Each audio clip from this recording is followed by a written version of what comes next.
Chapter 1337. Could it be that you are, suddenly? The white-robed old man seemed to have thought of something as his body trembled. He turned his head and stared at the middle-aged man in surprise. At least you have a little memory. The middle-aged man sneered. Damn it, how could it be you? The white-robed old man was both shocked and angry. At the same time, there was a trace of panic on his face. It was as if this middle-aged man was a terrifying demon king. The middle-aged man smiled contemptuously. The power of the fake god rolled in all directions as he punched towards the white-robed old man. However, the white-robed old man did not fight anymore. He turned around and fled. You can't escape. You can only choose to fight with me, the middle-aged man said. Why are you helping that woman?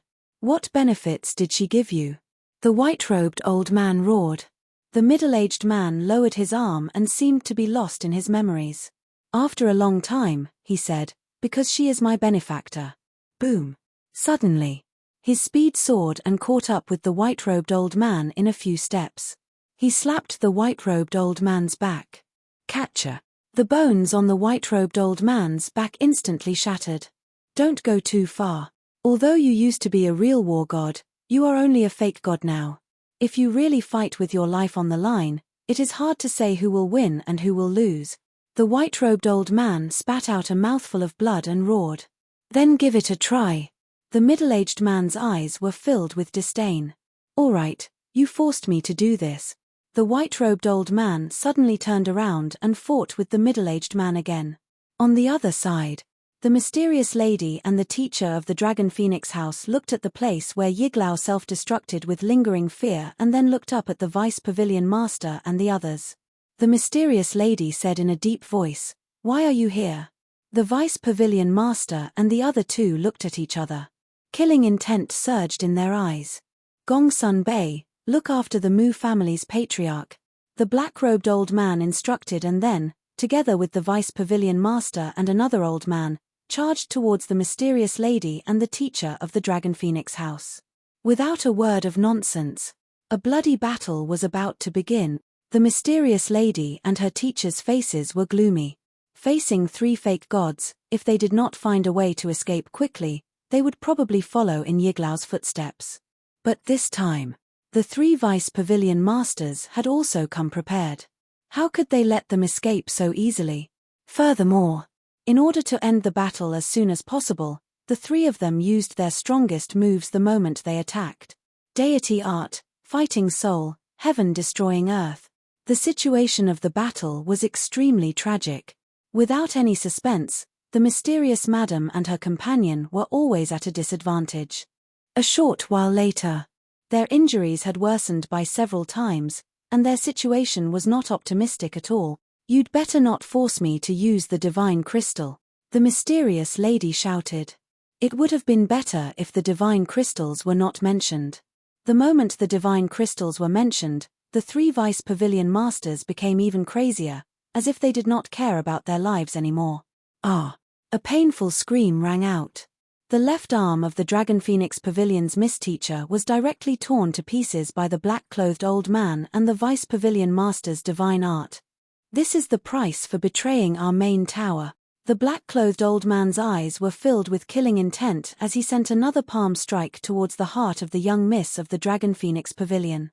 Ah! The teacher of the young lady of the Dragon Phoenix Pavilion was sent flying on the spot, his blood staining the sky. Old 9. The mysterious lady turned pale with fright. Madam, leave quickly. I'll hold them back. The teacher of the Dragon Phoenix Pavilion's Miss Teacher roared as he stabilized himself in the air. With a monstrous divine might, he pounced towards the three vice pavilion masters. Hold us back. Unless you self-destruct as well. The three vice pavilion masters coldly snorted and decisively abandoned the mysterious lady. At the same time, they surrounded the teacher of the Dragon Phoenix Pavilion's Miss Teacher. Obviously, they wanted to take advantage of the situation and kill the teacher of the Dragon Phoenix Pavilion's Miss Teacher before joining forces to kill the mysterious lady.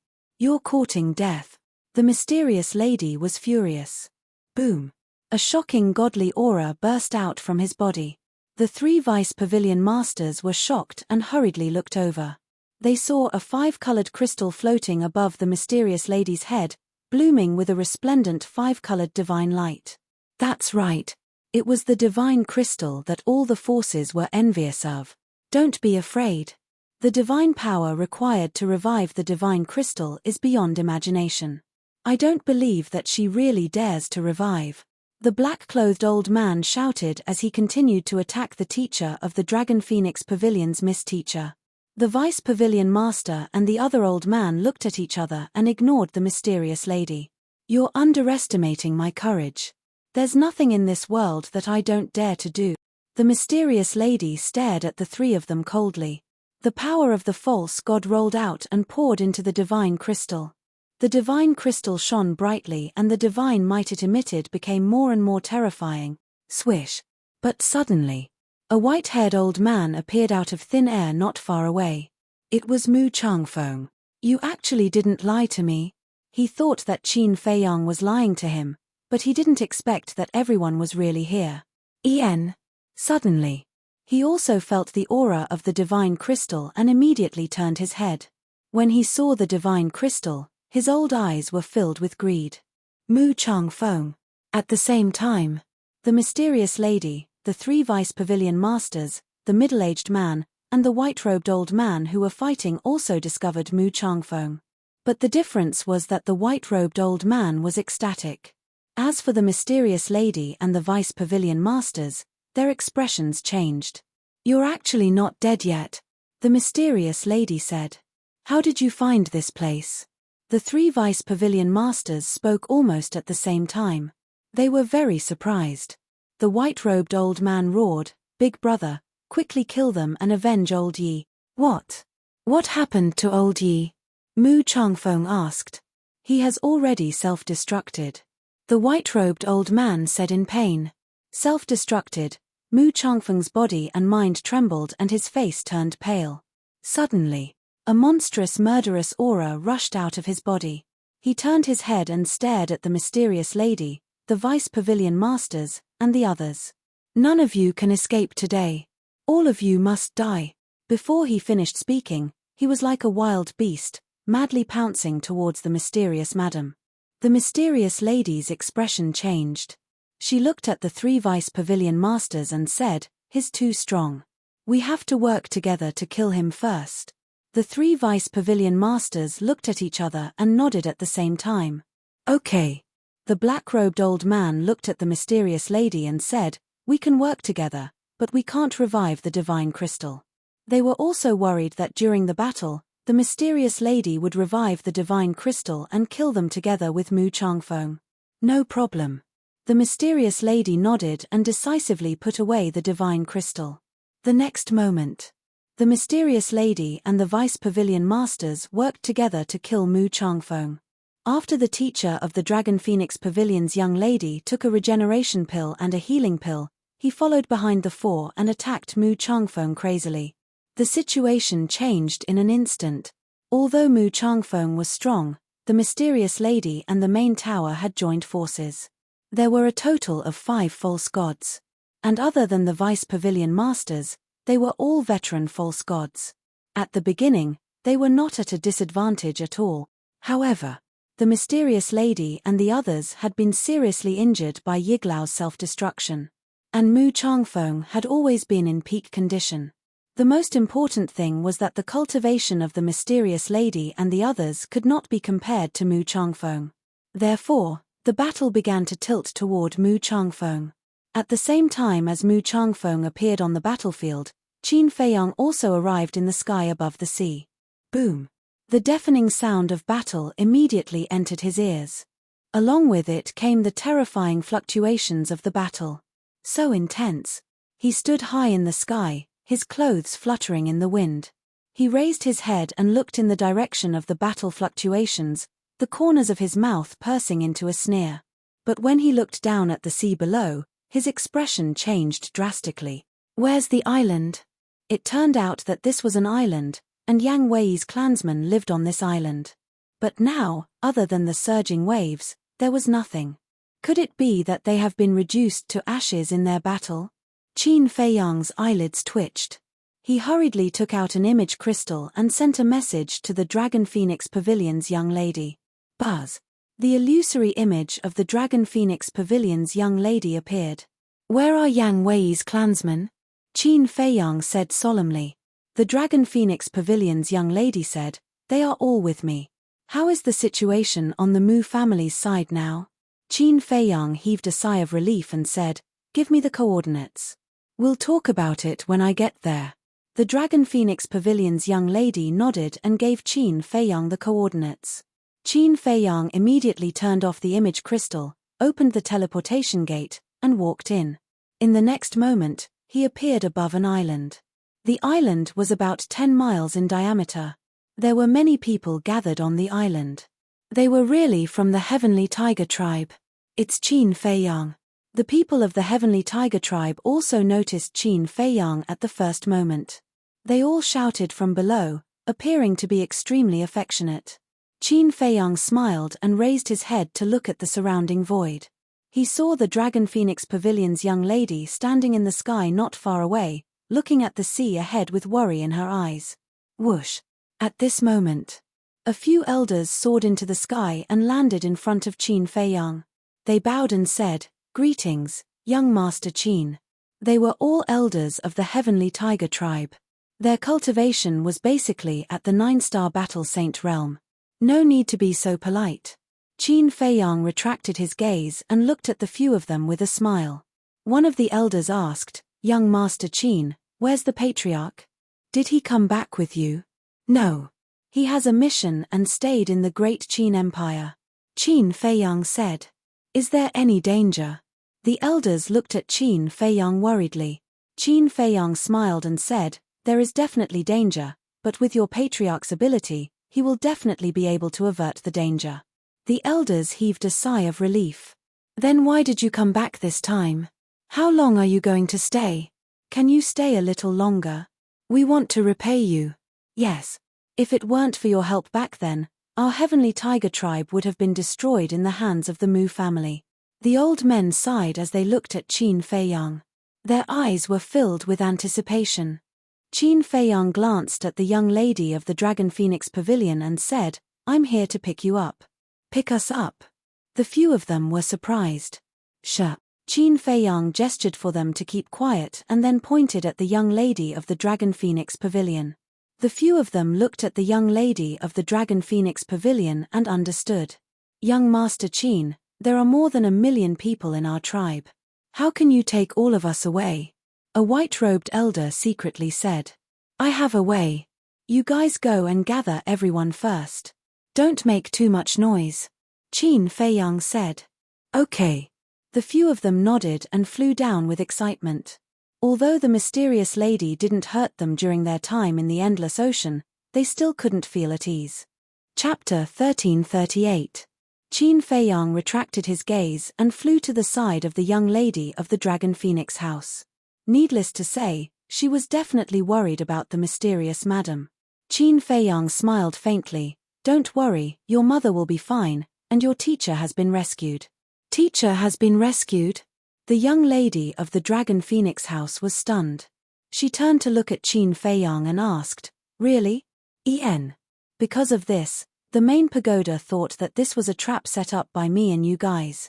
They almost fell out with me. Qin Feiyang said. His tone was very calm, but there was a trace of coldness hidden in his eyes. If he hadn't adapted to the situation, not only would the plan have failed, but he would also have been left in the Mu family.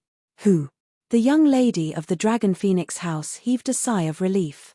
As long as she saved her teacher, with her mother and the middle-aged man, even if they were to face all the fake gods of the Mu family, they should still have the strength to fight. However, she didn't know. The situation was far more complicated than she had imagined. What about the Mu family? How's the situation? The young lady of the Dragon Phoenix house asked.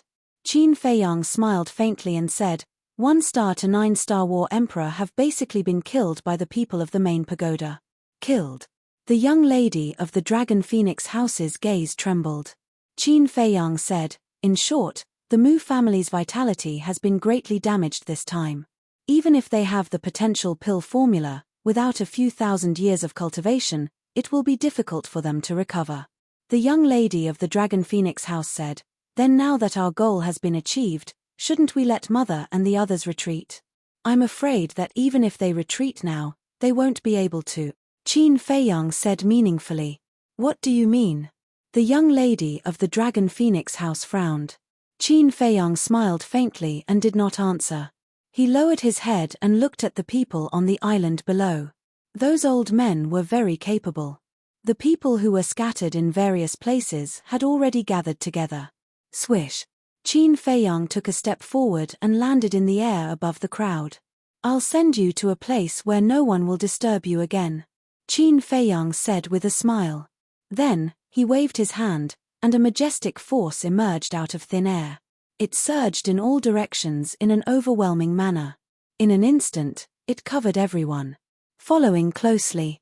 With a thought, the million tribesmen of the Sky Tiger tribe disappeared without a trace.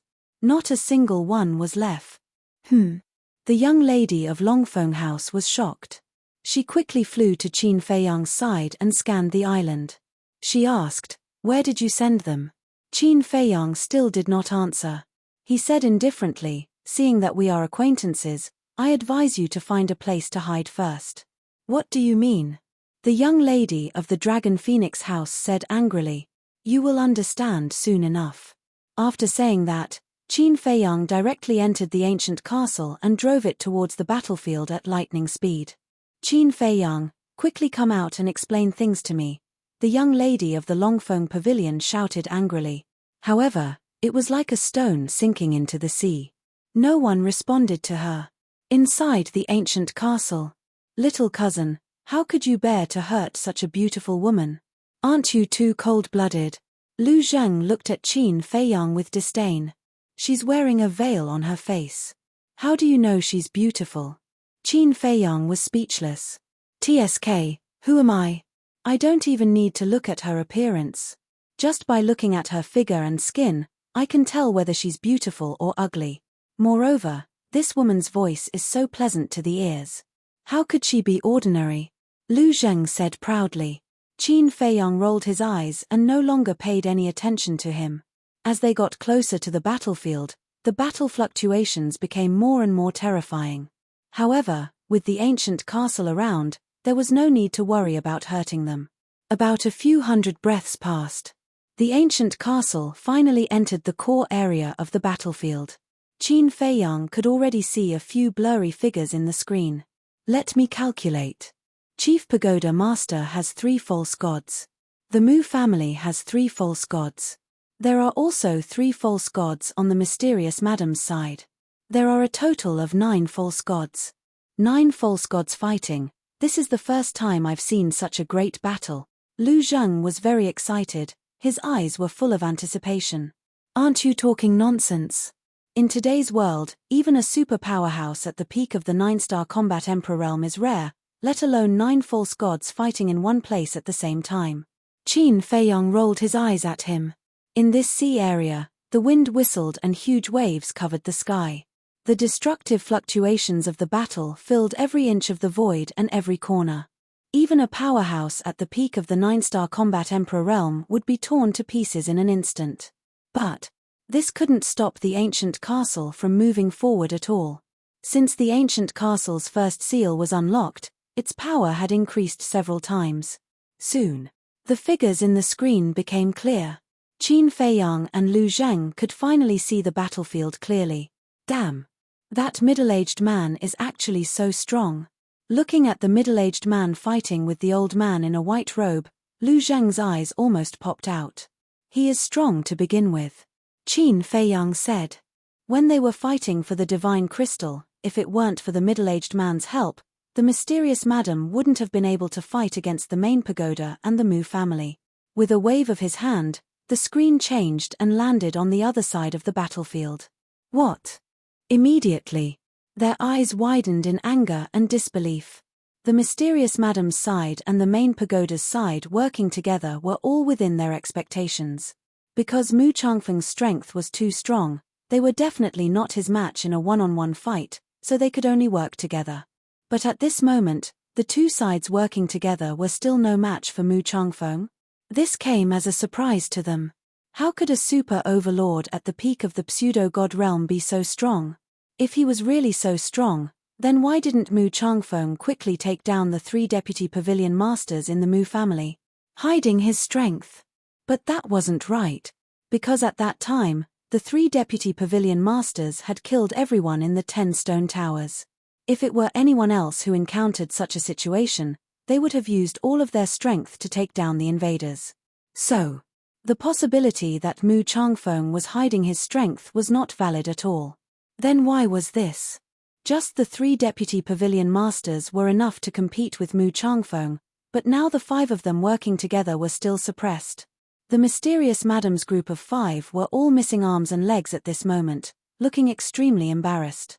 Wait, why don't I see Yiglao? Suddenly, Qin Feiyang was surprised. The screen changed and scanned the entire battlefield. He saw Gongsun Bei and the Mu family's patriarch in the distance, but there was no trace of Yiglao. No. We were all seriously injured by Yiglao's self-explosion. If we don't recover the divine crystal now, we won't be his opponent at all. Suddenly, the mysterious madam's fierce voice sounded. What? Qin Feiyang and Lu Zheng's body trembled violently, and their faces were full of horror. Yiglao actually blew himself up. This is too unexpected. Haha, this is really great news. Lu Zheng couldn't help but laugh, full of joy. Qin Feiyang's face also had a trace of a smile. With Yiglao's death, when they officially fight with Mu Tianyang in the future, they will have one less powerful opponent. And this time, no matter the result, the Mu family's loss is the greatest. The war emperor was killed. The herb field was swept clean. They also lost a false god. Even the Mu family's patriarch and great ancestor. This is no longer a great loss of vitality. Because such a loss is enough to shake the foundation of the Mu family. Lu Zheng suddenly came back to his senses and urged, "The mysterious madam seems to have said that she wants to recover the divine crystal, quickly get ready." Qin Feiyang immediately changed the screen and locked onto the mysterious madam. He saw that the 3 deputy pavilion masters were struggling when they heard that the mysterious madam wanted to recover the divine crystal. What are they hesitating for? Lu Zheng was puzzled. They must be afraid that the mysterious madam will kill them after recovering the divine crystal. But it can also be seen that this divine crystal is not ordinary terrifying. Qin Feiyang said. What kind of thing is it? It can actually make a false god so afraid. Lu Zheng raised his eyebrows. There's no time left, we can't hesitate anymore. The mysterious madam shouted anxiously. That's right. If we don't recover the divine crystal, we will all die here. The teacher of the young lady of the Dragon Phoenix house was also burning with anxiety. All right. You go recover the divine crystal, we'll hold him back. The old man in black nodded fiercely, then looked at the deputy pavilion master and said, "Recovering the divine crystal is not an easy task, you go and help too." The deputy pavilion master nodded. Immediately, the mysterious madam and the deputy pavilion master retreated. As soon as the 2 of them left, the pressure on the black-clothed old man and the other 2 immediately increased. Hurry up, we can't hold on for long. The teacher of the young lady of the Dragon Phoenix house roared. After retreating a few miles, the mysterious madam immediately took out the divine crystal and floated in front of her. I've been waiting for this moment. Qin Feiyang had been driving the castle and following the mysterious madam. Seeing this scene, his eyes suddenly lit up. Boom. The next moment. Activating the battle character art, his eyes and long hair instantly turned blood red, as if a war god had returned. Endless battle intent surged within the castle. Moreover, he took out all the important things, such as the Cosmos sack and Chang Shui, and placed them on the altar. At the same time, the mysterious madam and the deputy pavilion master looked at each other, and the power of the fake god poured out from their bodies like a torrent. But just as the power of the fake god was about to enter the divine crystal, Qin Feiyang appeared out of thin air, grabbed the divine crystal, and grinned, "Thank you." After saying that, he disappeared in an instant. And it was also at this moment that the roaring and surging battle fluctuations in the air almost took Qin Feiyang's life. Flesh and blood flew all over his body, and even his bones could be seen. If he hadn't had the foresight to activate the battle character art in advance, if he hadn't fused with the fire of life and possessed the purple gold dragon blood, he would have died in an instant. This sudden turn of events stunned the mysterious madam and the deputy pavilion master. Bastard! Immediately after, the two of them roared towards the sky, bristling with anger. At the same time, their divine consciousness surged out in all directions. How could this be? The old man in black, the teacher of the young lady of the Dragon Phoenix house, and the other old man in the main tower were also shocked and quickly retreated to the side of the mysterious madam and the deputy pavilion master. On the other side of the battlefield, the white-robed old man and the middle-aged man were also dumbfounded. Gong Sun Bei and the head of the Mu family were also petrified on the spot. Qin Feiyang was actually here? Mu Changfeng also had a look of shock. Haha, but soon. He understood and laughed out loud. That laughter was filled with a strong sense of ridicule. Chapter 1339. What are you laughing at? The mysterious lady said angrily. Can't you see it now? All of this was carefully planned by Qin Feiyang. He first used you and the main tower to deal with the Mu family. Then, he used the people of the Mu family and the main tower to deal with you and rob you of the divine crystals. Mu Changfeng laughed. When the mysterious lady heard this, she immediately roared in her heart, "Little bastard, you dare to scheme against me? Aren't you afraid of being struck by lightning?" Mu Changfeng then looked at the other three and said, "Didn't Qin Feiyang promise to help the main tower get back the divine crystals?" The three of them didn't speak, their faces were gloomy. Looks like I guessed right. Amazing. Without spending a single soldier, he looted the herb field of the Mu family, saved the fire Qilin, made us lose all the battle emperors, and even killed Yiglao. In the end, he got the divine crystals. Qin Feiyang, I really underestimated you. I have to admit that you are indeed qualified to be a chess player. Haha, do you think it's funny? To think that we, the top 3 factions, and our semi-divinity realm experts, would be toyed around by a brat. Mu Changfeng looked at the mysterious lady and the others, his eyes were full of ridicule. Without exception. The group of people's faces were extremely ugly. Bastard, I knew you wouldn't be so kind. Gong Sun Bei clenched his hands, his eyes were gloomy. This is retribution. The head of the Mu family looked at him gloatingly. What are you gloating about? Although we were schemed against by Qin Feiyang, the main tower didn't lose anything at all. And the mysterious lady only lost the divine crystals. But your Mu family, the things you lost this time should be enough to make you despair. Gong Sun Bei sneered. The head of the Mu family's face sank, and a strong light of hatred shot out from his eyes. I've caught the castle. Suddenly, the old man in black robe shouted. Where is it? Everyone's spirit was lifted. Over there. The old man in black robe pointed to the void dozens of miles to the left. Everyone present, except for Gong Sun Bei and the head of the Mu family, all released their divine sense and rushed towards the void. Immediately, they caught a speck of dust that was shuttling through the void like lightning. Quickly, imprison it. The vice head of the main tower shouted. If they let Qin Feiyang escape, they would become a joke in the future. Streaks of divine might burst out, covering the sky and covering the earth as they surged toward the ancient castle. So what if it's sealed? Can you still break open the ancient castle and capture Qin Feiyang? Mu Changfeng's eyes were filled with ridicule. Although the Mu clan, the seal, it's not it. If it was a long time ago, he might have done so. With Qin Feiyang had already broken through to a 2-star combat emperor and had countless herbs. It was impossible to trap him.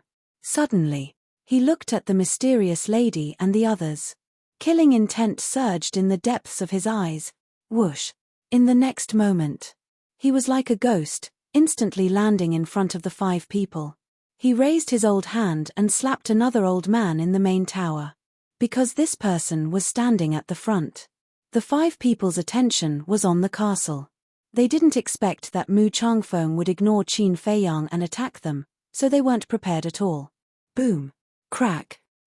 Accompanied by a loud sound, the old man's head exploded on the spot. Blood splattered across the sky, and a scream resounded through the sky. The mysterious lady and the others' faces suddenly changed. They hurriedly looked back at the old man and found that his soul had been annihilated. The annihilation of the soul, even a false god couldn't reverse the situation. This also meant that another false god had fallen. Immediately after, the four of them retreated at the same time. With the divine crystals, you still have a little chance. But now, the divine crystals have been snatched away by Qin Fei Yang. What else can you use to fight me? All of you, die. Mu Changfeng laughed sinisterly and rushed toward the four people crazily. In the distant void, inside the castle, Qin Fei Yang was lying on the ground, bleeding all over. When they were fighting for the divine crystals, the battle fluctuations in the void had caused fatal injuries to him. Now, he didn't even have the strength to stand. Even his consciousness was being swallowed by the darkness. However, he knew that he couldn't faint now. Therefore, he bit his tongue and tried to stay awake to drive the castle away from this place. The divine crystals were quietly on the ground of the castle. As for Lu Zheng, he had been nervously staring at Mu Changfeng and the others in the screen. Seeing that Mu Changfeng suddenly attacked the mysterious lady and the others, he was relieved. He immediately ran to Qin Fei Yang's side, squatted on the ground, and asked anxiously, "How are you?" Although he was a little unhappy with Qin Fei Yang, blood was thicker than water. He still cared about this little cousin of his. "I won't die," Qin Fei Yang said weakly. "It's good that you won't die." Lu Zheng immediately took out a healing pill with 5 elixir veins and stuffed it into Qin Fei Yang's mouth. However, the injuries were too serious. Even a healing pill with 5 elixir veins would have little effect. Seeing this, Lu Zheng frowned and said, "What do we do now?" Qin Fei Yang said, "Help me up. Let's leave the castle and return to the great Qin Empire immediately." Lu Zheng was stunned and asked, "What about the mysterious lady and the others?" Qin Fei Yang said, "I've achieved my goal. Whether they live or die has nothing to do with me." "That makes sense." Lu Zheng nodded. Ignoring the blood on Qin Fei Yang's body, he picked up Qin Fei Yang. Qin Fei Yang willed and the two immediately appeared in the sky above the sea. Then, Lu Zheng opened the portal and descended above the ice lake with Qin Fei Yang in his arms. Qin Fei Yang said, "The teleportation altar is in a grotto at the bottom of the lake." He was almost at his limit. Lu Zheng didn't dare to delay for a moment and immediately rushed into the ice lake. At the same time, his battle aura surged and formed a battle aura boundary to separate them from the bone-chilling lake water. "What's going on?"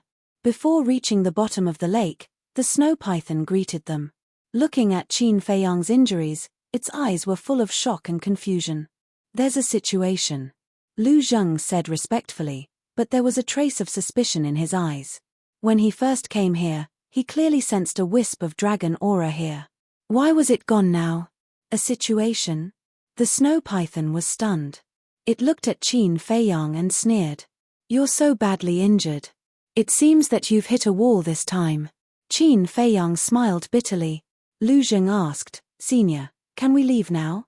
He was very impatient, but he didn't dare to show it. The snow python glanced at Lu Zheng, then looked at Qin Fei Yang and said, "You'd better behave yourself in the future. Otherwise, you'll lose your life. Let's go." Lu Zheng immediately carried Qin Fei Yang and rushed down. After reaching the bottom of the lake, Qin Fei Yang pointed to the entrance of the grotto. He couldn't hold on any longer and fell into Lu Zheng's arms, fainting. "Little cousin." Lu Zheng's expression changed. Feeling that Qin Fei Yang's heart was still beating, he let out a breath and carried Qin Fei Yang to the entrance.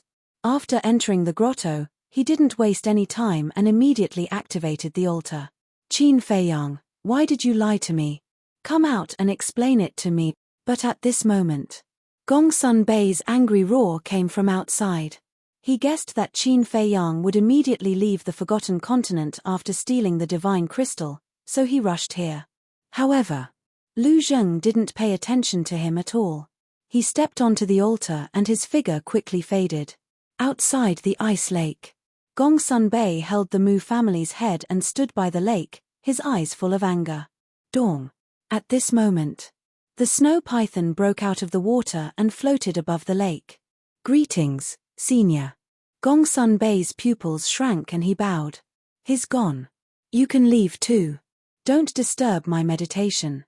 After the snow python finished speaking, it returned to the ice lake and disappeared. Gongsun Bei looked at the ice lake, his face full of unwillingness.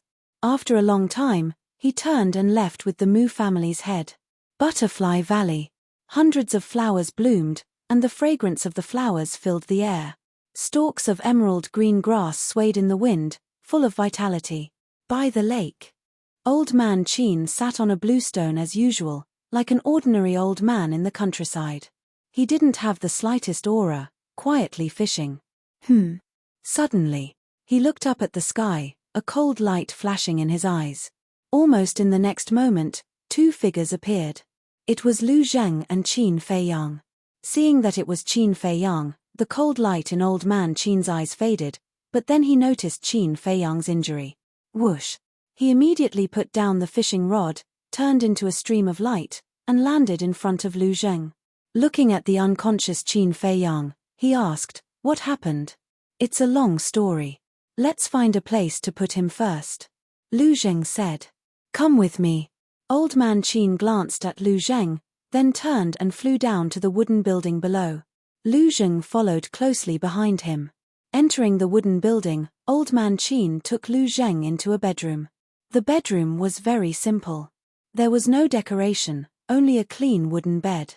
Lu Zheng gently placed Qin Feiyang on the wooden bed, then silently observed Qin Feiyang's condition. Although Old Man Qin was full of doubts, he didn't disturb Lu Zheng at this moment. Time flew by. An hour passed. Seeing that Qin Feiyang's injury didn't worsen and was gradually getting better, Lu Zheng was completely relieved. Old Man Qin couldn't wait to ask, "What happened to make him like this?" "Let's talk outside." Lu Zheng turned and walked outside. Old Man Qin hurriedly followed. The two left the room and walked to the tea table in the hall.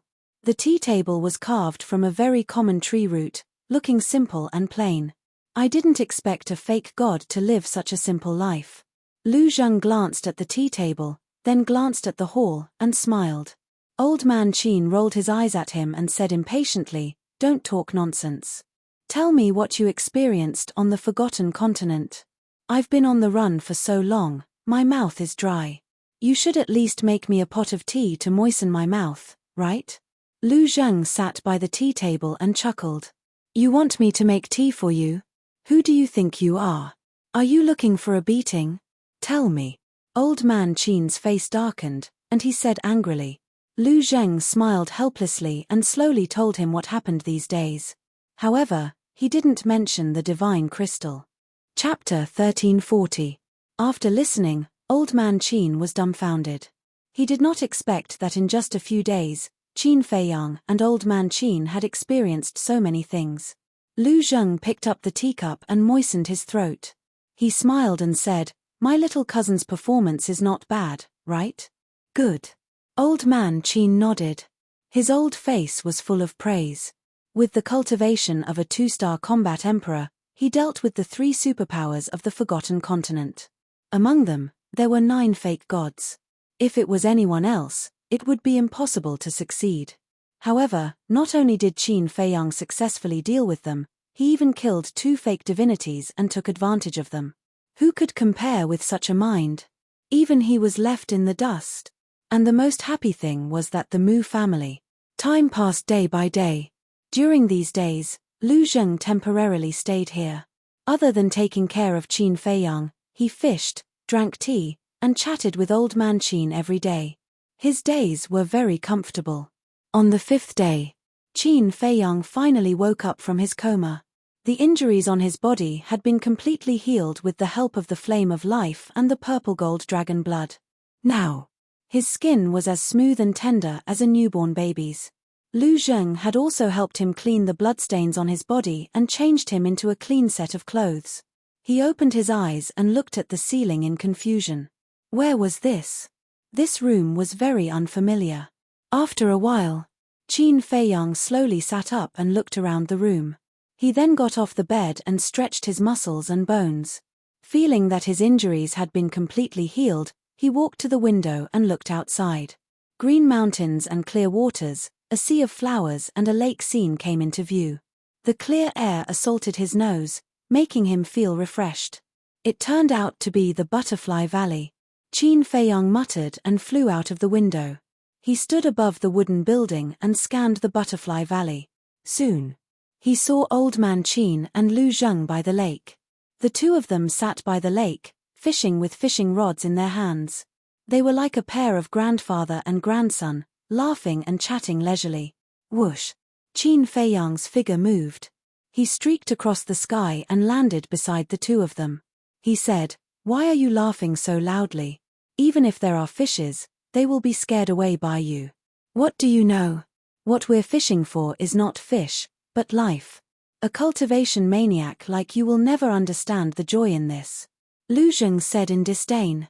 The corner of Qin Feiyang's mouth twitched. He really didn't understand what fishing had to do with life. He's awake.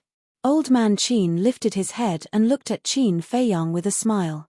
Qin Feiyang nodded and cupped his hands. "Thank you for your care, Elder Qin." Lu Zheng said, "Don't get it wrong. I've been taking care of you for the past 5 days, not old Qin. I'm the one you should be thanking." 5 days. Qin Feiyang stared blankly for a moment before sighing. Time really flies. I wonder how the Forgotten Continent is right now? Do you still need to think about it? Facing 2 super overlords at the peak of the pseudo-god realm, do you think the people from the head of the tower and the mysterious madam will have a good time? I'm afraid they're all dead by now. Lu Zheng laughed gloatingly. All dead, Qin Feiyang murmured, a complicated feeling rising in his heart. He didn't care about the people from the head of the tower. But he had a different feeling about the mysterious madam. Was it guilt or sympathy? He couldn't tell. Lu Zheng put down the fishing rod, got up, and looked at Qin Feiyang, saying, "Since you've recovered, let's get ready to leave." "Okay." Qin Feiyang nodded and collected his thoughts. He looked at Old Man Qin and said, "Did anyone come to the spiritual state during the few days we were away? Or did anything major happen? I'm not sure if anyone came to the spiritual state. Because everyone in the imperial capital knows that I'm guarding the Butterfly Valley. Even if someone came, they wouldn't pass by here. As for whether anything major happened, I haven't received any news yet." Old Man Qin said. The 9 states were connected, and one could enter the spiritual state from the other 8 states. Qin Feiyang cupped his hands and said, "Okay, we'll take our leave first. Zhuge Nanhua is guarding the pagoda. I'd like to ask you, how are you going to go back?" Old Man Qin chuckled. "Let's go back openly. If he dares to block the way, I'll kill him." Qin Feiyang smiled faintly. "Haha, you have a personality and are very domineering. I like it. Go." Old Man Qin laughed and waved his hand. "Goodbye."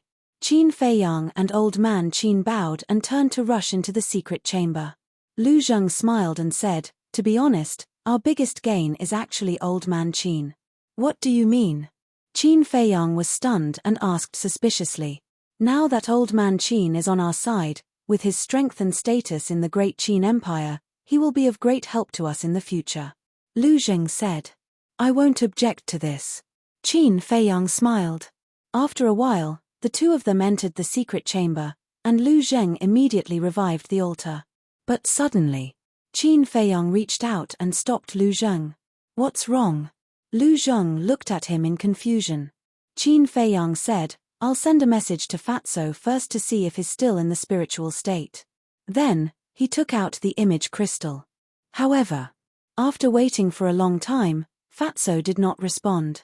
Qin Feiyang also put away the image crystal and looked at Lu Zheng. "Let's go." It was impossible for Fatso not to respond to him. The only explanation was that Fatso did not receive his message. There was only one possibility if he did not receive the message. Fatso was now in the capital. Lu Zheng waved his hand, and a fiery red battle aura emerged and poured into the teleportation altar. "By the way, when you were in the Forgotten Continent, Gongsun Bei came to find you after you fell into a coma. From his tone, he seemed to hate you. Lu Zheng said. It would be strange if he didn't hate me. Qin Feiyang said. Lu Zheng asked, then do you still plan to take him under your command? A forcibly picked melon is not sweet, let nature take its course. Qin Feiyang smiled faintly and said, but what? Lu Zheng was suspicious. Qin Feiyang said, although the Mu family suffered a fatal blow this time, we still can't be careless because the Mu family has another artifact in addition to the spacetime gate. What? Lu Zheng's expression changed. This is what Mu Qing told me personally. It is said that it was personally refined by Mu Tianyang and integrated with Mu Tianyang's flesh and blood.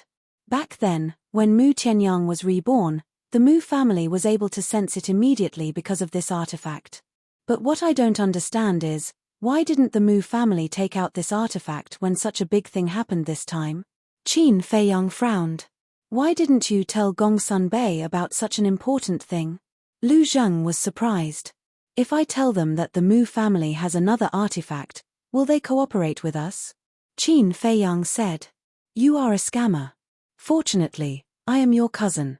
Otherwise, I don't know how I would be scammed by you. Lu Zheng rolled his eyes. Qin Feiyang was quite speechless. In short, this time, the Mu family gave me a strange feeling. It's better to be careful in the future. Among the fake gods, only Yiglao, Mu Changfeng, and the white-robed old man had appeared. They clearly had a divine artifact, but they didn't show it. He wouldn't believe that there was nothing wrong with it. Buzz. The teleportation altar was activated. Lu Zheng retracted his arm and said, send me to the castle. We can't let the emperor and the state preceptor know that the Lu family is involved. I really don't understand. The Lu family is so strong. What are you afraid of? Qin Feiyang frowned. Some things are not as simple as you think. Lu Zheng said. Qin Feiyang said, then tell me, how complicated is it? Lu Zheng was silent and looked at him quietly. Qin Feiyang was extremely angry, but he could only hold it in. After sending Lu Zheng to the castle, he let out a long breath and stepped on the teleportation altar. At the same time, pagoda. The pagoda door opened quickly. A black figure stood in front of the pagoda and stared at the teleportation altar. His eyes were cold. This person was Zhuge Nanhua, an expert at the peak of the 9-star combat emperor realm. Swoosh. Suddenly, Qin Feiyang's figure appeared on the teleportation altar. Qin Feiyang. Zhuge Nanhua's eyes were filled with intense killing intent. He didn't even bother to hide it. Sensing the killing intent, Qin Feiyang was slightly stunned. He jumped down from the altar and looked up at Zhuge Nanhua. He laughed and said, I was wondering who it was. It's the great-grandfather of the person who lost to me. Greetings, senior. The person who lost to him was naturally Zhuge Mingyang. Zhuge Nanhua almost went berserk in the face of such a blatant mockery. Qin Feiyang's eyes flashed with a hint of mockery. He laughed and said, Senior, it must be very tiring to be guarding the door. When you have time, I'll invite you to the fragrant moon brothel for a few drinks and relax. In other words, Zhuge Nanhua was just a watchdog. Who was Zhuge Nanhua? How could he not hear the mockery in Qin Feiyang's words? He clenched his fists tightly, making cracking sounds. It seems like Senior has nothing to say to me. I'll take my leave then. Qin Feiyang laughed and walked out of the pagoda. He walked past Zhuge Nanhua. Suddenly, Zhuge Nanhua turned around and grabbed Qin Feiyang's shoulder. Is there anything, Senior? Qin Feiyang didn't even turn his head. His eyes were filled with a piercing killing intent. The Great Qin Empire has a rule. Without the Emperor's permission, no one in the imperial capital or the 9 prefectures is allowed to activate the teleportation altar. Now, you've come back so brazenly. It's obvious that you're challenging the Emperor's authority. May I ask, what punishment do you deserve? Zhuge Nanhua shouted. Rules, Qin Feiyang mumbled. Suddenly, he grinned and mocked. Do you think these rules will work on me, Qin Feiyang? As for challenging the Emperor's authority, I've done so many times in the past. But who can do anything to me? How dare you? Zhuge Nanhua shouted. I'm just that impudent. What do you want? Qin Feiyang slapped Zhuge Nanhua's hand away and turned around to look at him with a smile. Zhuge Nanhua said, "You've broken the rules. You'll have to kill all your relatives." "Sure. Go ahead. However, I have many relatives. Your emperor is one of them. There's also the Lu family. Oh right, there's also my little brother, the little prince. Go ahead and kill them if you can." Chapter 1341. Hearing this, Zhuge Nanhua's face turned ashen. The 9 familial extermination he mentioned had nothing to do with the emperor. It was only targeted at Qin Feiyang and Qin Feiyang's friends. But he didn't expect that Qin Feiyang would actually seize these words and accuse him of such a heinous crime. "Why? You don't dare. Then why are you still so arrogant in front of me?" Qin Feiyang smiled in disdain. Before he finished his words, the seal appeared behind Zhuge Nanhua without any warning. Boom! The seal attacked as soon as it appeared. Those sharp claws instantly tore through Zhuge Nanhua's clothes and flesh and entered his qi. "Ah!" Zhuge Nanhua screamed in agony as the pain pierced through his heart. This change was something that he had never expected. "I didn't intend to hurt you, but you people from the Zhuge family don't know what's good for you, always asking for trouble. Tell me, aren't you all asking for trouble? This is really troublesome. It's rare that I want to keep a low profile, but I don't have the chance." Qin Feiyang rubbed his head with a helpless look. Zhuge Nanhua was so angry that he trembled. How could there be such a shameless person in this world? "Boss Qin, what should we do?" The seal snickered. Qin Feiyang glanced at Zhuge Nanhua and said, "Kill him." Don't kill me." Zhuge Nanhua's body trembled violently. His eyes were filled with fear. "Where's your backbone? Where's your backbone? As a member of the Zhuge family, you can't be so weak, do you understand?" Qin Feiyang lectured him with good intentions. Zhuge Nanhua was going crazy. He was scared and angry at the same time. "To be honest, with my strength, I'm definitely nothing in your eyes. But I can't help it. I'm popular and everyone is willing to help me." Qin Feiyang smiled in ridicule. Then, he turned around and strode away. "Did you hear that? Kid? You think you can provoke Boss Qin? You really don't know what you're worth." The seal arrogantly raised its claws and poked Zhuge Nanhua's head as it said disdainfully, "Get your paws off me." Zhuge Nanhua roared. "Yo, that's pretty awesome. I'll poke. So what if I poke you today? Bite me." The seal let out a strange laugh. "Just you wait. One day, all of you will die without a burial ground." Zhuge Nanhua roared. "Unfortunately, even if such a day comes, you won't have the chance to see it." A ferocious glint flashed across the seal's eyes. It raised its claws and mercilessly slapped at Zhuge Nanhua's head. "Wait." But suddenly, Qin Feiyang stopped in his tracks and turned to look at the seal. "What happened?" the seal asked. Qin Feiyang said, "Give him a chance. Let him see the day we die without a burial ground." "Ooh!" The seal was stunned. Zhuge Nanhua was also shocked. "Are you sure?" The seal came back to its senses and asked. This was equivalent to letting the tiger return to the mountain. Qin Feiyang nodded, but a playful look flashed past his eyes, and he said, "However, the death penalty can be avoided, but the punishment can't be avoided. Strip him naked and throw him into the central square of the first district." Strip him naked. Zhuge Nanhua's body and mind trembled as he roared, "You'd better kill me." A supreme expert at the peak of the 9-star War Emperor realm, and an important figure in the Zhuge family, was stripped naked and thrown into the central square, becoming a joke for countless people. This was even crueler than killing him. The seal was stunned for a moment, then laughed evilly. He looked at Qin Feiyang and praised, "This move is fun, really fun." Then, it waved its claws, and with a poochy sound, the clothes on Zhuge Nanhua's body were torn into pieces. Immediately, a naked body appeared in Qin Feiyang's line of sight. "Bastard! I swear, I will not let you off."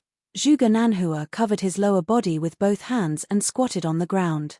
He stared at Qin Feiyang and the seal and roared, "I'll be waiting."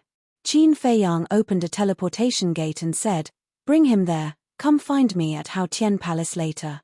"All right." The seal shouted and released its emperor's might. It swept up Zhuge Nanhua and rushed towards the teleportation gate. But before it entered the teleportation gate, it suddenly stopped and rolled its eyes. Suddenly, it chuckled and released the pressure.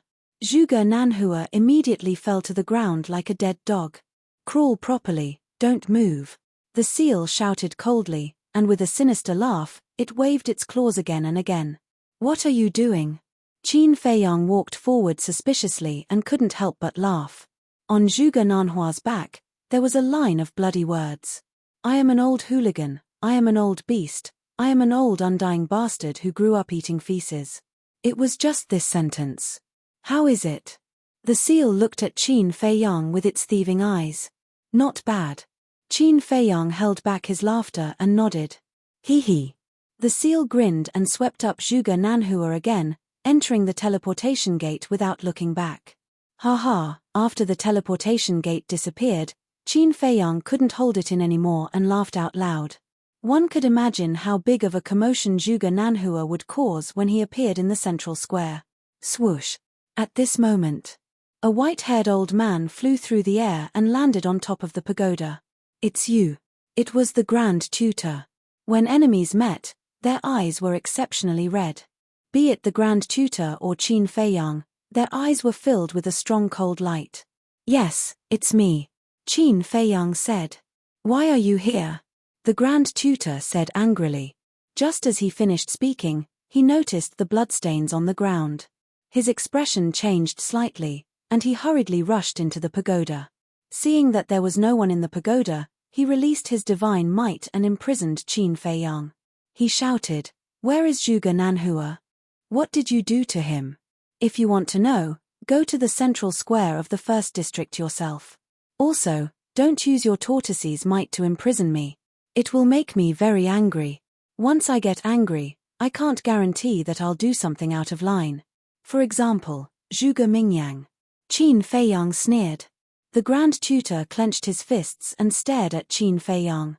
In the end, he withdrew his divine might, opened a teleportation gate, and rushed in like lightning. Qin Feiyang sneered, glanced at the back mountain of the Imperial Palace, and also opened a teleportation gate and left. The first district. Central Square. There was a teleportation gate in the square. But unlike ordinary teleportation gates, this teleportation gate was fixed and led to several other districts. Because of this, there was a lot of traffic in the central square every day. For example, there were hundreds of people lining up in front of the teleportation gate. Everyone, come here quickly. I have a surprise for you. Suddenly, a laugh sounded in the air above the square. The people in the square immediately looked up. They saw a seal standing in the air, and beside it was a naked man. What's going on? Everyone was stunned. Although Zhuge Nanhua had been famous for a long time, he rarely appeared in front of people, so many people had only heard of his name and had never seen him in person. This is Zhuge Mingyang's great-grandfather, Zhuge Nanhua. I don't know what happened, but he suddenly came to find me and insisted that I strip him naked and send him to the central square. I have no choice but to do as he said. The seal looked very helpless and withdrew his emperor's might.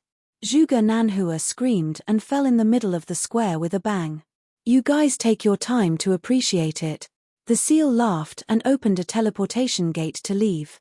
Zhuge Nanhua. He is a respected senior of the Zhuge family, and the hall master of the law enforcement hall. How could he do such a thing? He's so old and he's still naked, doesn't he know shame?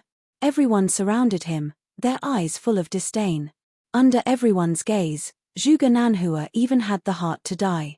Especially when he heard everyone's discussion, he wished he could find a hole to hide in. But now, he did not dare to get up. Because once he got up, some parts that should not be exposed would be revealed in front of everyone. This was even more humiliating. Who will save me? He looked helplessly at the crowd around him, but no one came forward. Those women even avoided him, their faces full of disgust. Wait, there seems to be words on his back. Someone was surprised. A middle-aged man walked forward curiously, looked at the bloody words on Zhuge Nanhua's back, and read, I am an old hooligan, I am an old beast, I am an old undying bastard who grew up eating feces. The middle-aged man was dumbfounded when he read the last sentence. The others also looked at each other in dismay. Haha, an old undying bastard who eats feces, this is too funny. Everyone actually did not dare to laugh. But there was nothing they could do. It was too funny and they could not hold it in. At the same time, not far from the square, there was a restaurant, Fragrant Moon Restaurant. On the third floor, two young men were sitting in a private room, drinking wine. One of them was wearing a purple robe. His body was tall and straight, and his eyebrows were like swords. His entire body was emitting a threatening aura. But, throughout the entire process, he did not say a word. He only cared about drinking, and his eyes were extremely cold. If Qin Feiyang was here, he would definitely recognize him as Zhuge Mingyang. The other person was a young man in a black robe. His appearance and temperament were not ordinary either. However, his cultivation was even stronger than Zhuge Mingyang. An 8-star combat emperor. Behind this person, there was a short man in a black robe. He was silent and his face was filled with respect. These two people were Zhuge Jinghong and Xie Changjin, who had repeatedly challenged Qin Feiyang. Zhuge Jinghong drank his wine while looking at Zhuge Mingyang. Seeing that Zhuge Mingyang did not say a word, he could not help but raise his eyebrows. Then, he put down his wine cup and looked at Zhuge Mingyang. He sighed and said, "Mingyang, victory and defeat are common. You don't have to do this. You don't understand. I can lose to anyone, but I can't lose to Qin Feiyang. But now, I have already lost to him twice. How can I endure this?" Zhuge Mingyang clenched his fists, and his eyes became more and more cold. "I understand. But you can't give up on yourself like this. You still have a long way to go. In the future, there will definitely be a chance to find him and avenge your humiliation." Zhuge Jinghong said. "Yes. And Senior Jinghong will also do his best to help you." Xie Changjin smiled flatteringly. Chapter 1342. He wasn't that great in the first place.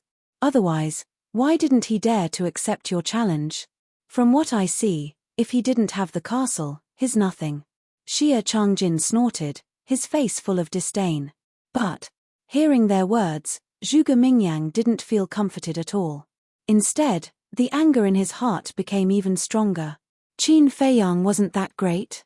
Qin Feiyang wasn't anything. Then what was he, the person who lost to Qin Feiyang, considered? He wasn't even worth shit. Zhuge Jinghong and Xie Changjin wanted to comfort him, but in Zhuge Mingyang's ears, it felt like they were humiliating him. Zhuge Jinghong saw that the situation wasn't right and hurriedly explained, "Don't misunderstand, we didn't mean that. Even if you mean that, I don't care. Anyway, in this life, I won't be his opponent." Zhuge Mingyang laughed at himself. He picked up the wine jar on the table and started drinking. He didn't say that there was still the slave seal. Even if he trained hard and surpassed Qin Feiyang, as long as the slave seal was there, he wouldn't be able to turn the tables. Catcher. Looking at Zhuge Mingyang's self-deprecating appearance, Zhuge Jinghong clenched his fists tightly. His killing intent towards Qin Feiyang became even stronger. Dong. Suddenly, there was a hurried knock on the door. Zhuge Jinghong looked at the door and let go of his fists. He said coldly, "Come in." Clang. The door was pushed open and a waiter hurriedly ran in. "What happened?" Zhuge Jinghong frowned. The waiter said, "Young masters, something big happened. Quickly go to the square." "What big thing?" Zhuge Jinghong stood up and looked at the waiter in shock. "You," the waiter stuttered. "Speak." Zhuge Jinghong said angrily. The waiter's eyes trembled and said, "Your foster father was stripped naked and thrown on the square. Now, many people are watching." "What?" Zhuge Jinghong's expression changed. Zhuge Mingyang also stood up abruptly. The wine jar in his hand fell to the ground and shattered into pieces. Xie Changjin was dumbfounded. Who was Zhuge Nanhua? That was the hall master of the inner hall of the enforcement hall. His authority was monstrous. Someone actually dared to strip him naked and humiliate him in public? Who was so bold? Was he tired of living? The next moment, Zhuge Jinghong and Zhuge Mingyang rushed out of the window. Seeing this, Xie Zhongjin took out a few hundred gold coins, threw them on the table, and hurriedly chased after them. The three of them were in a private room at the back of the fragrant moon brothel, so they couldn't see the situation in the square. However, the fragrant moon brothel was just across the street from the square. With their cultivation, they would be able to enter the square in the blink of an eye. When they saw Zhuge Nanhua, who was squatting on the ground with a helpless expression on his face, Zhuge Mingyang and Zhuge Jinghong instantly burst into overflowing anger. "Godfather! Great-grandfather!" The two of them roared and landed beside Zhuge Nanhua at lightning speed. Zhuge Jinghong immediately took out a piece of clothing and wrapped Zhuge Nanhua up. Seeing Zhuge Mingyang and Zhuge Jinghong's arrival, the surrounding crowd immediately shut their mouths and retreated in fear. "Godfather, what's going on? Who did this?" Zhuge Jinghong squatted on the ground, grabbed Zhuge Nanhua's shoulder and roared with bloodshot eyes. However, Zhuge Nanhua was like a fool. He shrunk his head and glanced at the surrounding crowd. His face was filled with fear and panic. "Haven't you embarrassed yourself enough? Quickly take him and leave first." An angry voice sounded in the sky. Everyone looked up and their pupils suddenly shrank. They didn't know when the Grand Tutor had also arrived. Zhuge Jinghong and Zhuge Mingyang looked up at the Grand Tutor. Then, they carried Zhuge Nanhua, opened a portal and hurriedly left. "Little bastard, you've gone too far," the Grand Tutor muttered. The murderous intent in his heart was about to go out of control. After the Grand Tutor left, Xie Zhongjin walked out of the crowd and glanced at the bloodstains on the ground. His face was filled with shock. Who exactly was the person who humiliated Zhuge Nanhua? Was he not afraid of death? There was no suspense. This matter quickly became the talk of the town. Everyone knew about it. When the people of the Zhuge family received this news, they were also furious. Especially Zhuge Wuho, he directly spat out a mouthful of old blood and cried to the sky. The reputation of the Zhuge family was gone just like that. Bright Sky Palace. After so many days, there was no change at all. In the garden, the green grass swayed with the wind. It was full of vitality. Flowers bloomed one after another, attracting countless colorful butterflies and bees. Qin Feiyang stood in the sky above the palace and glanced at everything. Everything seemed so calm and peaceful. However, there were always a few reckless people who came to destroy the good atmosphere here. Outside the garden, in a small green forest, a few figures were sneaking around. Without thinking, he knew that they were the people sent by the emperor to monitor him. However, Qin Feiyang ignored them and rushed into the main hall like lightning. When he entered the main hall, he was immediately stunned. He saw Fatso sitting on the throne at the top of the main hall with his legs crossed, drinking wine and eating melon seeds at the same time. He looked very spirited. Wang Yangfeng and the others were also like this. The whole room was filled with the smell of alcohol. "Young master." Suddenly, Wang Yishan saw Qin Feiyang standing at the door and was shocked. He quickly threw away the wine cup. "Young master." "Boss." Fatso, Wang Yangfeng and the others were stunned. They turned their heads and looked. They all got up and hid the wine cup behind them. "Not bad. All of you know how to enjoy yourselves." Qin Feiyang glanced at the crowd and said with an indifferent expression. Wang Yangfeng and the others looked at each other, quickly put down the wine cup and ran towards Qin Feiyang. They were all panicking. "Young master, we were wrong." When they came in front of Qin Feiyang, the group of people lowered their heads like a group of children who had done something wrong. Qin Feiyang couldn't help but want to laugh. "What's wrong?" Qin Feiyang said with a straight face. "We shouldn't be greedy for pleasure. And we shouldn't be tempted by Fatso. We are willing to accept young master's punishment." Wang Yangfeng said. Fatso's face suddenly darkened and he said angrily, "Old Wang, what do you mean by that? When did Fat Lord seduce you?" Wang Yishan said, "You were the one who seduced us. You have to take full responsibility." "That's right. You know that it's our first time in the outside world and everything is new to us. You even encouraged us to drink. You have bad intentions." The others also said with righteous indignation. "You old guys are too unreasonable." Everyone drank the wine and ate the food together.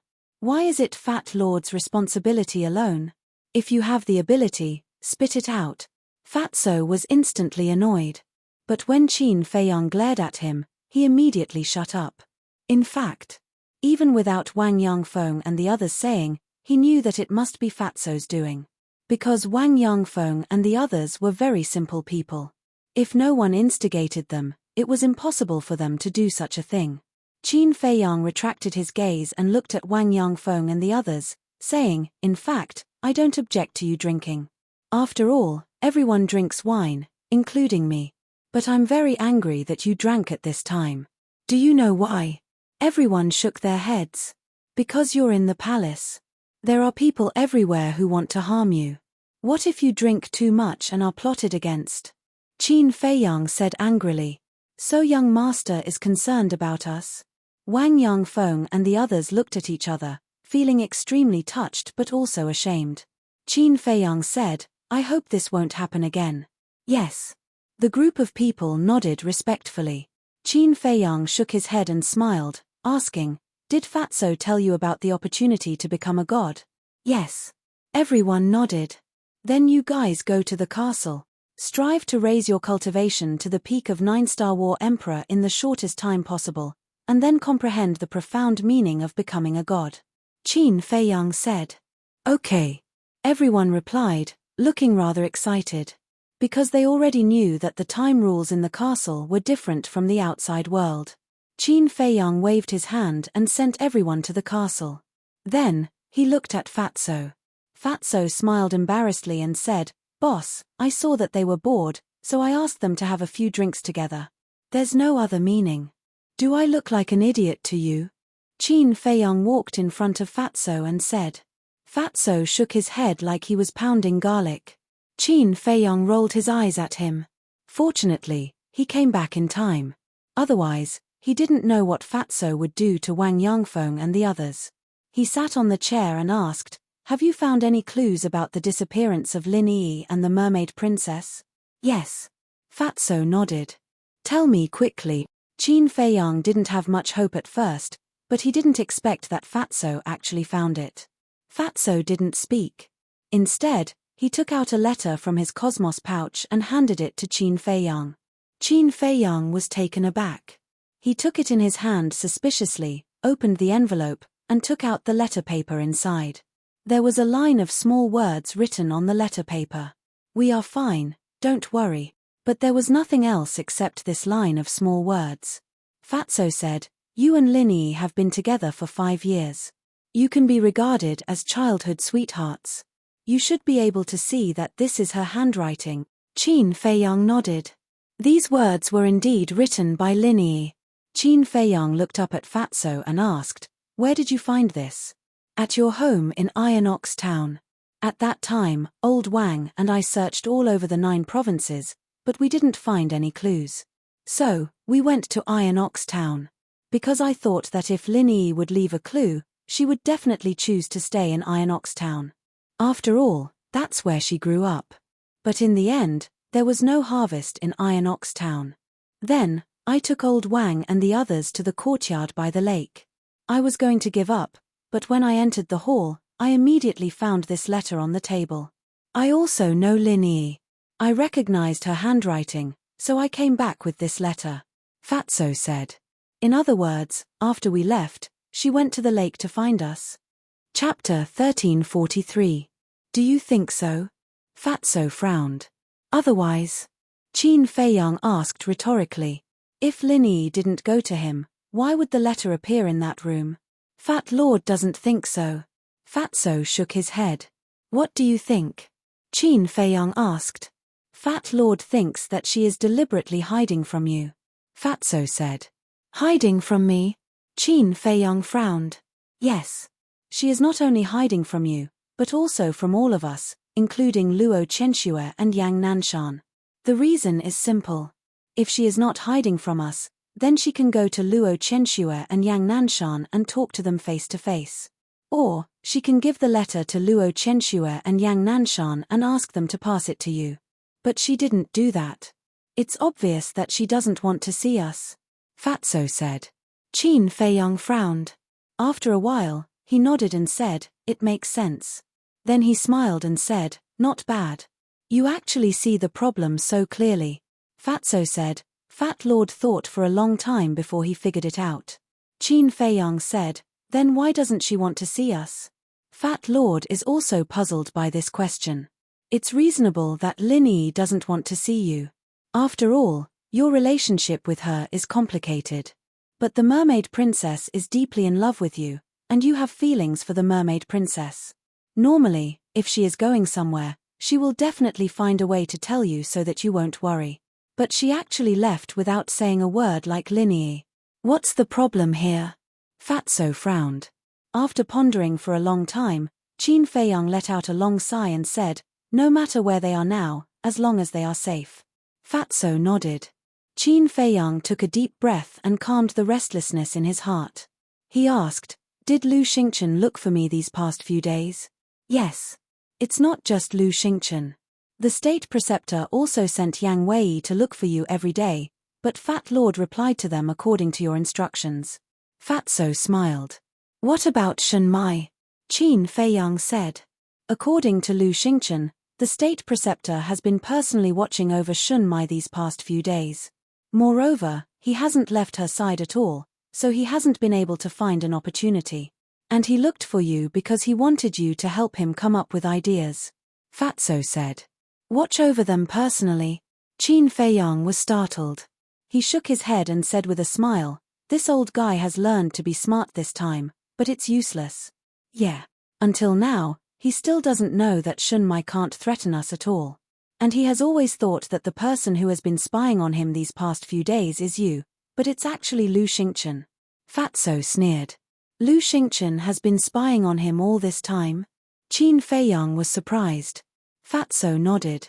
Qin Feiyang pondered and said, "In that case, Shen Mai is now out of danger." "Are you kidding? With the state preceptor personally watching over her, how could he save Shen Mai? And I heard from Yang Wei that the state preceptor has been using his divine sense to cover the place where Shen Mai is imprisoned. As long as Lu Xingchen enters with a spatial divine item, he will immediately be discovered." Fatso said. Qin Feiyang waved his hand and said with a smile, "No, no, no, the state preceptor left just now." "What?" Fatso was shocked. Qin Feiyang briefly explained what had happened in the pagoda. Fatso was dumbfounded. He had caused such a big commotion the moment he came back. However, this was more like his boss's style. Fatso gave him a thumbs up and gloated, "Zhuge Nanhua has an important position in both the Zhuge family and the temple. Now that such a thing has happened, everyone in the Zhuge family must be mad. It's best if one or two of them die from anger." Qin Feiyang smiled faintly, and then said, "But why hasn't the seal returned yet? It's been so long, could something have happened?" "Speak of the devil." Whoosh. The seal rushed into the main hall like lightning and shouted, "Boss Qin, something bad has happened. Boss has drunk too much and is acting crazy in the inner city." "Acting crazy? What nonsense are you talking about? Isn't boss doing well here?" Fatso frowned. "The boss it's talking about is not me, but Lei Bao." Qin Feiyang said. "Lei Bao?" Fatso was stunned, and then there was a trace of disdain in his eyes. He looked at Qin Feiyang and said, "Don't bother about it. In the few days you were away, it has been causing trouble in the imperial city every day. If you don't let it suffer a little, it won't know how to restrain itself. Don't you like to cause trouble too?" Qin Feiyang was speechless. They were all the same, what right did he have to criticize others? "Can I be the same? At most, I'll drink here, but what about it? You don't know how it has been tormenting these few days." Fatso was dissatisfied. "What did you do?" The seal looked at him curiously. At first, it was causing trouble in the imperial palace. And the targets were all concubines and princesses. It either peeped at them bathing or stole their underwear. Those concubines and princesses have come to you more than once to reason with you. The most outrageous thing is that it even stole the imperial empress's underwear and openly took it to the treasure pavilion to auction. You didn't see it.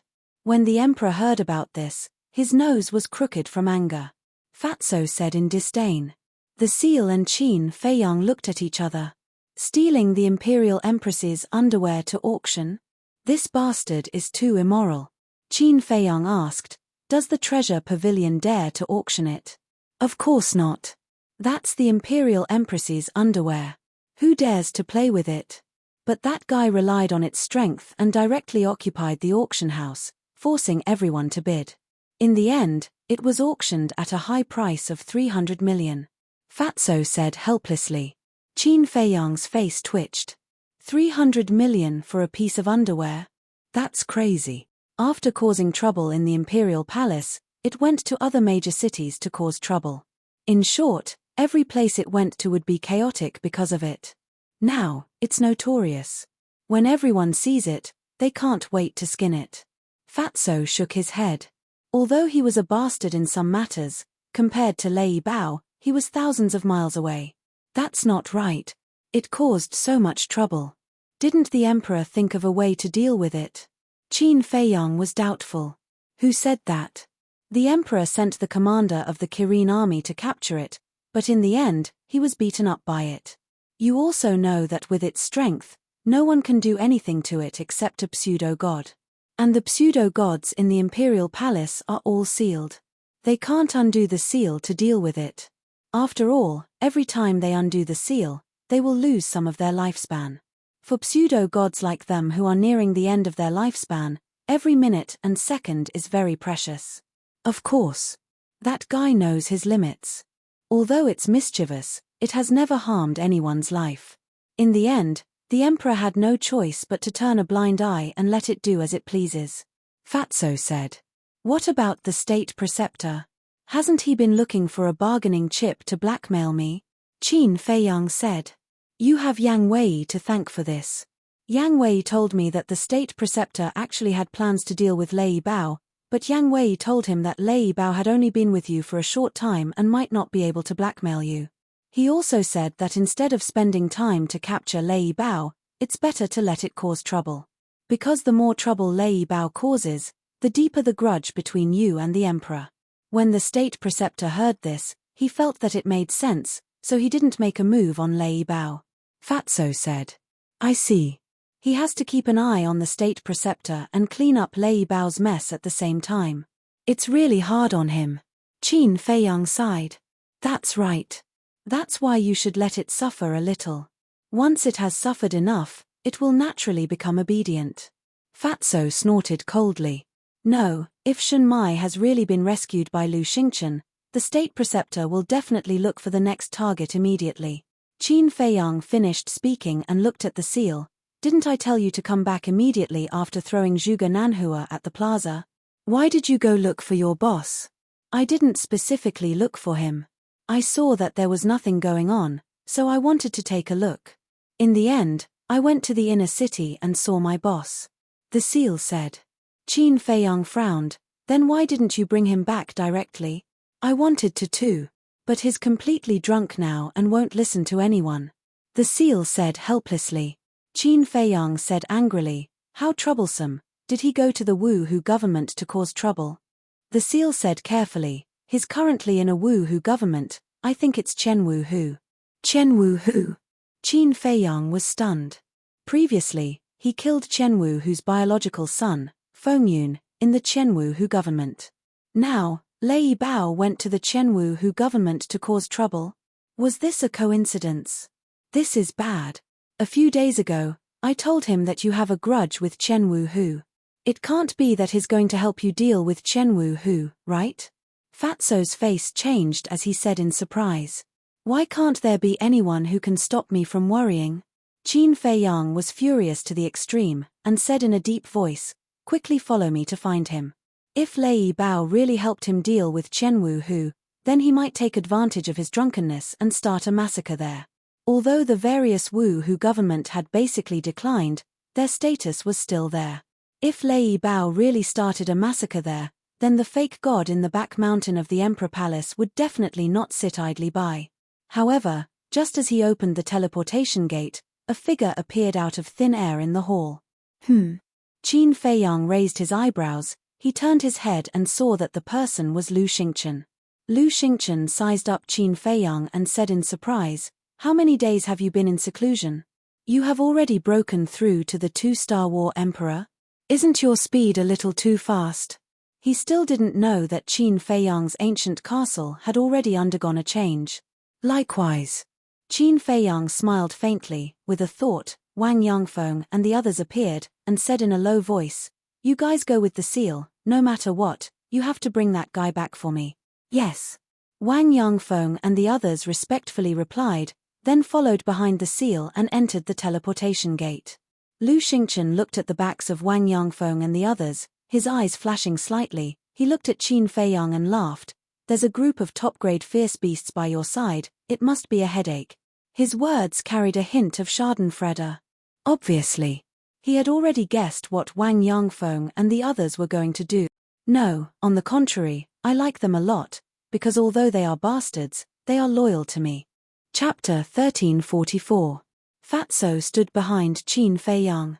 Lu Xingchen walked to the front of the chair and sat down. He looked at Qin Feiyang and smiled. "Actually, I'm quite envious of you." "Envious of me?" Qin Feiyang was stunned and asked. "Envious of you having such a group of loyal subordinates." Lu Xingchen said. "Don't you have them too?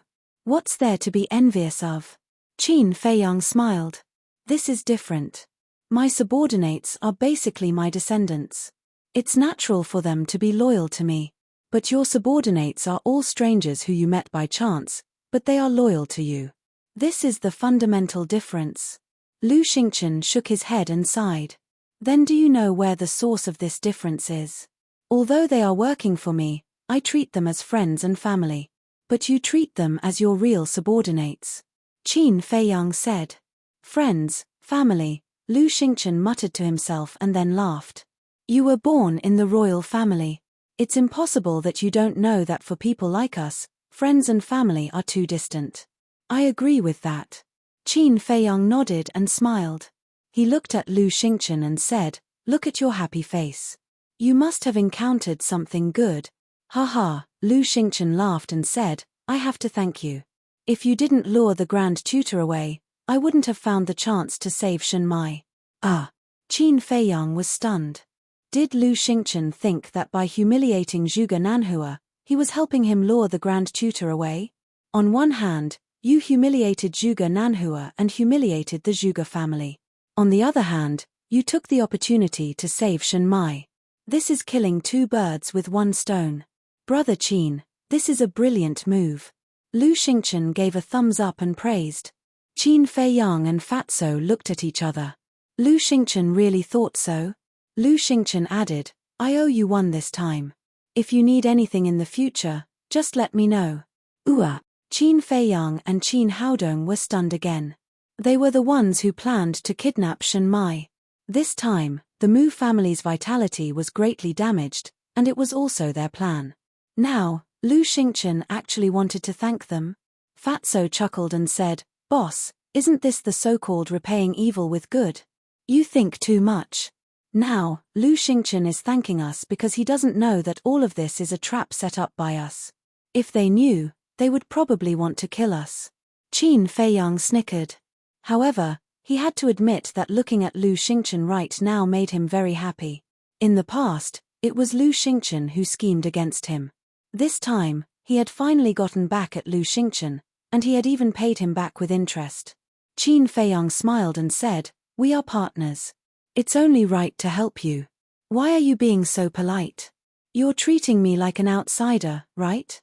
"Haha," Lu Xingchen laughed happily and said, "It was a wise decision to choose to cooperate with you. Of course. Whether it's you or boss, both of you are as cunning as old foxes. The two of you working together is simply a match made in heaven." Fatso chuckled. But when they heard this, Qin Feiyang and Lu Xingchen's faces couldn't help but darken. Match made in heaven?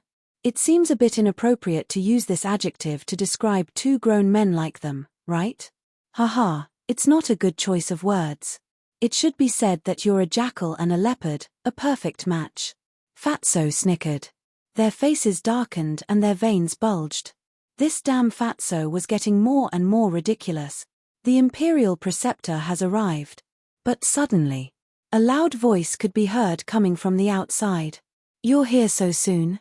Qin Feiyang was stunned. He should be here for Zhuge Mingyang. I'll leave. Lu Xingchen got up and said. Leave? Qin Feiyang raised his eyebrows and said, Shunmai has just been rescued. She must still be very scared now. You'd better go back and comfort her. No need. Shunmai's endurance is not as weak as you said. Lu Xingchen faintly smiled and disappeared without a trace after he finished speaking. Qin Feiyang immediately frowned. Fatso was a little puzzled and said, Boss, why did you ask Lu Xingchen to go back? The Imperial Preceptor will definitely talk about Zhuge Shenfeng later. I don't want Lu Xingchen to know about Zhuge Shenfeng's existence. But this guy seems to have noticed that I'm deliberately hiding something from him. He doesn't plan to leave. Qin Feiyang said secretly. Then what should we do? Fatso said. Act according to the situation. Qin Feiyang secretly said. Then, he looked outside the door and said indifferently, Come in. Da. Accompanied by a series of steady footsteps, two figures entered the main hall one after the other. It was the Imperial Preceptor and Yang Wei. The Imperial Preceptor looked angry. Yang Wei's eyes were also filled with a strong cold light. Qin Feiyang glanced at Yang Wei, then looked at the Imperial Preceptor and said with a smile, I've been in seclusion recently. Something happened and I can't get up to greet the Imperial Preceptor. I hope the Imperial Preceptor can forgive me. Something happened? The Imperial Preceptor smiled coldly and said, Why didn't I see anything wrong with you when you humiliated Zhuge Nanhua? Looks like I can't hide from the Imperial Preceptor, but why do you have to expose me, Imperial Preceptor? Don't you know that if you're too obvious, it will affect the relationship between both parties? Qin Feiyang said helplessly. Do you still need to protect the relationship between you and me? The Imperial Preceptor sneered. Qin Feiyang said calmly, Since the Imperial Preceptor has said so, I won't stand on ceremony. If the Imperial Preceptor is here for Zhuge Nanhua, please leave. What's with your attitude? Yang Wei shouted. Qin Feiyang's eyes turned cold. He looked at Yang Wei and said, Looks like the lesson I taught you last time wasn't enough. I was careless last time. Try me again if you dare. Yang Wei stared at him, unwilling to be outdone. Ha ha, Qin Feiyang laughed. His eyes were filled with murderous intent. He said word by word, Are you provoking me? Yang Wei said. Shut up. The Imperial Preceptor shouted. Sir, Yang Wei wanted to say something, but the Imperial Preceptor's face darkened. He said, I'll say it one last time. Without my order, don't say anything. Yes. Yang Wei's eyes trembled. He replied respectfully and went silent. However, when he looked at Qin Feiyang, his eyes were even colder than before. The Imperial Preceptor raised his head and looked at Qin Feiyang. He said, I'm not here for Zhuge Nanhua. He knew. Since it had happened, it was useless to say anything more. The reason for that was because it was impossible for Qin Feiyang to apologize to him for this matter. Furthermore, it was impossible for him to compensate Zhuge Nanhua for his mental loss. Qin Feiyang smiled and said, As long as it's not for Zhuge Nanhua, everything can be discussed. Please have a seat. The Imperial Preceptor glanced at the seat beside him. A hint of anger flashed across his eyes. Ever since the day he became the Imperial Preceptor, other than when he was with the Emperor, he had always been the one sitting at the top, looking down on others. Just like the various Marshal Marquis mansion. As long as he went, the various Marshal Marquis would take the initiative to give up the main seat. And now, Qin Feiyang actually let him sit below. This was a complete humiliation to him. So, rather than suffer this humiliation, it was better to stand and talk. Qin Feiyang said, If Lord Imperial Preceptor doesn't sit, then you are looking down on me. Of course, he knew what the Imperial Preceptor was thinking. But he had the final say. Of course.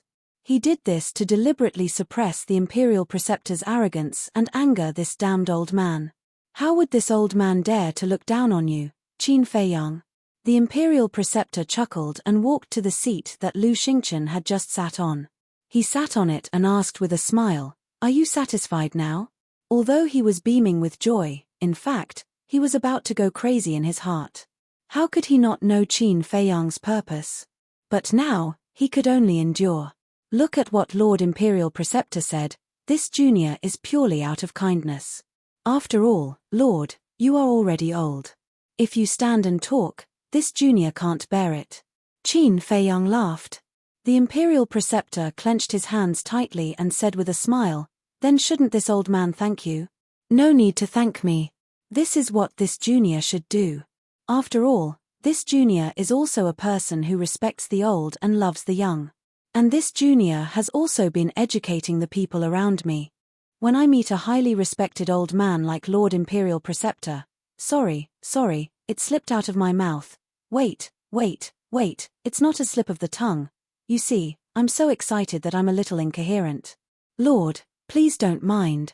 What this junior wants to say is that when you meet a highly respected old man like you must be respectful. Qin Feiyang said. The Imperial Preceptor's old face was dark, and his veins were bulging.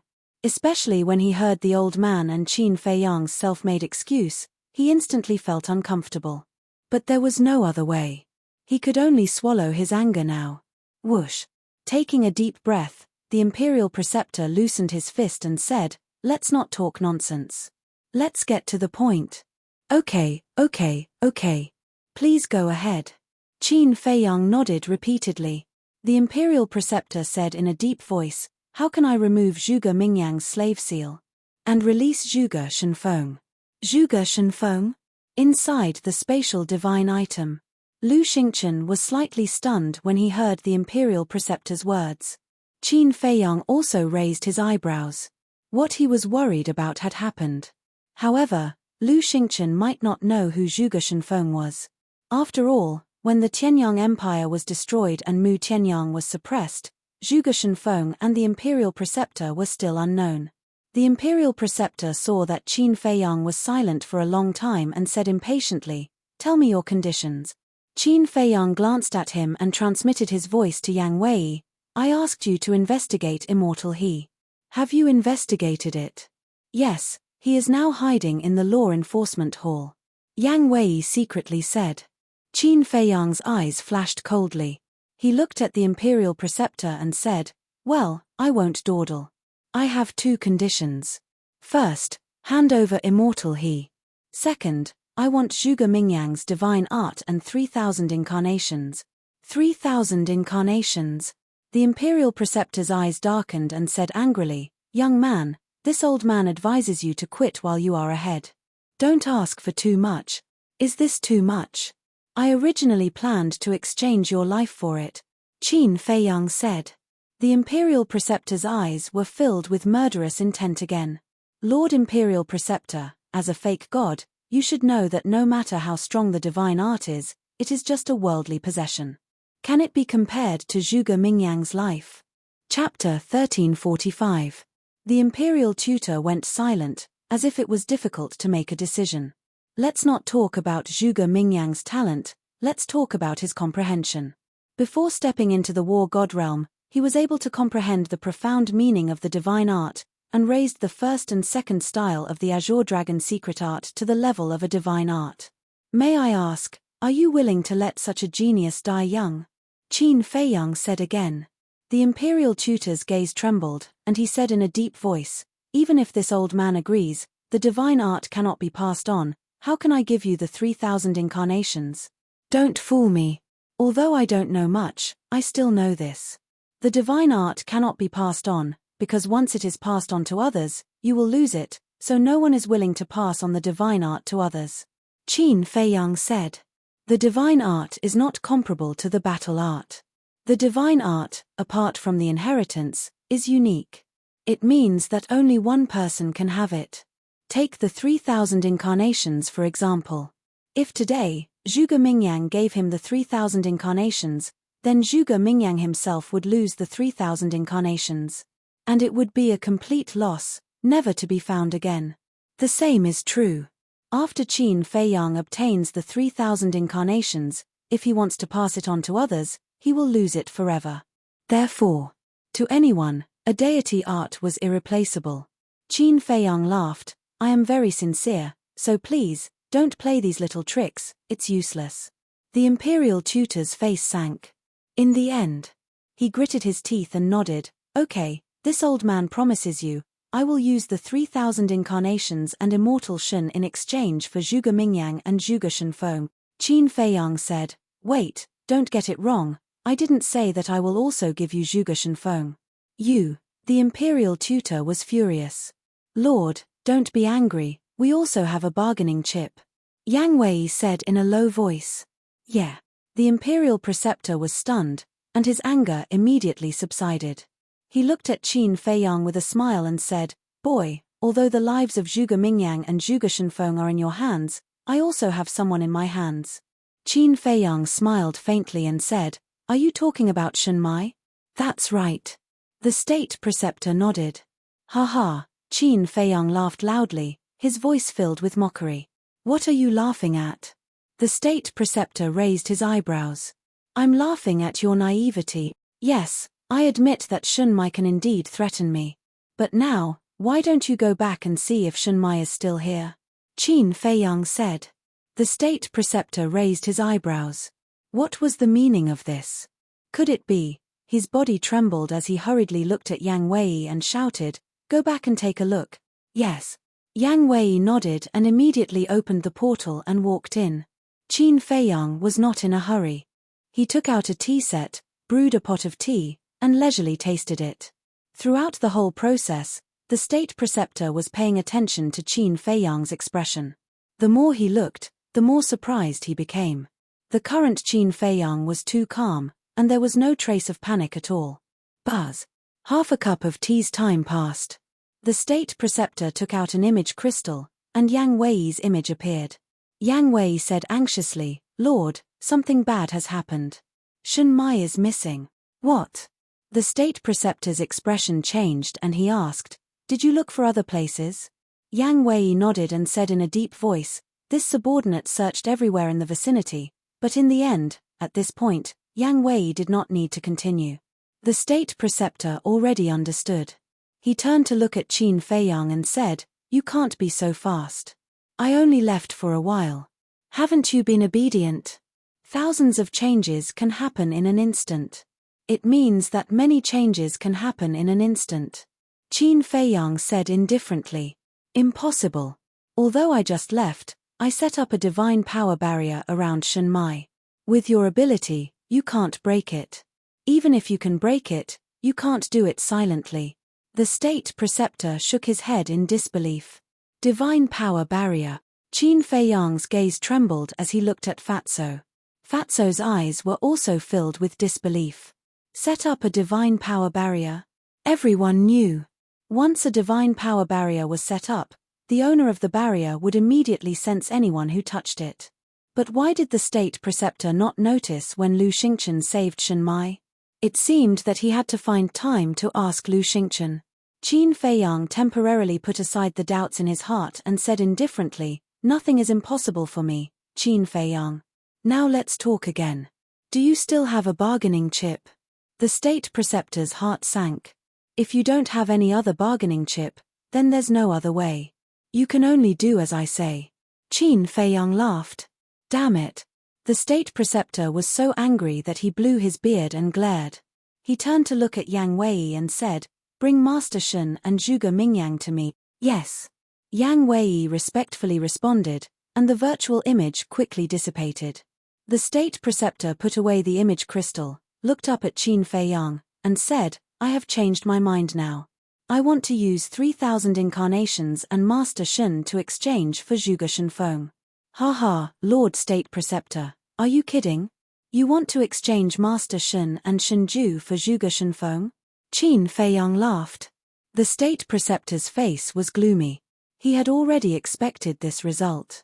Although Zhuge Mingyang's comprehension was really good, compared to a fake god like Zhuge Shenfeng, he was still a little worse. The State Preceptor asked, then what do you want to let Zhuge Shenfeng go? Let me think about this. When I think of something, I will tell you. Qin Feiyang laughed. Then you'd better not make me wait too long. Because you know me. When I lose my patience, I won't even care about my own life, let alone Zhuge Shenfeng. The State Preceptor said sternly. Qin Feiyang smiled faintly, and said, I know. Don't worry, I won't make you wait too long. But now I am really curious. What kind of face is hiding under your skin? The state preceptor's pupils contracted. It seemed that this little bastard already knew his true identity. Whoosh. Soon, Yang Wei, Zhuge Mingyang, and Master Shen appeared in the main hall out of thin air. When he saw Qin Feiyang, Zhuge Mingyang's eyes suddenly flashed with shocking killing intent. But Master Shen's face was full of horror. However, when he thought of the state preceptor's background, he was full of confidence again. He looked at Qin Feiyang and sneered, I didn't expect that we would meet again after so long. Yes. I also didn't expect that you would rely on the state preceptor again. Are you worthy of those people in the village? Qin Feiyang said. Haha, a wise man submits to circumstances. The state preceptor is a dignified fake god. He is powerful and has a high position. If I don't rely on him, should I rely on you? Do you have this qualification? Master Shen laughed disdainfully. He didn't know that the state preceptor had sold him out. He was showing off his power. The state preceptor coldly glanced at Master Shen, looked at Qin Feiyang and said, I have brought him here. You can deal with him as you wish. Deal with him? Zhuge Mingyang and Master Shen were stunned. What was the state preceptor talking about? Who was he going to deal with? Suddenly, Zhuge Mingyang seemed to think of something and glanced at Master Shen. The people present, except for them, were only Qin Feiyang and Fatso. But he could imagine that it was certainly not Qin Feiyang and Fatso. Then, only their side was left.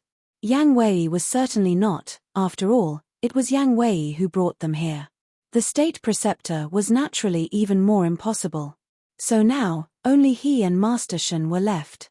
Although he didn't know what was going on, Zhuge Mingyang believed that the person the state preceptor was talking about was certainly not him. Then only Master Shen was left. In other words, the person who was going to be dealt with was Master Shen. Master Shen quickly realized this problem.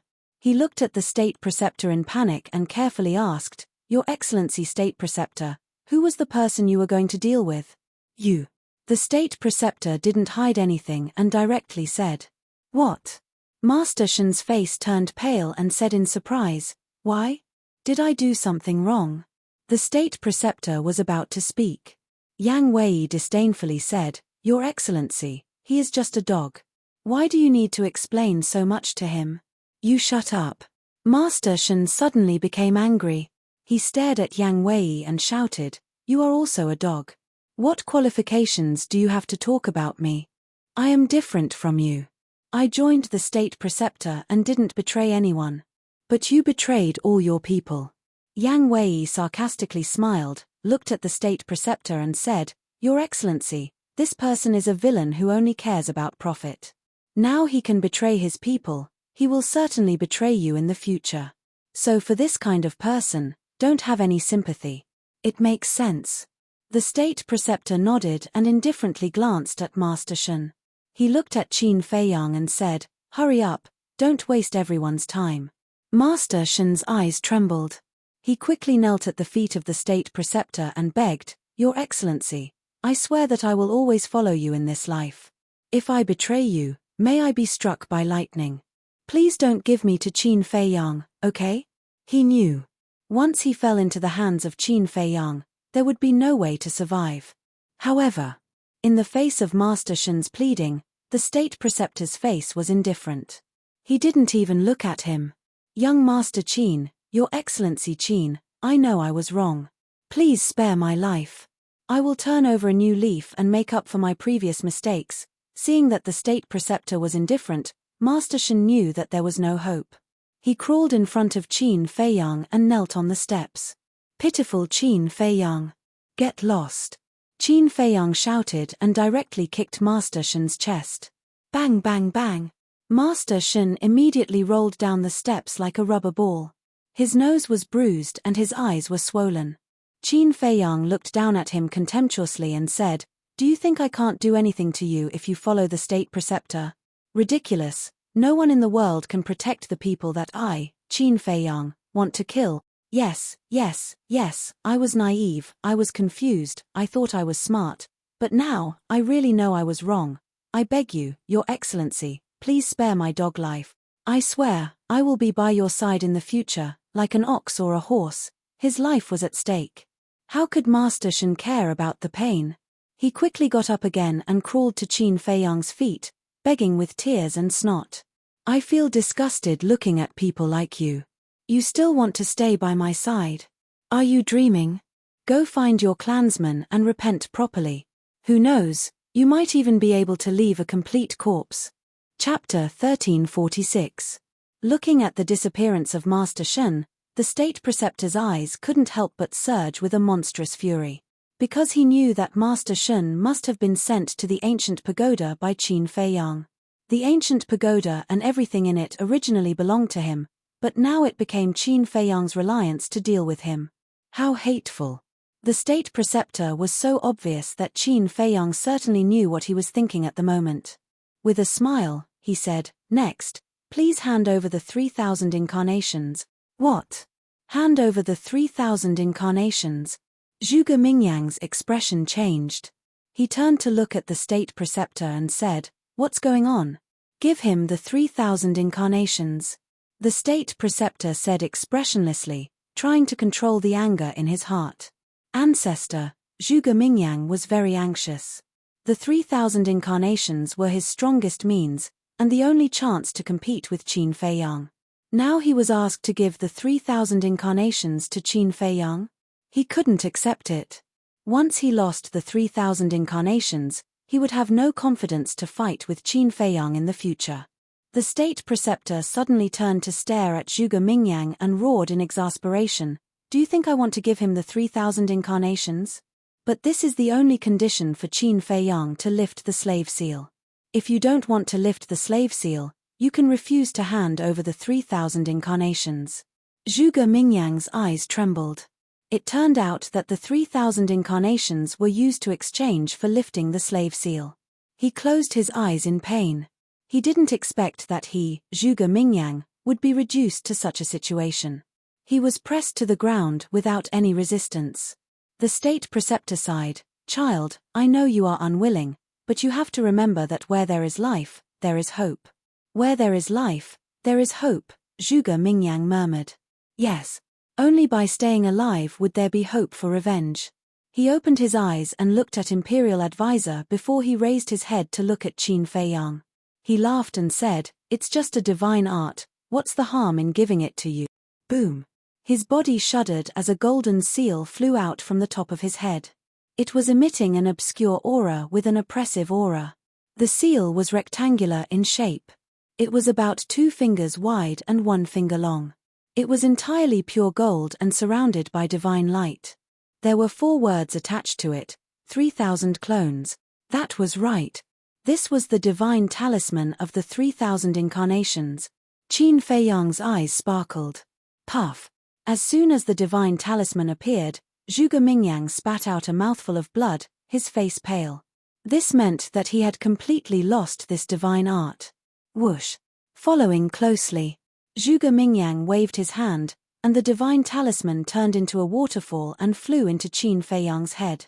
Immediately, a huge amount of information flowed into Qin Feiyang's mind. Zhuge Mingyang said in a low voice, "I've given you the 3,000 incarnations. Help me remove the slave seal." Although he had given the 3,000 incarnations to Qin Feiyang without hesitation, he was actually very unwilling. He was about to go crazy. "Don't worry. I need to verify it." Qin Feiyang laughed and closed his eyes to feel it carefully. Time passed by. About half an hour later, Qin Feiyang finally opened his eyes. He didn't say a single word of nonsense, and directly removed the slave seal. "Although you've obtained the 3,000 incarnations, you still have a long way to go. I won't let you continue to be so arrogant." Zhuge Mingyang glared at Qin Feiyang with resentment, opened the portal and turned to leave. "You're welcome to come again next time," Qin Feiyang said with a smile. Zhuge Mingyang's body stiffened and his eyes burned with anger. "Come again next time? To give you the divine art? That's too much." Seeing that the situation was not good, the Imperial Preceptor quickly turned around and dragged Zhuge Mingyang into the portal and said, "He's deliberately provoking you. Don't be fooled. There's still a long way to go. Let's wait and see. Yang Wei glanced at Qin Feiyang and followed him into the portal. The three of them soon disappeared. Fatso laughed secretly. This old Yang is really good at acting. If I didn't know him well, I would definitely think that he has turned the act into reality and joined the Imperial Preceptor. After all, the older the ginger, the spicier it is. You have to learn from him. Qin Feiyang said with a smile. Fatso was not convinced. Swish. At this moment, Lu Xingchen appeared, shook his head and sighed. I've been wondering why Brother Qin didn't kill Zhuge Mingyang back then. So it's because of the 3,000 incarnations. Qin Feiyang said with a smile, Zhuge Mingyang is a treasure in the Imperial Preceptor's eyes, but in my eyes, he's just a clown. It doesn't matter whether I kill him or not. The #1 prodigy of the Imperial capital was actually called a clown by you. Brother Qin's vision and breadth of mind are indeed incomparable to ordinary people. But, I agree. Compared to the value of the 3,000 incarnations, Zhuge Mingyang's life is really nothing. Lu Xingchen said with a smile. If Zhuge Mingyang were to hear their conversation, he would probably be so angry that he would vomit blood on the spot. Qin Feiyang smiled faintly and asked, Is there anything else? Lu Xingchen nodded and said, There is a small matter that puzzles me. I heard you mention Zhuge Shenfeng just now. Who is this person? As expected. Qin Feiyang secretly sneered and said, Go and investigate yourself. Anyway, you already know the name Zhuge Shenfeng. It's not difficult to investigate. Wouldn't it be faster if you just tell me directly? Lu Xingchen frowned. Qin Feiyang smiled faintly and said, How can there be such a cheap thing in the world? You're good. Lu Xingchen glared at him angrily, then turned and opened the portal to leave. Qin Feiyang also immediately took out the image crystal and sent a message to Wang Yangfeng. Buzz. Soon. Wang Yangfeng's shadow appeared. What's the situation? Qin Feiyang asked. See for yourself. Wang Yangfeng smiled helplessly, the image crystal changed, and Lei Bao immediately entered Qin Feiyang's line of sight. At this moment, Lei Bao was blocking the door of Qianwu Marquis. Moreover, it was holding a wine jar the size of a washbasin in its arms. As it drank, it cursed at the people inside. Marquis Qianwu was standing in front of the door, his face extremely ugly. As for Wang Yishan and the rest, they were squatting beside Lei Bao, trying their best to persuade him. But Lei Bao was already drunk to the point of being a complete mess, and couldn't listen at all. Lei Bao gulped down a few mouthfuls, looked at Marquis Qianwu provocatively, and said, Surnamed Feng, you are a martial marquis, why are you so timid? You're just like a turtle, hurry up, don't waste my time, come and fight with me for 300 rounds. Bastard. Marquis Qianwu was unable to restrain his anger, he raised his head to look at Qin Feiyang's shadow, and roared, Aren't you going to control it, and let it continue to mess around like this? Boss Qin. Lei Bao also noticed Qin Feiyang, burped, and laughed. Boss Qin, Fatso told this emperor that this guy surnamed Feng is not a good person. As long as you say the word, this emperor will immediately flatten this turtle's lair. Son of a bitch. Qin Feiyang's face twitched. This fellow was the first person who dared to call a marquis a son of a bitch in public. Seal anxiously transmitted to him from the side, Big brother, stop messing around, Boss Qin will be angry. Lei Bao said unhappily, this emperor is helping Boss Qin fight for justice, what is he angry about? He should be thanking this emperor. Seal was helpless. This thing, wine, was really harmful. Lei Bao's body swayed, he stood up and looked at Marquis Qianwu, and said, Damn old man, do you dare to accept the challenge? If you don't dare, then hurry up and admit that you're a son of a bitch. Preposterous, preposterous. I must report this matter to His Majesty. Marquis Qianwu was so angry that his face turned black, and his body trembled. It's useless even if you report it to old Prince Tian. Lei Bao laughed disdainfully, his terrifying might exploding out as he pounced towards Marquis Qianwu. Boom. The gate of the Marquis's mansion instantly collapsed. Marquis Qianwu, as well as the guards beside him, were in a complete mess, and a large number of them fell down. Such a big Marquis's mansion, actually no one dares to accept the challenge, this emperor is really disappointed. It's not fun, This emperor will go to the Zhuge family. Lei Bao shook his head, swayed his body, and soared into the sky. What? He still wants to go to the Zhuge family? Wang Yangfeng and the rest had a change of expression.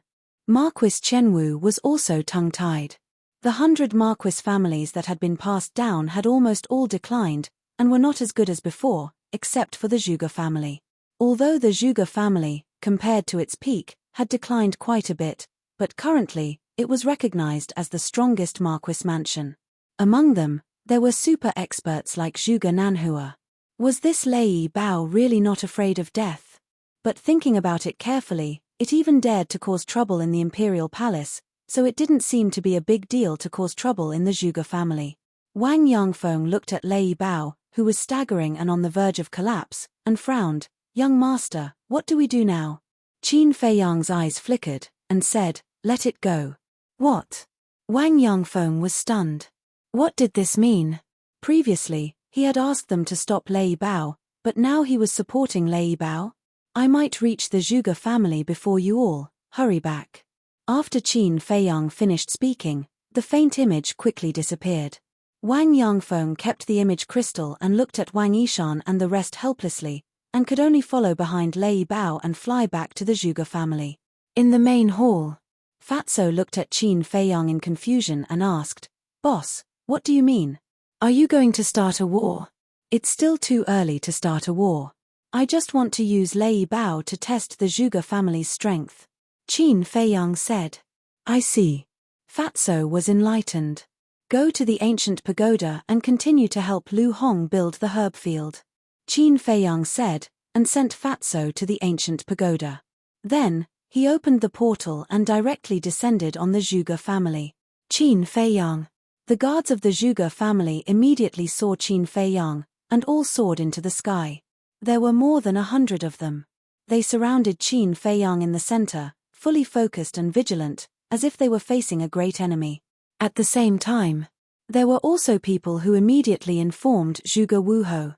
Qin Feiyang glanced at the guards around him, with his hands behind his back. He quietly looked at the house of Marquis below, his face expressionless. Qin Feiyang, what are you doing in my Wuhu manor? Suddenly. Chapter 1347. This person was 8 feet tall and burly like a small giant. There was a shocking scar on the left side of his face, exuding a valiant aura. Qin Feiyang glanced at him and looked away. Bastard. Do you know who I am? Do you know where this place is? Get lost if you know what's good for you. Otherwise, don't blame the Zhuge family for being rude to you. Facing Qin Feiyang's disregard, the burly man was furious and shouted. Noisy. Qin Feiyang raised his head and looked at the burly man with ruthless coldness. The burly man shrank his neck and a sense of panic emerged in his heart. How dare you offend Boss Qin? You must be tired of living. At this moment, accompanied by a playful laughter, a bolt of lightning broke through the air and pounced directly at the burly man. The burly man turned pale and quickly counterattacked. But before he could do anything, he was drowned by the lightning. Blood splattered on the spot and screams resounded through the sky. Anyone who dares to offend Boss Qin must die. The lightning dissipated and Lei Bao's figure appeared. Why is this bastard here too? Seeing the appearance of Lei Bao, the guards were instantly terrified. Who in the imperial city didn't know Lei Bao's name? It was a bastard. Whoever provoked it, no matter who it was, would not have a good ending. This, Seal, Wang Yangfeng, and the rest also broke through the air. Seeing Lei Bao killing people as soon as he arrived at the Zhuge family, their expressions changed drastically. Young master, let's stop it immediately, Wang Yangfeng said. No need. Qin Feiyang waved his hand. The group of people was stunned. What did he mean? Did he tacitly allow Lei Bao to kill people in the Zhuge family? However, they didn't ask too much. They landed next to Qin Feiyang and went on full alert. After all, they were in the Zhuge family now. It was better to be careful. Looking at Lei Bao again, after killing the burly man, it grinned at Qin Feiyang and then looked at the surrounding guards. Its fierce eyes were hazy with drunkenness. Run. No one knew which guard shouted in horror. Immediately, All the guards turned around and fled. Useless thing. But at this moment, a hoarse voice sounded. Although his voice was hoarse, it was full of energy. Following closely, a violet-clothed old man flashed out from the Marquis estate. He was about 1.8 meters tall. Although he was old, his body was very robust. Especially his eyes, which were not turbid at all. They were sharp, spirited, and sparkling. The moment the old man appeared, the guards immediately stopped in their tracks, their faces filled with shame. Wang Yangfeng's eyes narrowed as he sent a voice transmission. "Young master, who is he?" Qin Feiyang said, "He is the current Zhuge Wuhou. From your tone, you seem to be afraid of him." "I have no choice but to be afraid because he is a 9-star combat emperor. Moreover, judging from his aura, it seems that he is about to step into the peak of the 9-star combat emperor realm." Wang Yangfeng thought to himself. "I didn't expect that old man to have hidden himself so deeply." Qin Feiyang grumbled, a cold light flashed in his eyes as he shouted, "Lei Bao, kill him." "What?" The expressions of Wang Yangfeng and the others changed. They never would have thought that Qin Feiyang would actually give such an order to Lei Bao. Could it be that they were going to start a war head-on? Kill this Marquis? Zhuge Wuhou was also stunned. The people of the Zhuge family below were also dumbstruck.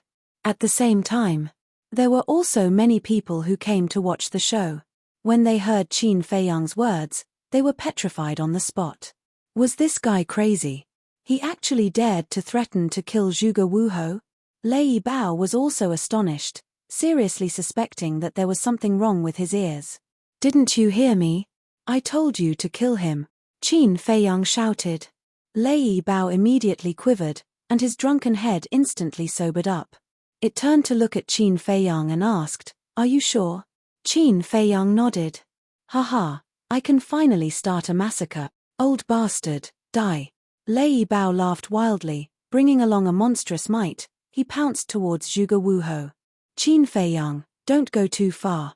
Zhuge Wuhou was furious. Not long ago, he had humiliated Zhuge Nanhua in public, and now he was brazenly killing his way into his house. Was he bullying his Zhuge family? Boom. He took a step forward, and the emperor's might roared in all directions as he threw a punch at Lei Bao. "You overestimate yourself." Lei Bao smiled contemptuously, stood up like a human, and slapped out with his claws. Boom. Crack. Accompanied by a loud sound, Zhuge Wuhou's arm broke on the spot, and blood stained the sky. Then, like a meteorite, he flew out horizontally. The terrifying shockwaves of the battle rolled towards the Zhuge family below. The group of guards from before were the first to bear the brunt of it. Their bodies directly exploded in the air, and blood poured down like a waterfall. Below, the entire Zhuge family's buildings were trembling crazily at this moment, facing the danger of collapse. At this moment, everyone in the Zhuge family fell into a state of panic. Not good. Zhuge Wuhou's expression changed. Previously, he was so angry that he didn't care about the people below. Although the battle between the 9-star war emperor was not as good as the false god, it was still enough to flatten his Zhuge family. He quickly stabilized his body and pounced downwards. "Old bastard, where do you want to go?" However, Lei Bao was like a ghost, and instantly appeared in front of Zhuge Wuhou. The power of thunder roared out, drowning the sky. Zhuge Wuhou looked at the Fang Marquis's mansion below him, and decisively soared into the sky, and roared, "Elders, please quickly come out of seclusion and protect the Marquis's mansion." "Elder." Qin Feiyang's eyes flickered as he scanned the entire Marquis's mansion. Boom. Almost at the same time as Zhuge Wuhou's voice fell, a terrifying emperor's might erupted from the ground in the center of the Marquis's mansion. Whiz. Following closely, 10 figures flew out from the ground and appeared in Qin Feiyang's line of sight. Among these 10 people, there were men and women. They all looked old, but the aura they emitted was extremely terrifying. They are all 9-star war emperor. Wang Yangfeng swept his gaze across them one by one, and whispered to Qin Feiyang. "Not bad. A mere martial Marquis's mansion has so many war emperor." Qin Feiyang muttered. At the same time, the 10 great clan elders looked at Qin Feiyang and the others, killing intent flashing in their eyes, and then they attacked at the same time. The Emperor's might roared in all directions, and instantly dissolved the battle fluctuations that were surging towards the Marquis's mansion. With the 10 great clan elders present, Zhuge Wuhou no longer had any misgivings and let go of his hands and feet. "Arrogant bastard, I will definitely kill you today." He raised his head and roared. His battle chi surged, and a black moon rose into the sky. His divine might rolled across the horizon, crushing the power of thunder and smashing it towards Lei Bao. This is, Qin Feiyang's pupils constricted. The first move of the eclipse moon, black moon. Wang Yangfeng and the others also sucked in a breath of air. They never thought that Zhuge Wuhou would also obtain this kind of inherited divine art. "Black moon, you really make me miss you." Lei Bao laughed, and a purple sea of thunder rushed out from his back like a raging wave, and a purple eye appeared out of nowhere. This is his battle soul, Eye of the Thunder God. Wang Yishan and the others were excited. Previously in the reincarnation ocean, they had already seen the Eye of the Thunder God. Although it could not be compared to a divine art, the Eye of the Thunder God's innate divine ability could almost compete with a divine art. "Old bastard, come on," Lei Bao roared. The Eye of the Thunder God trembled in the void, and with a wave of thunder, it roared towards the black moon. What's going on? It actually did not activate its innate divine ability. Wang Yangfeng and the others' faces changed. Although the Eye of the Thunder God was terrifying, only by activating its innate divine ability could it compete with a divine art. What was this guy doing? He was too arrogant. Qin Feiyang stared at Lei Bao, and his eyes were also flickering. Suddenly, his eyes flashed, and a trace of a smile crept onto his face. The originally aggressive Lei Bao suddenly retreated, and with the Eye of the Thunder God, he turned around and slipped away. Boom! The black moon carried with it the power to destroy the world as it blasted towards the Zhuge family below like lightning. So that's how it is. This guy is really treacherous. He actually wants to use Zhuge Wuhou's divine art to destroy the Zhuge family. If its evil plan succeeds, Zhuge Wuhou will probably go crazy with anger. Wang Yangfeng and the others suddenly understood, and there was a trace of a smile in their eyes. Damn it! Zhuge Wuhou also realized Lei Bao's goal, cursed angrily, and quickly dispersed the black moon. But now, it seemed that it was too late. "Don't!" Zhuge Wuhou roared in despair. "Qin Feiyang, you have completely angered this old man." All of a sudden, an angry roar exploded, and the imperial tutor appeared out of thin air. Qin Feiyang's expression changed, and he sent a sound transmission, "Lei Bao, come back quickly." Hearing this, Lei Bao glanced at the imperial tutor, then immediately turned around and rushed towards Qin Feiyang. What a joke! With the imperial tutor personally here, if he didn't escape quickly, he would definitely lose his life.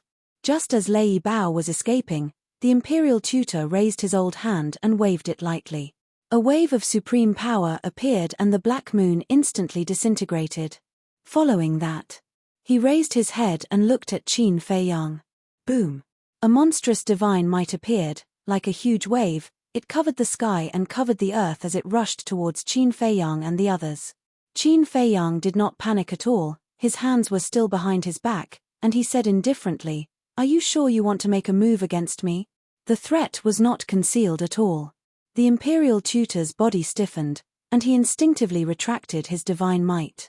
But then, killing intent shot out from his old eyes as he sneered, "This old man's patience has reached its limit. Don't try to threaten me anymore." The divine might appeared once again, drowning out the sky as it pounced towards Qin Feiyang and the others. Qin Feiyang obviously knew that the imperial tutor would not give up so easily this time. What he said just now was not to threaten the imperial tutor, but to buy time for Lei Bao. At this moment, Lei Bao had already rushed in front of him. Qin Feiyang moved his mind, and Lei Bao, Seal, Wang Yangfeng, and the others instantly disappeared without a trace. Obviously, they were all sent to the castle. "Try to kill me if you can." Qin Feiyang smiled coldly and was about to enter the castle. "Something bad has happened, you two stop." But at this moment, the commander of the Kirin army and the head eunuch both flew over, their faces full of anxiety. Qin Feiyang and the imperial tutor raised their eyebrows at the same time and turned to look at the two. The commander of the Kirin army and the head eunuch panted as they flew in front of Qin Feiyang. The head eunuch immediately looked at the imperial tutor and said, "Imperial tutor, come over quickly, I have something to talk to the commander of the Kirin army." The imperial tutor frowned more and more. "It's urgent, hurry." Chapter 1348. What's so urgent? Qin Feiyang frowned. The Grand Master glanced at the chief eunuch and the commander of the Kirin army, withdrew his divine power, and walked to the three of them. The chief eunuch glanced at the crowd and said, "This is a serious matter. When you hear it later, please try not to react too much to avoid causing panic." "Say it," the Grand Master said impatiently. The chief eunuch said, "His Majesty was assassinated." "What?" The Grand Master was shocked. Qin Feiyang's face also changed. How could this be? The emperor lived in the imperial palace. How could he be assassinated? The Grand Master grabbed the chief eunuch's clothes and shouted, "Tell me, what happened?" "Grand Master, please calm down." The commander of the Kirin army hurriedly grabbed the Grand Master's arm and said. The Grand Master said sternly, "How can I calm down after such a thing happened? It's because this matter is too important that you have to calm down. Think about it. If the world knew that His Majesty was assassinated, how big of a storm would it cause?" The commander of the Kirin army said in a deep voice. The Grand Master glanced at the commander of the Kirin army, let go of the chief eunuch, and said, "Where was he assassinated?" "The Imperial Study Room." The chief eunuch. The Grand Master immediately opened a portal and strode in. The chief eunuch followed closely behind him. "You come with me too," the commander of the Kirin army said to Qin Feiyang and followed him into the portal. Qin Feiyang's eyes flickered. But in the end, he followed. What's going on? Look at how anxious they are. Could it be that something big has happened in the imperial palace? The crowd below was surprised. The imperial study room. At this moment, the security here was no different from usual. The door was closed. Two eunuchs and a maid stood outside respectfully. It seemed that they didn't know that the emperor was assassinated. Inside the room, Qin Feiyang and the other three appeared one after another. A strong smell of blood immediately assailed their nostrils. The four of them quickly scanned their surroundings, only to see that there was no one in the huge imperial study except for the rows of bookshelves and desks. But there was blood everywhere on the ground. And it was fresh blood. Seeing this, the Grand Master's face darkened. He turned to the two commanders of the Kirin army and asked, "Where is His Majesty? Even if he was killed, his corpse should still be here. There are no bodies." The chief eunuch shook his head. "How is this possible?" The imperial advisor was furious. "There's really no corpse." The main eunuch Condorit. "Aren't you always by His Majesty's side? What's going on?" The imperial tutor lowered his voice and asked. "Yesterday morning, Your Majesty said that you wanted to come to the imperial study to read, so I accompanied Your Majesty to the imperial study. But before entering the imperial study, His Majesty asked me to wait outside. Your Majesty's orders, I naturally do not dare to disobey. I can only stand guard outside." This defense lasted for an entire day and night. The main eunuch Condorit. The imperial advisor said angrily, "Didn't you find it strange after reading for an entire day and night?" The main eunuch Condorit said, "There's nothing strange about it. His Majesty usually reads for a long time when he's reading. It's normal for him to read for several days and nights." "Then how did you find out that Your Majesty was killed?" Qin Feiyang asked. "Because of you. Not long ago, the commander of the Kirin army received the news that you brought people to the Zhuge family. He knew that you might cause trouble again, so he immediately came to report to His Majesty. But no matter how we shouted, His Majesty did not respond. At first, we did not think much of it. After all, this is the imperial study. No one would dare to commit a crime here. We just thought that His Majesty was too engrossed in reading or was tired and fell asleep in the imperial study.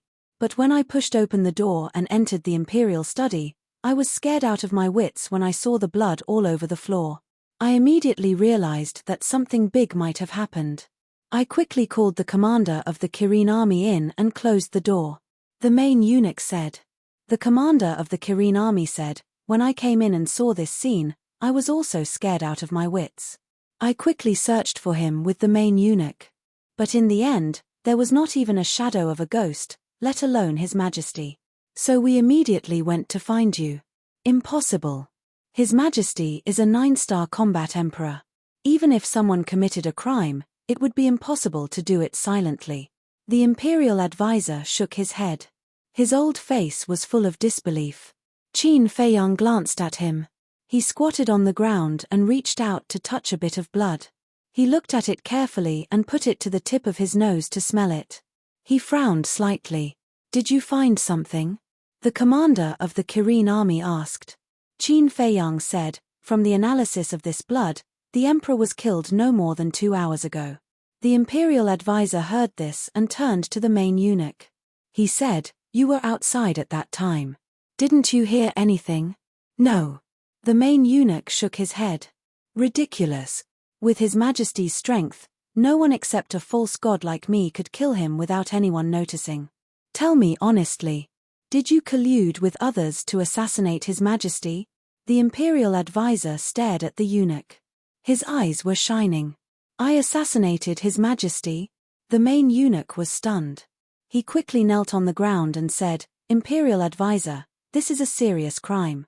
I don't have the guts to do this. Please investigate. Don't worry. I will find out. The imperial advisor smiled coldly. He turned to look at the door and shouted, You 4, come in immediately. The 2 eunuchs and the maid quickly ran in. When they saw the blood on the ground, they were shocked. They knelt on the ground and said, Greetings, imperial advisor. The imperial advisor said in a deep voice, I ask you, after His Majesty entered the imperial study, did you hear anything? No. The 4 quickly shook their heads. Really? If I find out that you are lying, do you know the consequences? The imperial advisor said sternly. I don't dare. We really didn't hear anything. The 4 of them hurriedly said in fear. The imperial advisor looked at the 4 with murderous eyes. At the same time, Qin Feiyang looked at the imperial advisor, then looked at the 2 eunuchs and the 2 maids. His eyes flashed and said, I have a way to know if they are lying. What way? The imperial advisor frowned and looked at him. Slave seal. Qin Feiyang waved his hands. 4 slave seals appeared in an instant and disappeared into the top of the 4 people's heads like lightning. The 4 immediately held their heads and screamed. But soon, the pain disappeared. Qin Feiyang said, Let me ask you, after the emperor entered the imperial study, did the eunuch leave? Or enter the imperial study? No. The eunuch has been guarding outside until the commander of the Kirin army came. He then entered the imperial study. The 4 said. After listening, Qin Feiyang looked at the imperial advisor and said, They are not lying. How can you be so sure? The imperial advisor sneered. Of course. Because of the slave seal, I can peek into the other person's mind, so I know what they are thinking at the moment. Qin Feiyang said. These 4 people are just ordinary people. Naturally, their minds are not as good as the Zhuge family and the Mu family. So when he asked, the 4 people's minds came up with the truest thoughts. The imperial advisor's pupils shrank. Suddenly, the imperial advisor waved his hand and the power of the pseudo-god emerged and rushed toward the 2 eunuchs and the 2 maids. Before the 4 people could react, blood splashed on the spot. Seeing this, the eunuch's eyes were full of fear. The commander of the Kirin army was also afraid. Qin Feiyang was not afraid at all. He raised his eyebrows and said, Why did you kill them? They are not fools. When they saw the blood here, they must have thought that His Majesty had an accident. If they spread the news, wouldn't the empire be in chaos? The imperial advisor said indifferently. As long as the imperial advisor says a word, do you think they will dare to talk nonsense? Qin Feiyang sneered. What do you mean? Did I kill the wrong people? Or are you saying that you want to meddle in the affairs of a few ants that this nation teacher is killing? Qin Feiyang, I suddenly realized that this matter should have something to do with you, the imperial advisor said with a sinister smile. Qin Feiyang immediately frowned. The imperial advisor said with a sinister smile, His Majesty was fine when you didn't come out. But as soon as you came out, His Majesty was killed. Is this a coincidence? Heh. The eunuch's head and the commander of the Kirin army also looked at Qin Feiyang. Qin Feiyang looked at the two and sneered at the imperial advisor. You want to frame me? Is this a trap? It is clearly the truth. Because in the entire Great Qin Empire, other than me, only you have the ability to kill His Majesty silently, the imperial advisor said with murderous intent in his eyes. Then tell me, what kind of ability do I have? Qin Feiyang said. The ancient castle. You could have used the castle to sneak into the royal study without anyone noticing. Then, you could have caught the emperor off guard and brought him into the castle.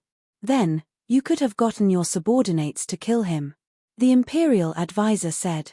If you want to condemn someone, you can always find a pretext. Qin Feiyang said calmly. You want to condemn someone?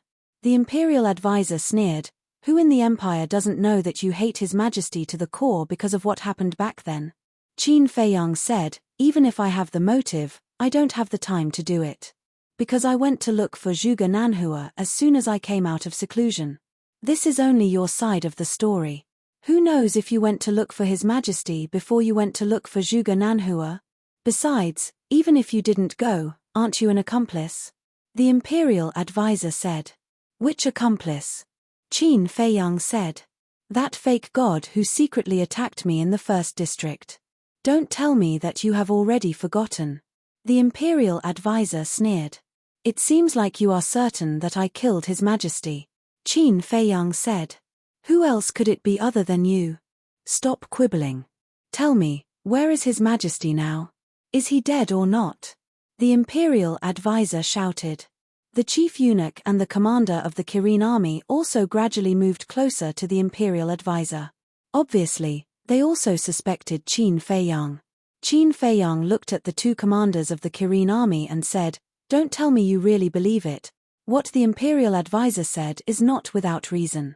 The chief eunuch said in a deep voice. Chapter 1349. Ignorance is terrible. Qin Feiyang shook his head and sighed. He looked at the state preceptor and said, I have a motive to kill, and so do you. I have the ability, and so do you. Since you suspect me, I have a reason to suspect you. You are a thief pretending to be a thief. The state preceptor said angrily. Qin Feiyang said, Can I say that you are also a thief pretending to be a thief? Don't talk nonsense. The state preceptor shouted. His eyes were full of killing intent. Qin Feiyang's gaze turned cold as he shouted, You better put away your killing intent right now. The state preceptor said, I advise you not to challenge my patience. That's what I should say. If you don't want those shameful things to be exposed, you better behave yourself. Don't bite people like a mad dog. Qin Feiyang said. You, the state preceptor was furious. What about me? Qin Feiyang looked at him provocatively. You win. The state preceptor said coldly. He turned to the chief eunuch and asked, Where is the imperial seal? The imperial seal? The chief eunuch was stunned. He looked at the desk next to him. On the desk, there were pens, ink, paper, and a stack of memorials. On one side, there was a square jade box. It was the size of two adults' palms. It was carved with dragons and phoenixes. It was very delicate. This was the desk where the emperor usually read memorials. The head eunuch quickly walked to the desk and reached out to grab the jade box. At this moment, the state preceptor and Qin Feiyang rushed to the jade box at the same time. However, the imperial preceptor's speed was still faster than the imperial preceptor and he managed to grab the jade box first. The sudden change of events caused the chief eunuch and the commander of the Qilin army to be at a loss for a moment. At the same time, seeing the jade box in the state preceptor's hand, Qin Feiyang's face darkened. He said, We don't know whether the emperor is dead or not. Are you so eager to get the imperial seal? What nonsense are you talking about? This imperial preceptor is protecting the imperial jade seal to prevent it from falling into the hands of those with ill intentions. The imperial tutor sneered. Are you talking about yourself? Qin Feiyang took the opportunity to step forward and grab the jade box. What are you doing? The Imperial advisor said angrily. The two of them each grabbed onto one side and refused to let go. Qin Feiyang said, other than my Qin clan, I will not allow the Imperial Jade Seal to fall into the hands of anyone else, especially you. Then we'll have to rely on our own abilities. The Imperial Preceptor's eyes flashed with murderous intent. A surge of divine might suddenly emerged and pounced on Qin Feiyang. Puff! Qin Feiyang spat out a mouthful of blood and was forced to retreat. The Imperial Preceptor took the jade box as though it was a treasure. He took a few steps back and opened the jade box impatiently. Damn it! Qin Feiyang was furious. He was burning with anxiety. But, the moment the Imperial Tutor opened the jade box, his entire body froze. What's the situation? Qin Feiyang was stunned. Shouldn't this old man be happy to have obtained the Imperial Jade Seal? He walked up suspiciously and looked at the jade box. His expression froze. Ha ha! Immediately after, he raised his head and laughed. His laughter was filled with sarcasm. The jade box was actually empty. The Imperial Jade Seal was not in it at all. How could this be? His Majesty has always placed the Imperial Jade Seal in here. How could it not be here? The head eunuch stepped forward to take a look. His expression changed. Could it have been taken away by the culprit? The commander of the Kirin army was shocked. Hearing this, Qin Feiyang and the Imperial Preceptor raised their heads at the same time and looked at each other. The Imperial Preceptor roared, "Hand over the Imperial Jade Seal immediately." Qin Feiyang said to himself, "You're the one who should hand over the Imperial Jade Seal." The Imperial Preceptor raised his eyebrows and stared at Qin Feiyang. He said to himself, "You really didn't kill His Majesty?" "Nonsense, if I killed him, would I fight with you for the Imperial Jade Seal?" Qin Feiyang snorted coldly. The Imperial Preceptor's heart sank. He said, "If it's not you, and it's not me, then who could it be?" Qin Feiyang also fell silent. All along, the Imperial Preceptor had been suspecting him, and he had also been suspecting the Imperial Preceptor. But from the Imperial Preceptor's current behavior, it seemed that it really had nothing to do with him. However, as the Imperial Preceptor said, besides the two of them, who else had this ability? Wait. He seemed to have overlooked someone. This person was Lu Xingchen. Lu Xingchen had this ability and the motive to kill. He was undoubtedly the most suspicious. Thinking of this, Qin Feiyang immediately opened a portal and walked in without looking back. "Where are you going?" the commander of the Kirin army quickly asked. "To find the real culprit," Qin Feiyang said. Before his voice died away, Qin Feiyang disappeared into the portal. The commander of the Kirin army looked at the Imperial Preceptor again.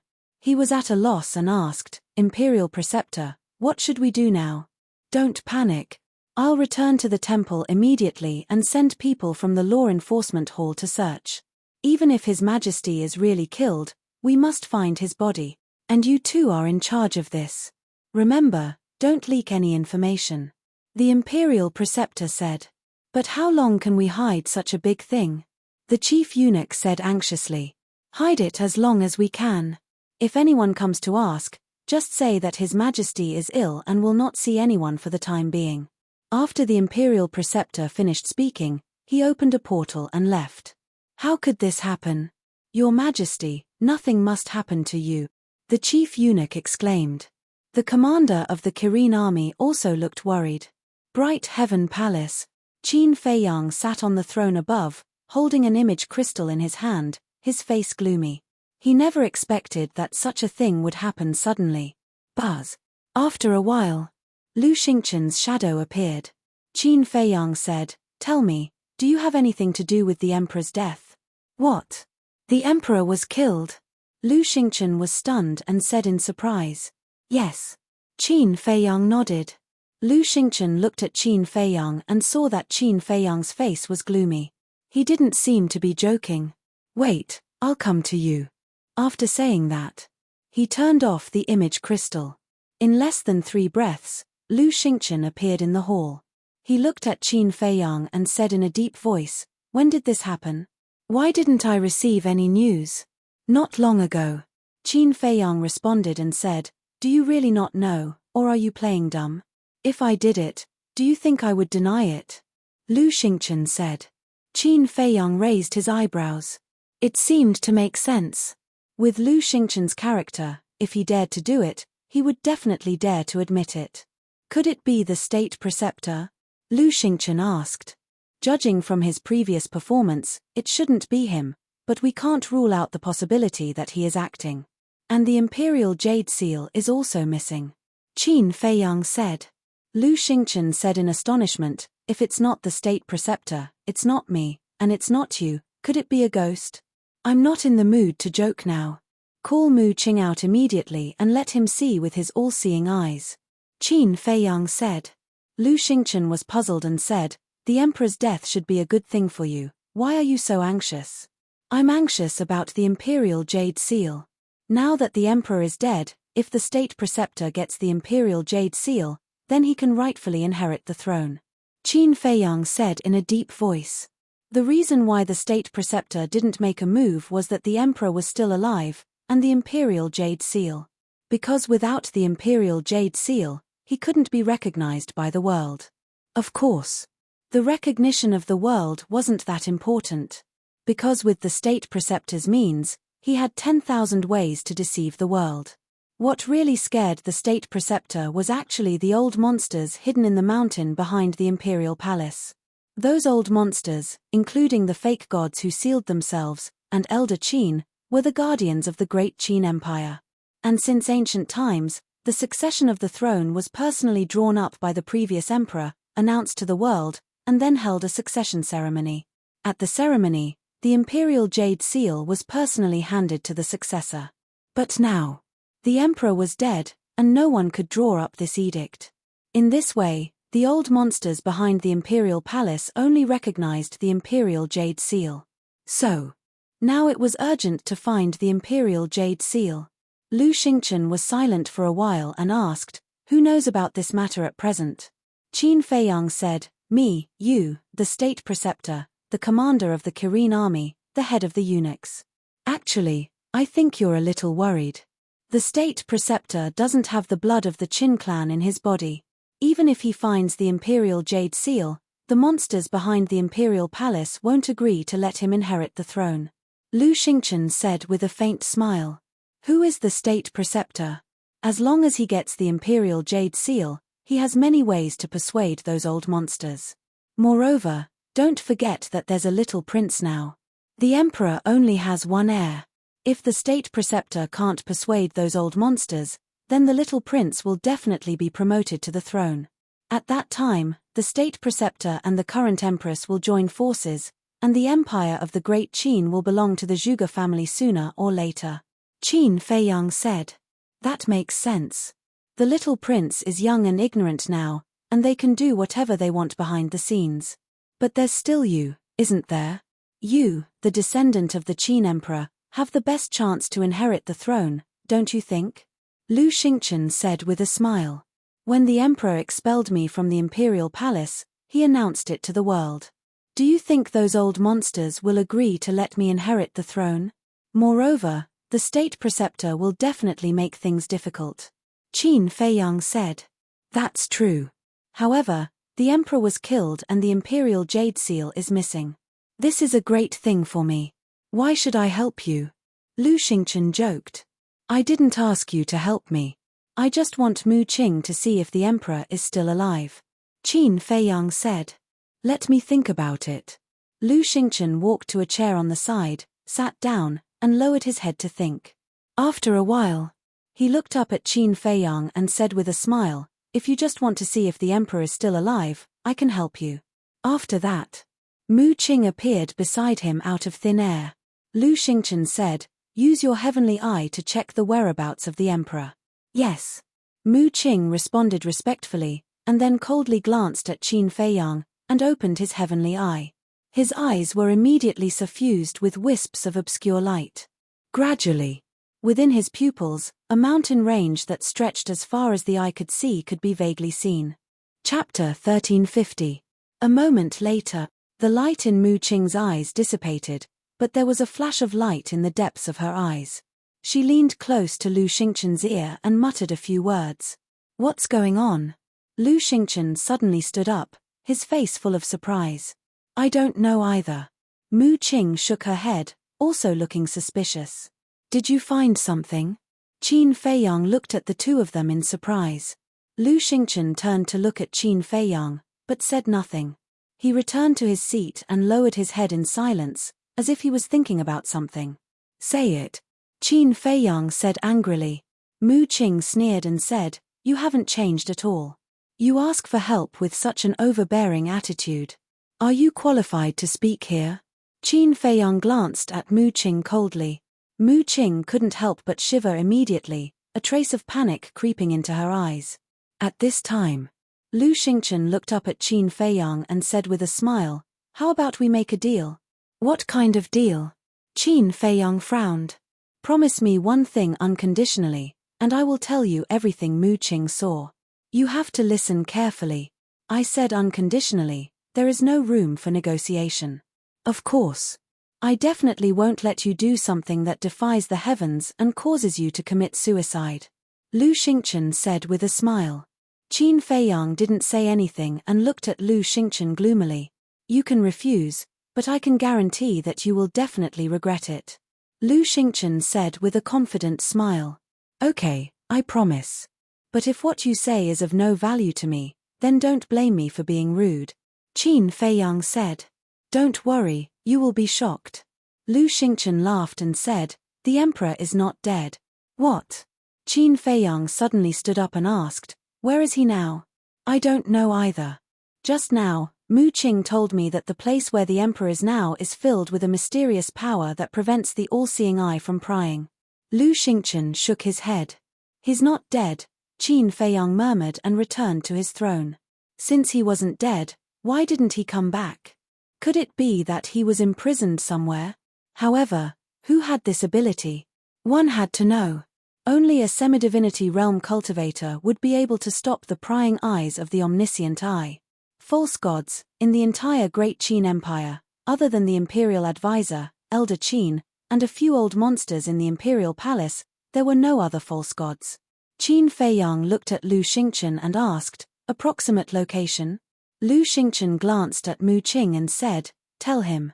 Mu Qing looked at Qin Feiyang and said, I'm not sure about the approximate location, but I'm sure that is not in the capital. Not in the capital? Qin Feiyang was slightly stunned and asked, Is he in the Sea of Reincarnation? No. Mu Qing shook his head. If he's not in the capital or the Sea of Reincarnation, is he in the 9 prefectures? Qin Feiyang was surprised. But to go to the 9 prefectures, he had to go through the transmission altar of the Spirit Pagoda. If the murderer wanted to take the emperor to the 9 prefectures, it was impossible to do it quietly. Lu Xingchen said with a smile, Mu Qing, I've told you what you saw. Don't forget your promise to me. What do you want me to do for you? Qin Feiyang collected his thoughts and asked. I can't tell you now. When the time comes, I'll tell you. If there's nothing else, I'll take my leave first. Lu Xingchen stood up and said. Qin Feiyang looked at him deeply and waved his hand. See you. Lu Xingchen immediately opened a portal and walked in with Mu Qing. Qin Feiyang looked at the dissipating portal and leaned weakly on the chair, rubbing his head. What was going on? How could a dignified emperor be assassinated? This was the first time since the founding of the Great Qin Empire. In a certain alchemy room, Lu Xingchen and Mu Qing appeared out of thin air. Lu Xingchen immediately turned around and looked at Mu Qing, asking, Where is the emperor now? Spiritual state. Mu Qing said. Senior Qin is in charge of the spiritual state. How did the person who kidnapped him get there? Could it be that this matter has something to do with Senior Qin? Or, is Senior Qin the culprit? Lu Xingchen frowned.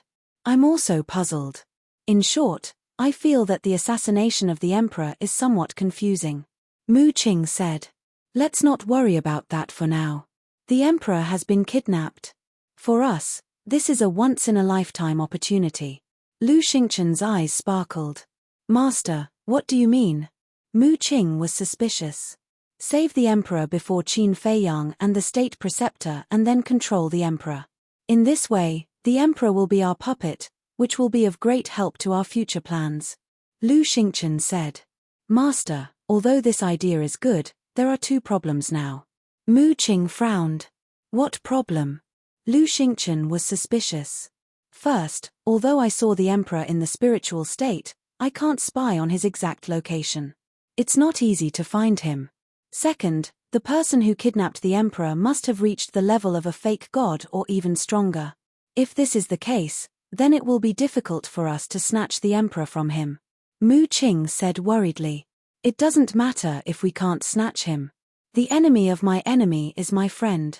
When we find out his identity, I can choose to cooperate with him. As for whether it's easy to find him, don't worry about that. As long as the emperor is in the spiritual state, he can't escape our pursuit. After all, the spiritual state is only so big. Lu Xingchen's face was full of confidence. Mu Qing's eyes lit up as he cupped his hands and said, Master, you are wise. I will do it right away. Lu Xingchen waved his hand and smiled. Can you pass the pagoda? I'll go there myself. After saying that, Lu Xingchen took Mu Qing into the Space Divine item and then drove the Space Divine item to the back mountain of the Imperial Palace without stopping. Back to Qin Fei Yang. He leaned on the throne and pondered for a long time before taking out the image crystal. Buzz. Soon. Yang Wei's shadow appeared. Qin Fei Yang asked, Is there any movement from the state preceptor's side? Yang Wei said, He has sent all the law enforcers of the inner court to find the emperor.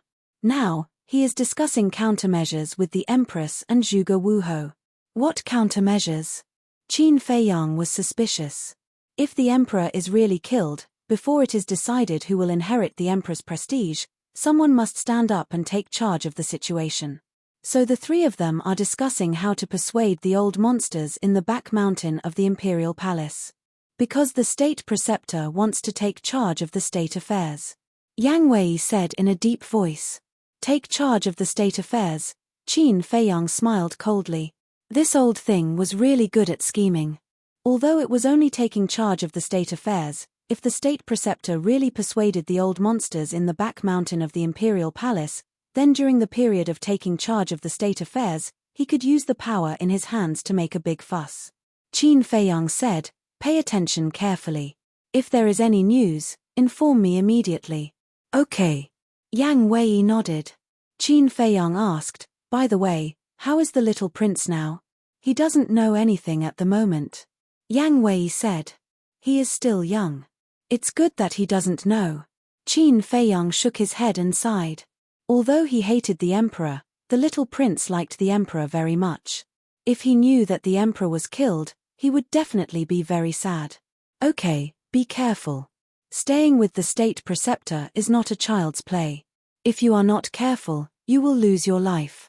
Qin Fei Yang said. I understand. Yang Wei said. By the way, there is one more thing that I forgot to tell you. I have rescued your clansmen. They are now in the ancient tower. Qin Fei Yang said with a smile. Really? Yang Wei was stunned and asked in surprise. Yes. Qin Fei Yang nodded. That's great. Now I can be completely at ease. Yang Wei was overjoyed. Qin Fei Yang smiled and turned off the image crystal. Looking at the void in front of him, he murmured, the 9 provinces.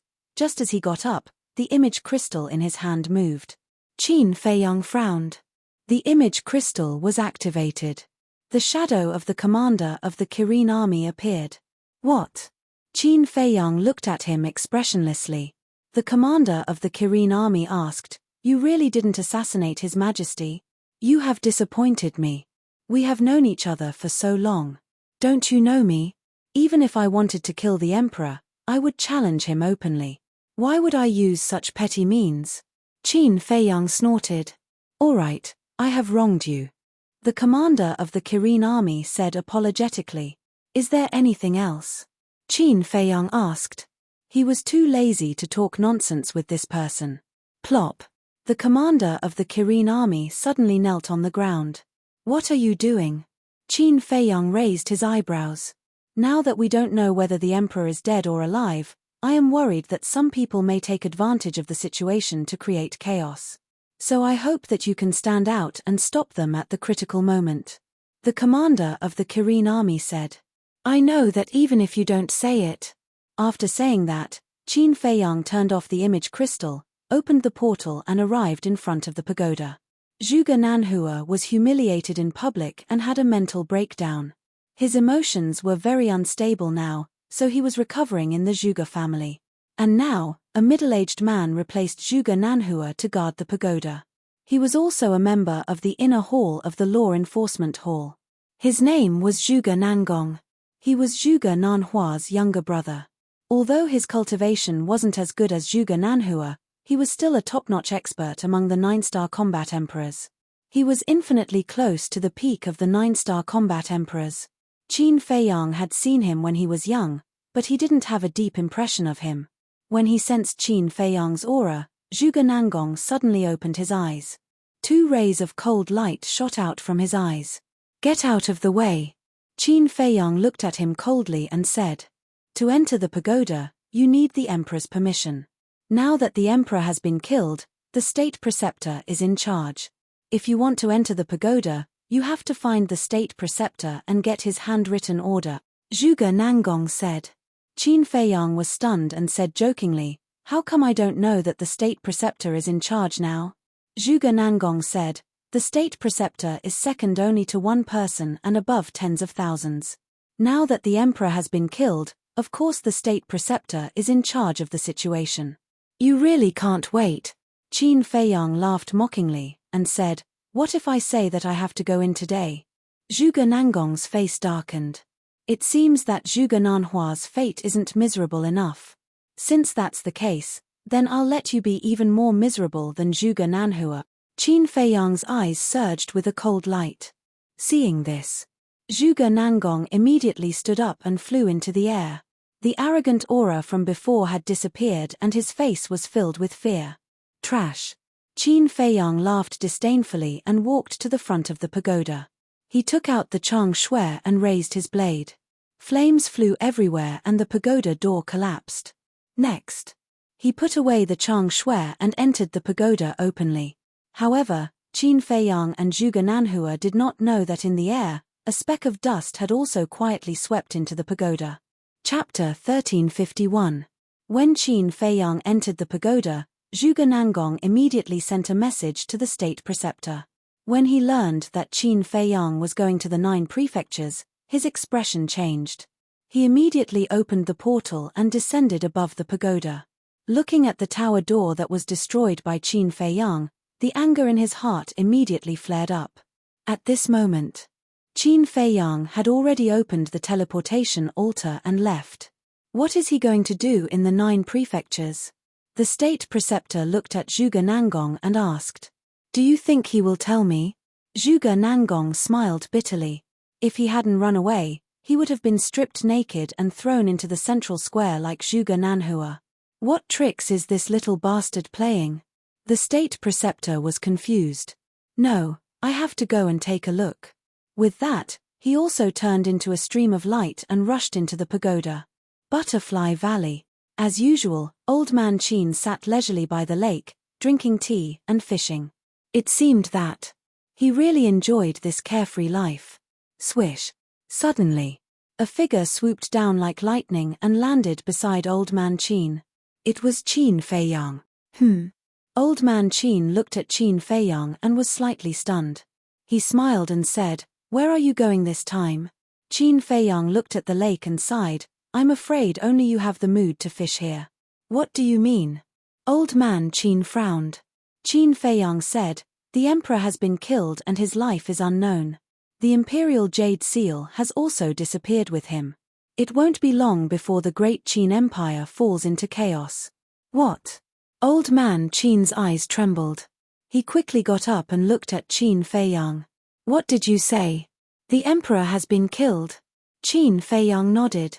"How is this possible?" Old Man Qin's body shook and grabbed Qin Feiyang's clothes.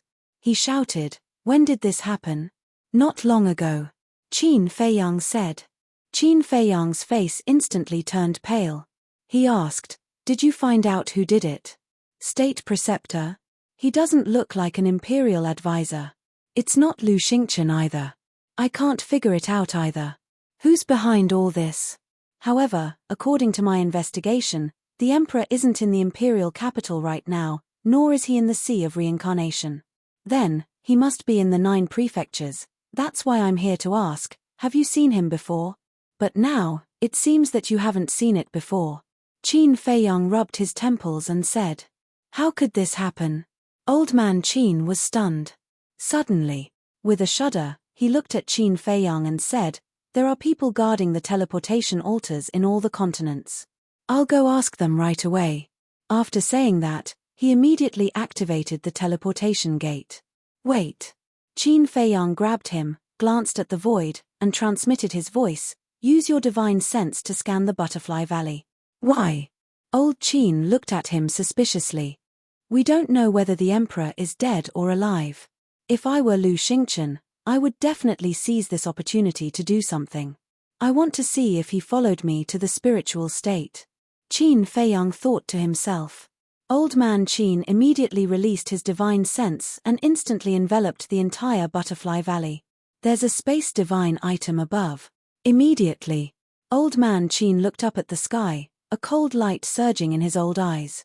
"He's really here?" Qin Feiyang was stunned. Looking at the sky, a cold light flashed in his eyes. This guy is really not easy to deal with. Inside the space divine item, Lu Xingchen smiled helplessly, then drove the space divine item out of the valley at lightning speed. "He's going to escape. Should we keep him?"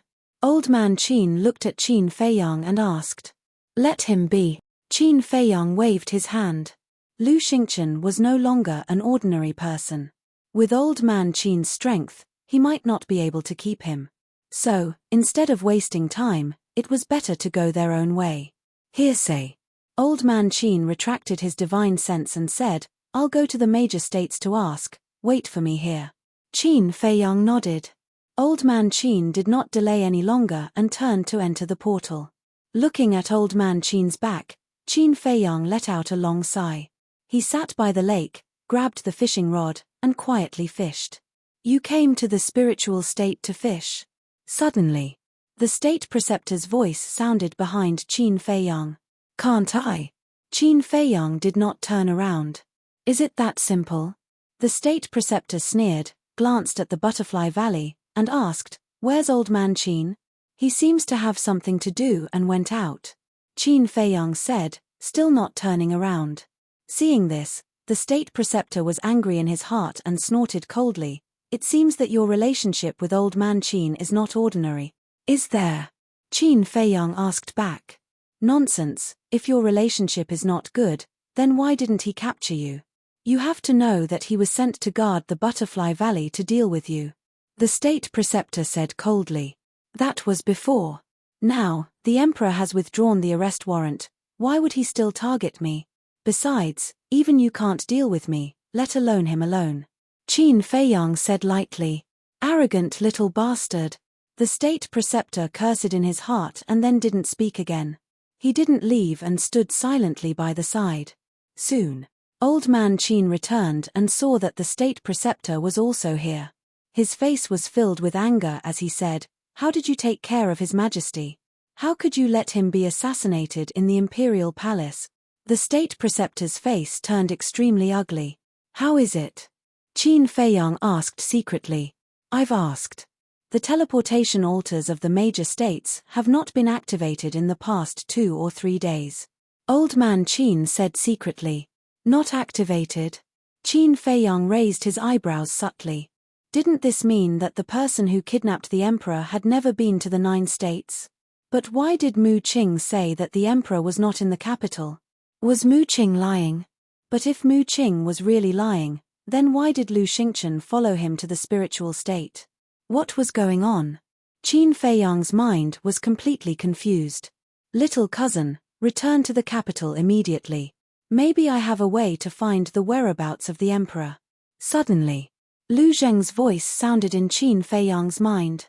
Qin Feiyang was slightly stunned and hurriedly transmitted his voice. "What way?" "It's a secret," Lu Zheng said mysteriously. "Phew."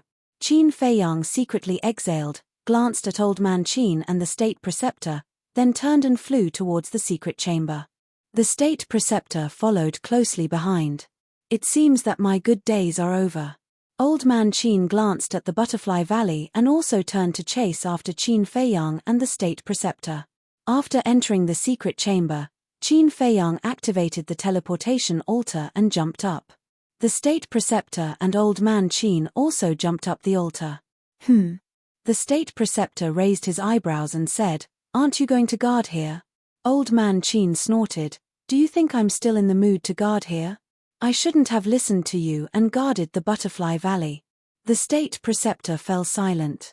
That was because he knew that he could order anyone but Old Man Qin. Pagoda. Seeing the state preceptor return, Zhuge Nangong immediately went up and thought, what did he go to the spiritual state for? He didn't do anything. The state preceptor transmitted his voice. He didn't do anything. Then what did he go there for? To relax. Zhuge Nangong was stunned. To fish. The state preceptor said. Zhuge Nangong was speechless. He went all the way to fish. Who would believe that? But when he saw Old Man Qin, Zhuge Nangong's expression changed slightly. He bowed and said, "Greetings, Old Man Qin." Old Man Qin nodded faintly and looked at the state preceptor. "From now on, I will still guard the pagoda. Do you have any objections? Old Man Qin is a person of virtue and prestige. How would I dare to have any objections? However, for safety reasons, I think that you should let Zhuge Nangong stay behind to assist you." The state preceptor said. He could already tell that Old Man Qin and Qin Feiyang had an unusual relationship. Naturally, he wouldn't be at ease letting Old Man Qin guard the pagoda alone. Therefore, he wanted Zhuge Nangong to stay behind to monitor Old Man Qin. Hearing this, Old Man Qin wasn't angry. Instead, he said faintly, "Lord State Preceptor, you know very well that the back mountain of the Imperial Palace is extremely dangerous. Perhaps something will happen after you leave." Qin Feiyang's face twitched. The meaning of Old Man Qin's words was too obvious. "If you dare to let Zhuge Nanhua stay, I will dare to kill him." How could the state preceptor not understand the meaning behind those words? He stared at Old Man Qin gloomily. Old Man Qin was not to be outdone and stared back at the state preceptor.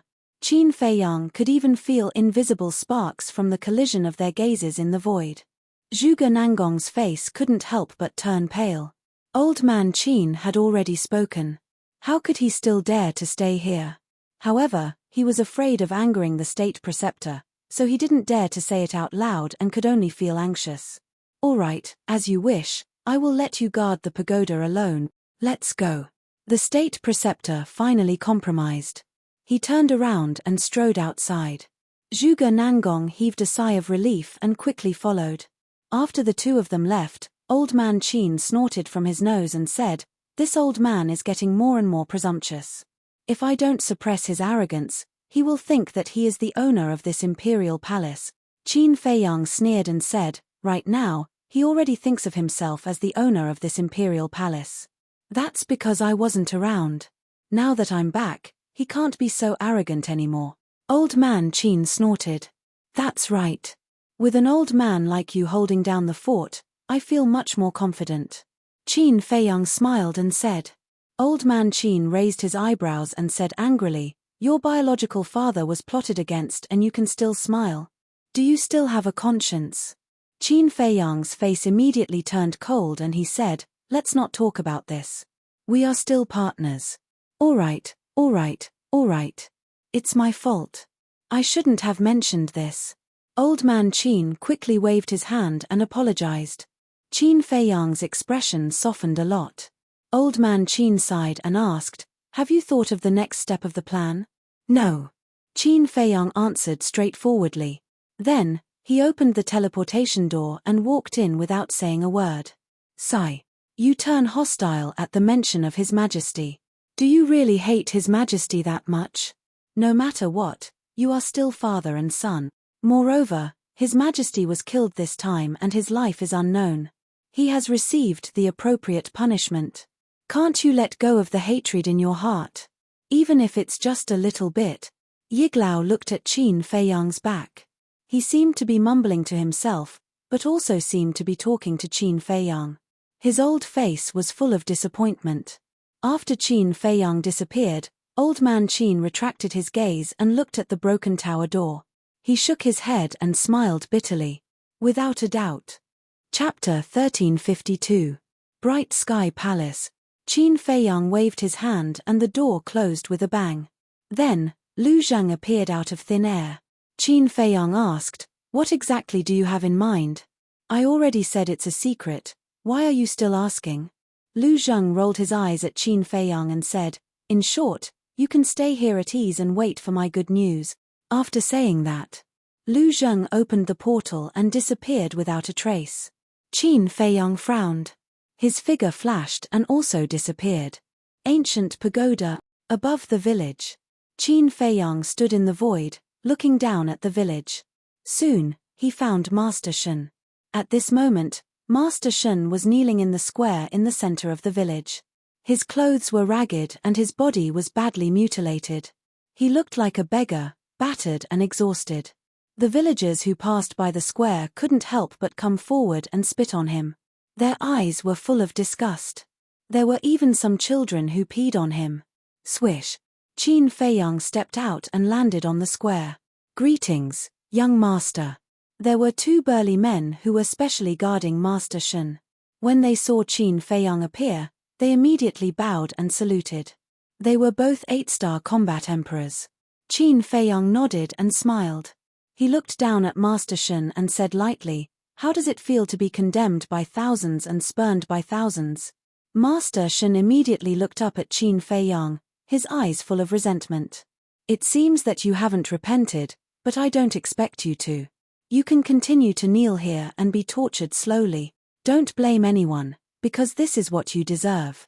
Qin Feiyang said coldly. He looked up at the center of the square and was stunned. In the center of the square stood a stone statue. It was more than 100 feet tall. From the outline, it was a young man. "Who is this?" Qin Feiyang looked at the two burly men and asked. The two men smiled at each other and said mysteriously, "Young master, why don't you go and take a look?" Qin Feiyang looked at the two of them suspiciously. He walked to the front of the stone statue and looked up. His body suddenly stiffened.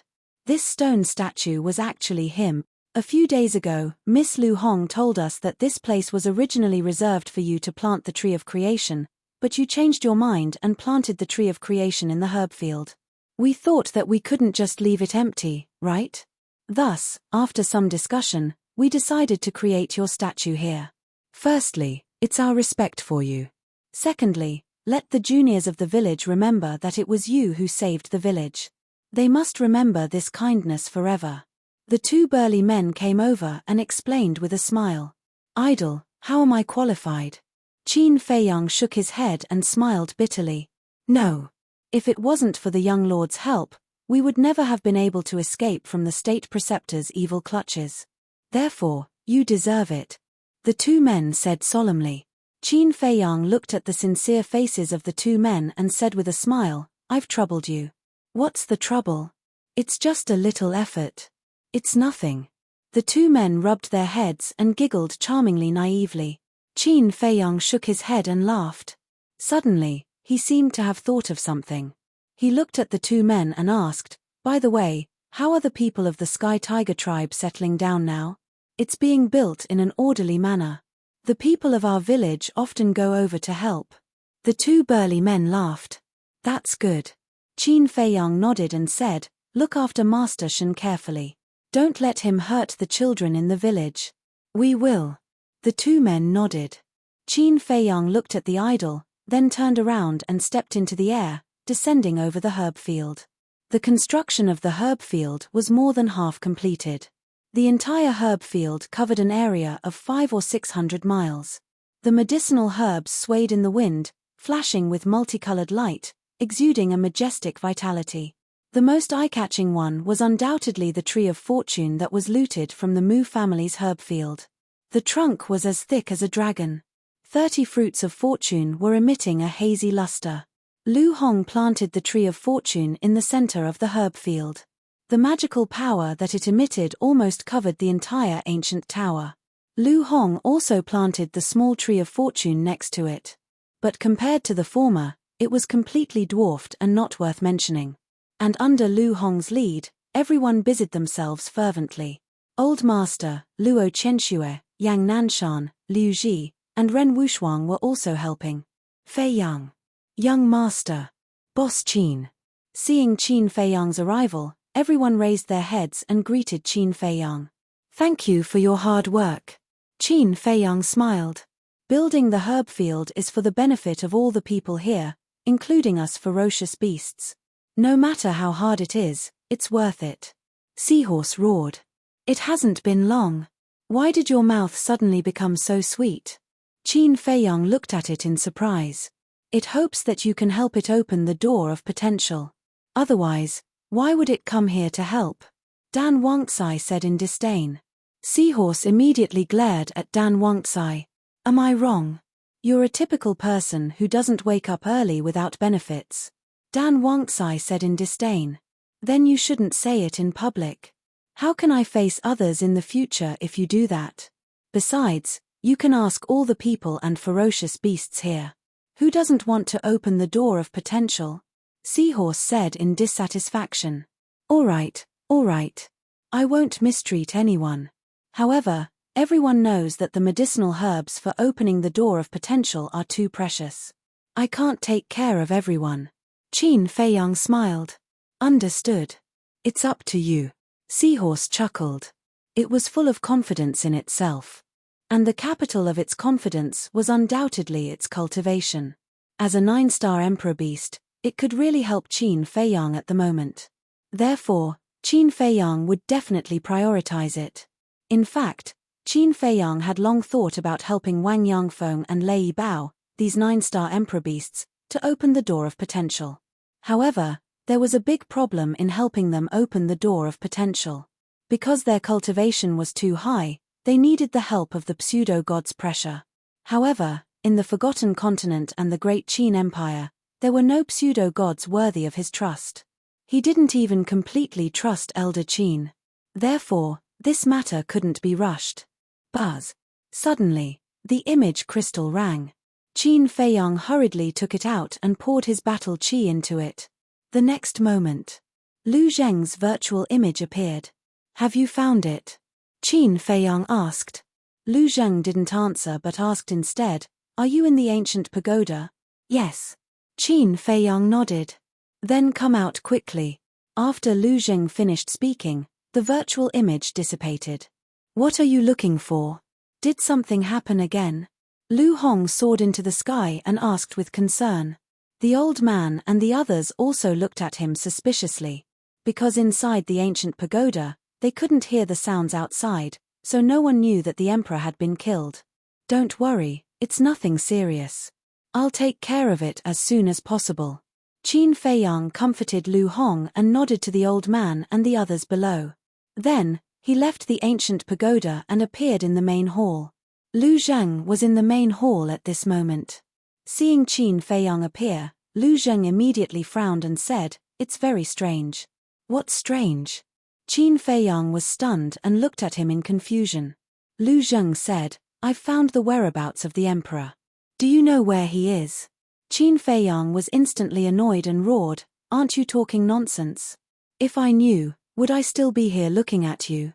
This guy is really crazy, asking idiotic questions. Lu Zheng smiled embarrassedly and said, The emperor is now in the spiritual state, and he's in the place where you used to live, Iron Ox Town. What? Qin Fei Yang was stunned. This is what I don't understand. Elder Qin went to check, and no one activated the teleportation altar in the past few days. How did the emperor go to the spiritual state? Besides, he's not injured at all, and he's not captured. Lu Zheng frowned. Wait. Qin Fei Yang quickly raised his hand and interrupted Lu Zheng, asking, You said he's not captured? Yes. He's alone in Iron Ox Town, and he's sitting leisurely in front of the lake outside your yard, fishing. Lu Zheng said strangely. What? Fishing? Qin Fei Yang was dumbfounded. What's going on? Suddenly, he realized another important point and looked at Lu Zheng with a frown. You've already been to Iron Ox Town? No. Lu Zheng said. Then how do you know so clearly? At that time, Mu Qing activated his all-seeing eye, but he couldn't even find the exact location of the emperor. But you even know that is fishing? Isn't this a little too incredible? Qin Feiyang said. Lu Zheng coughed dryly and said, don't worry about that. Anyway, I've already found him. He seemed to be hiding something. Qin Feiyang looked at him deeply. It seemed that the Lu family was still hiding many unknown secrets. Because it was obvious that Lu Zheng himself didn't have this ability.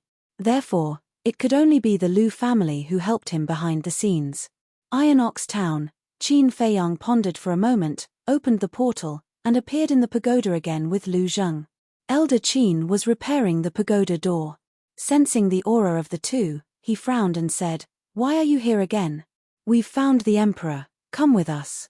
Qin Feiyang said and directly rushed into the pagoda. At the same time, Iron Ox Town. In front of the lake. A middle-aged man sat alone by the lake, fishing quietly. There was a teapot next to him, and wisps of tea fragrance floated in the air. That's right. He was the current emperor. But at this moment, he had already taken off his dragon robe and dragon crown.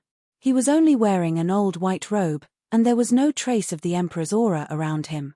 And there was no aura of cultivation on his body either. If someone came here now, they would never know that the man in front of them was the emperor who controlled the fate of hundreds of millions of people in the Great Qin Empire. They would only think that he was an ordinary man born and raised here. Your Majesty. Soon. A cry of surprise and surprise sounded above the lake. The emperor was slightly stunned.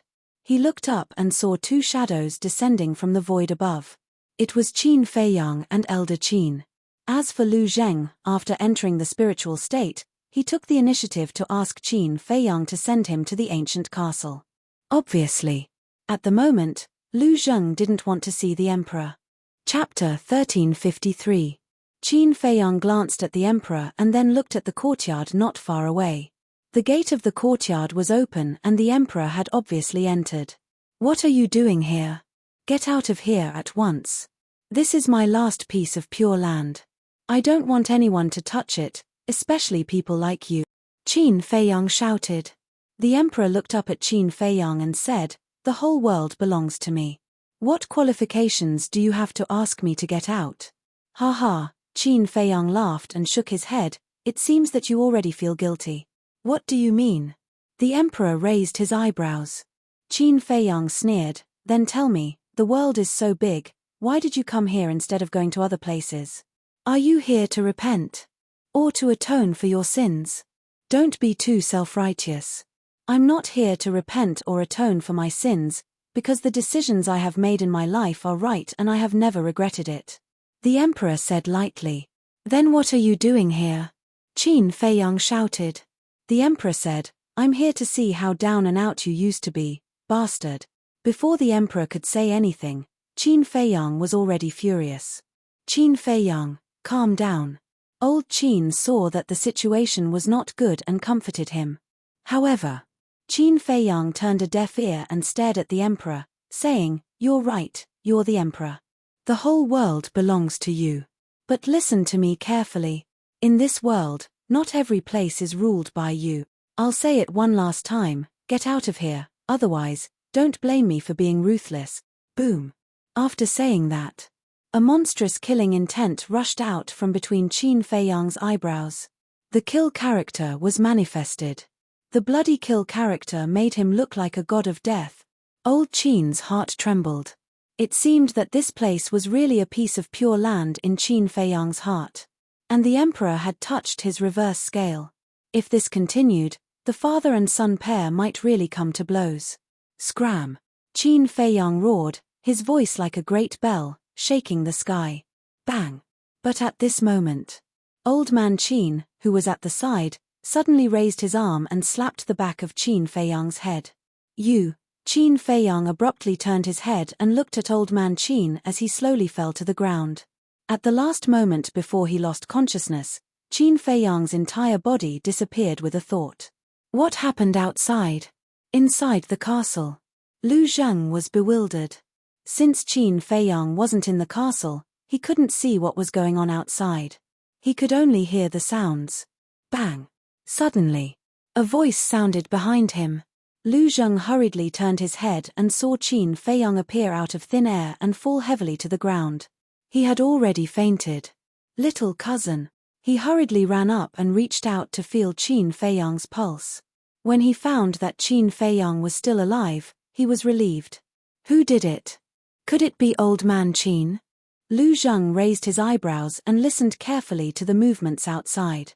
Outside, old man Qin watched Qin Feiyang disappear and frowned slightly. Then he waved his hand and a surprising scene appeared. Above the lake, a boundary suddenly appeared. Then, old man Qin directly entered the boundary and landed in front of the emperor. He was about to bow and kowtow.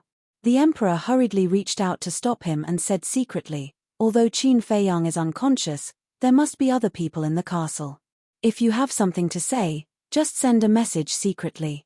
Don't say it out loud." "Yes." Old man Qin secretly responded. The emperor glanced at the barrier and sighed inwardly. It seems that the barrier you set up isn't very useful. The boundary was actually set up by old man Qin. If Qin Feiyang and Lu Zheng heard this, they would definitely be shocked. "I didn't expect that Qin Feiyang and the others were so powerful that they could ignore the boundary and find your position." Old man Qin also looked helpless and then asked, "What should we do next?" The emperor was silent for a moment and sighed. "Even the boundary you set up can't escape their detection. To be honest, I really can't think of any other way, unless, speaking of this." The emperor hesitated. Old man Qin said, "Unless what?" Suddenly, old man Qin seemed to think of something and said in surprise, "Your Majesty, are you talking about the divine order left by the late emperor?" "Yes." The emperor nodded. The divine order was personally refined by the late emperor. It can block all the detection of the world, but the divine order can only be opened once. When the late emperor left this divine order, his intention was to protect the last trace of the bloodline power of the Qin clan when the great Qin was in danger. In other words, this divine order is the last life-saving talisman of the great Qin. The previous emperors were not willing to use it. "So your Majesty, you have to think twice." Old man Qin bowed and said. The emperor said, "Then tell me, besides the divine order, what else can help me?" "Yes. Find Qin Feiyang. If Qin Feiyang is willing to help, no one can hurt you, your Majesty." Old man Qin said. "Humph." The emperor snorted and said, "If I ask him for help, where will my face go? Besides, do you think with his character, he will help me?" Old man Qin frowned and wanted to say something, but he didn't say it. "Enough. I have decided to open the divine order," the emperor said expressionlessly. Then a stream of light rushed out from between his eyebrows and floated in front of the two. Shockingly, it was a purplish gold token. The token was the size of an adult's palm and was glowing with a hazy purple gold divine light. On the front of the token, there was a statue of a god. The statue was of a middle-aged man. He held the broken sword in his hand and looked askance at the heavens. Like a divine king, his aura covered the clouds. That's right. This was the statue of the first emperor.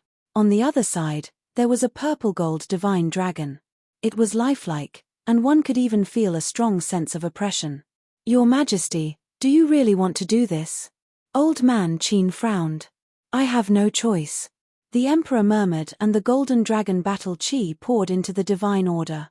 With a buzz, the divine order shone brightly. Following that, with a crack, the divine order shattered and turned into specks of crystal light that merged into the emperor's body. Immediately, the emperor's entire body began to emit a bright purple-gold divine light. Old man Qin sighed deeply. What's done is done. He didn't say anything more and silently retreated to the side. Time passed by breath. The purple-gold divine light on the emperor's body gradually converged. About 100 breaths passed.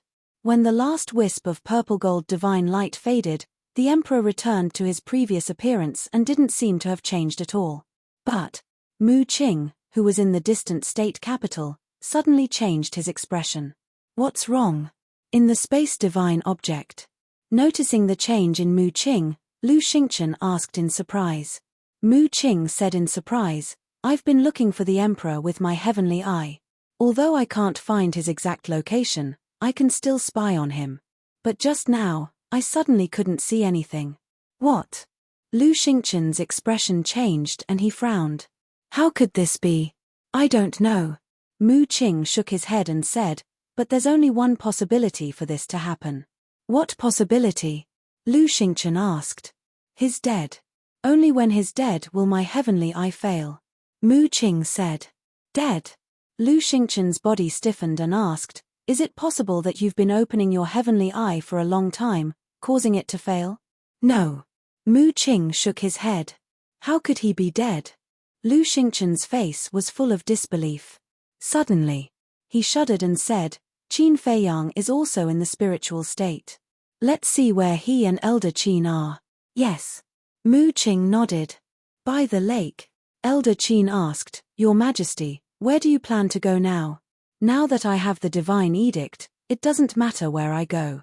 But you plotted against Qin Feiyang. When he wakes up, he will definitely not let it go. How do you plan to deal with it? The Emperor said. I have my ways. However, there's a problem that I don't know how to solve. Elder Qin said. What's the problem? The Emperor asked. Elder Qin said, Your Majesty left, the imperial capital will be in chaos sooner or later. Who will manage the imperial court then? Whatever. Anyway, the imperial jade seal is in my hands. No one can take away my throne. The Emperor snorted, his eyes flashing coldly. I'm afraid that when Your Majesty returns, things will have changed. Elder Qin sighed. Then let's wait and see. The Emperor smiled coldly, then took a step forward, step by step, and gradually disappeared from Elder Qin's sight. Sigh. Why is it that I can't see through you now? Actually, I have a lot to say to Your Majesty, but I don't dare to say it. Looking at the direction where the Emperor disappeared, Elder Qin sighed, his face full of melancholy. Throughout the whole process, the conversation between the two was carried out in secret, so Lu Zheng, who was in the castle, did not get any useful information. After a long time, Elder Qin waved his hand, and the barrier disintegrated and dissipated between heaven and earth. Just as the barrier dissipated, Mu Qing's eyes lit up. She looked at Lu Xingchen and said, I found Elder Qin. Where? Lu Xingchen asked anxiously. Mu Qing said, Iron Ox Town, in front of the lake where Qin Feiyang used to live. Why is he there? Lu Xingchen was surprised. He immediately left the space divine item, opened the portal, and descended above the lake. Elder Qin immediately sensed Lu Xingchen's aura. He looked up, and there was a hint of murderous intent in his eyes. He came really fast. Where's the Emperor? Lu Xingchen glanced at the lake and asked Elder Qin. The Emperor? Elder Qin was slightly stunned and puzzled. Aren't you looking for him? Why? You didn't find him? Elder Qin, we're all sensible people. Why are you playing dumb? Lu Xingchen's eyes flashed with anger. Playing dumb? I don't understand. I'm also looking for His Majesty. What do you mean by playing dumb? Elder Qin said. Lu Xingchen raised his eyebrows and glanced at the lake. Suddenly, he saw the fishing rod by the lake. His eyes flashed, and he said, Let's not talk about the Emperor first. Where's Qin Feiyang? In the castle. Elder Qin said. Lu Xingchen glanced at the void and said, Qin Feiyang, come out. Chapter 1354. Inside the castle, Lu Zheng frowned when he heard Lu Xingchen's voice. Then, he looked down at Qin Feiyang. Time passed by slowly. Suddenly, Qin Feiyang's eyelids moved and he slowly opened his eyes. He felt a tearing pain in his head. Elder Qin. This intense pain caused him to immediately recall what had happened before, and his entire body instantly emitted a monstrous vicious aura. Swish. He suddenly got up, rubbed the back of his head, and waved his hand. An image appeared. Where's the Emperor? Seeing only Elder Qin and Lu Xingchen in the image, Qin Feiyang raised his eyebrows and asked Lu Zheng. I don't know. I didn't hear anything before. The conversation between the Emperor and Elder Qin should be in the dark. Lu Zheng said. Damn it. Qin Feiyang cursed angrily. He didn't expect Elder Qin to sneak attack him. Lu Zheng comforted him. Don't worry. When we return to the capital, I will immediately find the emperor. But why did you faint just now? It's Elder Qin. Qin Feiyang's eyes were filled with coldness. So it's him. In that case, he already knew that the emperor was in the spiritual state. He was just acting with us. Lu Zheng said in realization. Qin Feiyang sneered. The next moment, he appeared beside the lake and glanced at Elder Qin. Then, he looked up at Lu Xingchen. He pointed at Elder Qin and said with a murderous aura, "Let's not talk nonsense. Let's join hands and kill him." Huh! Lu Xingchen was shocked. Elder Qin's expression also changed. He hurriedly said, "Qin Feiyang, listen to my explanation." "What's there to explain?" Qin Feiyang smiled coldly. He looked at Lu Xingchen and waited for Lu Xingchen's reply. Lu Xingchen looked at the two of them suspiciously. What's going on? Did something happen before he came? Elder Qin glanced at Lu Xingchen and secretly transmitted his voice to Qin Feiyang. If I really wanted to kill you, you wouldn't have just fainted. Wake up, killing me won't do you any good. Qin Feiyang said, then why did you do that? Elder Qin said, he is the emperor of the great Qin, I must protect him. Is that all? Qin Feiyang's expression. Yes. I didn't tell him a single word about what happened between you and me. I didn't betray you, please believe me. Old Qin said with a pleading tone. Qin Feiyang thought to himself, when did the emperor come to the spiritual state? When you came back from the continent. Old Qin said. I see. He entered the spiritual state after I humiliated Zhuge Nanhua. Qin said. Yes. After you threw Zhuge Nanhua into the central square of the first district, the pagoda was unguarded. His Majesty took this opportunity to come to spirit state. Elder Qin said. Why did he come to spirit state? Why did he pretend to be killed?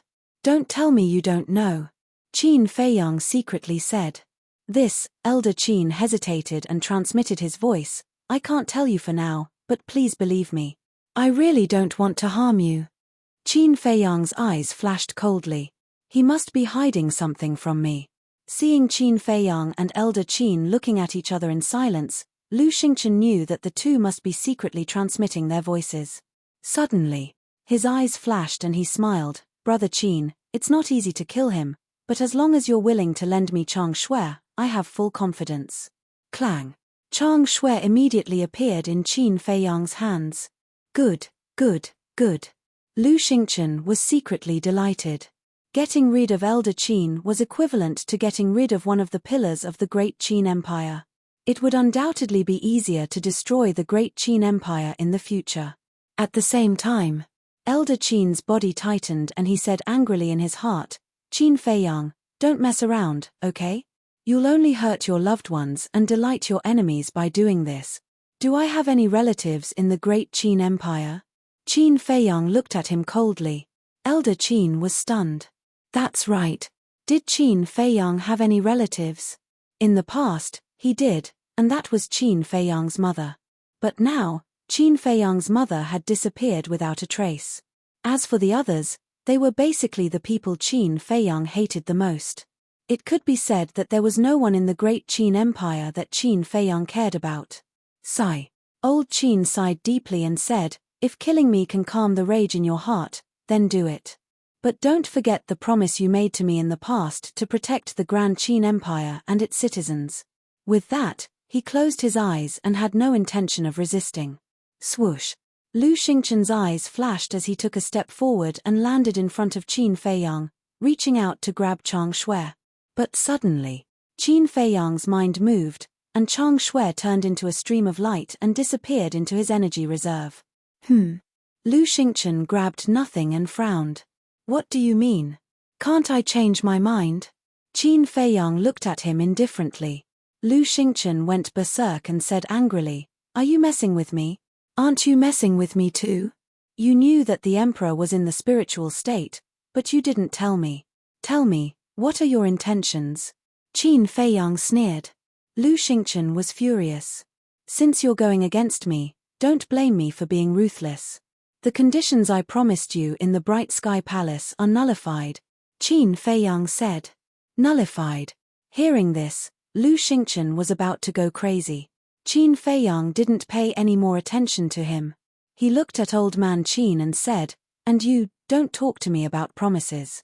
Promises are built on the foundation of trust. But now, you've betrayed the trust between us." "Trust? Are you sure you've trusted me completely?" Elder Qin said angrily. "I admit that I didn't trust you completely, but from the beginning to the end, I've never done anything to betray you. This time, you started it first. So, in the future, I won't interfere in anything, even if the great Qin Empire really changes hands." After Qin Feiyang finished speaking, Lu Xingchen and Lu Zheng heard him without sending a voice transmission. After speaking, he opened the portal and turned to leave. This time, he was really disheartened and tired of these schemes. He didn't want to care about those trivial matters anymore. Elder Qin looked at Qin Feiyang's back with bitterness in his heart. Lu Xingchen raised his eyebrows, glanced at Elder Qin, and followed him into the space artifact. He immediately became furious and roared, Damn it, my lord, please calm down." Mu Qing bowed. "It wasn't easy to get Qin Feiyang to agree to my conditions, but it's nullified just like that. How can I not be angry?" Lu Xingchen roared. His original plan was to find the emperor and then control him. In this way, the great Qin Empire would become the Tianyang Empire sooner or later, but in the end, he went for wool and came home shorn. Mu Qing's expression was also full of anger. "This matter is a little strange." Lu Xingchen said in a deep voice, "Say it. If the emperor is really here, how did Qin Feiyang find him before us? Did Elder Qin tell him?" But looking at his attitude towards Elder Qin, it seems that Elder Qin didn't tell him. "So, I think there's a big mystery here," Mu Qing said. "That's right. You didn't find him even with the all-seeing eye, so how did he find him? Although this is where Qin Feiyang used to live, the emperor and Qin Feiyang have a deep hatred. Who would think that the emperor would come here? I'm afraid that even Qin Feiyang himself wouldn't think of it." Lu Xingchen's eyes flickered. Mu Qing said in surprise, "Could it be that Qin Feiyang also has some treasure that can spy on the whereabouts of others? Or secret?" This, Lu Xingchen was stunned. "That's impossible, right? If he really has it, then why did he ask you to use the all-seeing eye to find the emperor? This is also what I can't figure out. Is it really a coincidence?" Mu Qing frowned. Back to Qin Feiyang. He had already entered the secret chamber below the Butterfly Valley. Without any delay, he opened the portal and returned to the Bright Sky Palace. Then, he entered the ancient castle and opened the 6-word divine formula. Lu Zheng glanced at him and went forward to ask, "Are you really going to ignore it?" Qin Feiyang nodded. "Even if I can find the emperor's whereabouts again?" Lu Zheng asked again. "There's no need. I'm tired," Qin Feiyang said. "Sigh." Lu Zheng sighed helplessly and said, "Send me out." Qin Feiyang waved his hand without looking back. Lu Zheng disappeared immediately. Qin Feiyang also began to copy the second stroke of the Xing character formula. Great Qin Empire, in a remote village. Here. There was no killing, no quarrel. The villagers left early and returned late, farming and reclamation, showing a peaceful atmosphere. At this moment, in the center of the village, in front of a wooden building, an old man in linen clothes was half lying on a shabby wooden armchair, holding an old cattail leaf fan in his hand. The old man shook the cattail leaf fan to drive away the heat while telling a story with a kind smile on his face. Next to him, a group of teenagers ranging from a few years old to a teenager listened with great interest. Little stars would appear in their big eyes from time to time. Swish. Suddenly, a dark-skinned young man appeared beside the old man out of thin air. "Brother Zheng." The group of teenagers immediately got up and surrounded the young man. The young man was Lu Zheng. Lu Zheng rubbed the head of a teenager dotingly and said with a smile, "I have something to tell second grandpa now. You guys go and have fun first." "Okay." The group of teenagers was very obedient. Without waiting for his voice to finish, they ran away energetically. The old man waved the cattail leaf fan and looked at Lu Zheng with a smile. "You're back." Lu Zheng nodded. The old man glanced at Lu Zheng's expression and said, "You don't look well. Did something happen?" "Yes. We had already found the emperor, but Elder Qin suddenly made a move and knocked out little cousin. Because of this, little cousin was angry and threatened not to interfere in the affairs of the imperial palace. Lu Zheng said helplessly. The old man frowned, sat up, and asked, "What about the emperor?" "His whereabouts are unknown," Lu Zheng said. "Elder Qin's approach is too unwise. Even if he wants to help the emperor, there are other ways. Why would he plot against Fei Yang? With Fei Yang's temper, it's already good that he didn't turn hostile directly." Second grandpa sighed. "Who said he didn't turn hostile?" At that time, as soon as he woke up, he went to Lu Xingchen and prepared to join forces to kill Elder Qin. He even planned to take over Chang Shui and Lu Xingchen. But in the end, for some reason, he didn't do that. Otherwise, Elder Qin would have died today. Chapter 1355. Second grandpa was stunned. He smiled and said, "Fei Yang didn't attack Elder Qin, which means that he hasn't lost his mind. It also means that he hasn't really let it go. He was just angry when he said that he didn't care." "Angry words? I don't think so. You didn't see how he looked at that time. Even I was shocked. He didn't seem to be joking at all." Lu Zheng shook his head and said. Second grandpa smiled and didn't say anything more. He asked, "Then why did you come back this time?" Lu Zheng said, "I want to see the emperor's whereabouts again. You already said that Fei Yang doesn't care anymore. Is there still a need for that? We'll talk about it later. So what if we find the emperor? Kill him? I think Fei Yang hasn't figured out how to resolve his grudges with the emperor yet," Second grandpa said with a smile. "I know that. But the emperor's behavior this time is too strange. I think it's better to investigate thoroughly in case of any accidents." Lu Zheng said. "Kid, you've been with Fei Yang for a while. How did you become as suspicious as him?" Second grandpa was speechless. "You don't say. Although he's my little cousin, I've learned a lot from him during this period of time." Lu Zheng chuckled. "Then tell me, what have you learned?" Second grandpa was curious. Lu Zheng's face darkened, and he said, "Don't change the topic. We're not talking about this now." Second grandpa smiled helplessly, got up, and said, "Okay, I'll go and take a look again." "Take me with you. I've long wanted to see that mysterious divine object." Lu Zheng immediately went up and grabbed Second grandpa's arm, chuckling. "No. This is a secret of our clan. In the world, no one knows about it except for the elders of our clan."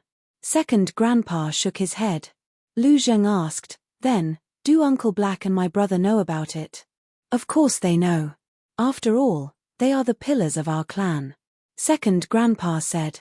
"What do you mean?" Lu Zheng was immediately annoyed and said, "Do you mean that I'm not a pillar of the clan?"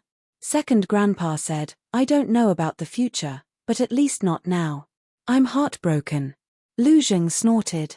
Second grandpa glanced at him, then looked at Lu Zheng's hand, which was tightly gripping his arm, and said, "Since you're sad, why don't you let go?" "I just won't let go. If you can be so ruthless, then chop off my hand." Lu Zheng snorted and turned his head away, looking like a rascal. Second grandpa felt helpless and said, "All right, all right, all right. Since you've already broken through to the combat emperor realm, it's good to let you experience it." "Thank you, Second grandpa. I love you the most." Lu Zheng was overjoyed. He even wanted to kiss the old man's face a few times. The speed at which he changed his attitude was faster than flipping a book. Second grandpa shook his head helplessly. With a wave of his palm leaf fan, the two of them appeared in a secret passage. "Where is this?" Lu Zheng looked around in surprise. "Under the ground of our village." As Second grandpa spoke, he walked towards the end of the tunnel. "Fuck. After living here for so many years, I still don't know that there's a secret passage under the village." Lu Zheng was dumbfounded. Then, he quickly chased after Second grandpa. "There are still many things that you don't know." Second grandpa smiled faintly. "Yes. That genius brother of mine knows everything, but I'm like a blank piece of paper. This is the difference in treatment. I'm just wondering why I was born in the Lu family. How unlucky." Lu Zheng complained unhappily. When Second grandpa heard this, The veins on his forehead bulged. He flicked Lu Zheng's head with the back of his hand. Lu Zheng grimaced in pain, looking aggrieved. Is it because I haven't hit you in so long that your skin is itching for a beating? Second Grandpa glared at him and continued walking forward. Biased. Lu Zheng groaned. His face was full of displeasure. After walking for a while, flames suddenly appeared in front of them. Lu Zheng looked at the light curiously and forgot about the pain in his head. He couldn't help but quicken his pace. Soon, he saw that the light came from a grotto. This is it. Second Grandpa stopped in front of the grotto and pointed down. Lu Zheng looked down. The grotto was round and bottomless. Its diameter was more than 100 feet. It was like a dark bottomless pit, exuding a mysterious aura. In the middle of the grotto, dozens of meters below, there was a fiery red mirror floating in the air. The mirror was oval in shape and was the size of 2 grown men's palms. It flickered with divine light, making the grotto as bright as day. The frame of the mirror was made of a kind of crimson divine iron. 2 fire phoenixes were carved on it. The power of a divine beast could be felt from afar. What's that? Lu Zheng was surprised. The sky mirror. Second Grandpa looked at the divine mirror. His eyes, which had always been calm and tranquil, were now filled with dazzling divine light. The sky mirror. Lu Zheng was slightly taken aback. He murmured, "The name sounds quite impressive. I wonder if it's really that powerful." Second Grandpa snorted. The sky mirror can see through the laws of heaven and earth and peek at the source of all things. It is the most precious treasure in the world. Its power is not something a young boy like you can imagine. Really? Lu Zheng was in disbelief. Nonsense. Do I look like a liar? Second Grandpa looked at him angrily. Lu Zheng smiled. Phew. Second Grandpa let out a long breath and calmed down. He said, "Please come out of seclusion and revive the sky mirror again." His voice reached the bottom of the grotto, echoing deafeningly. There are people down there. Lu Zheng was surprised. Second Grandpa, we just revived the sky mirror not long ago. Now you want us to revive it again. Are you going to kill us? A dissatisfied voice sounded from below the grotto. Then, 10 figures rushed up and landed beside the sky mirror. These 10 people were old and young, male and female, but they did not have any aura. If they were not standing in the void, one would think that they were mortals. Ah. Lu Zheng looked at the 10 people in surprise and said, "Second Grandpa, who are they? Why do they all look so unfamiliar? Are they the old monsters of our Lu family who have died?" Old monsters. The 10 people were stunned. They turned to look at Lu Zheng. Their faces were dark, and the veins on their foreheads were bulging. Second Grandpa was also amused. One had to know.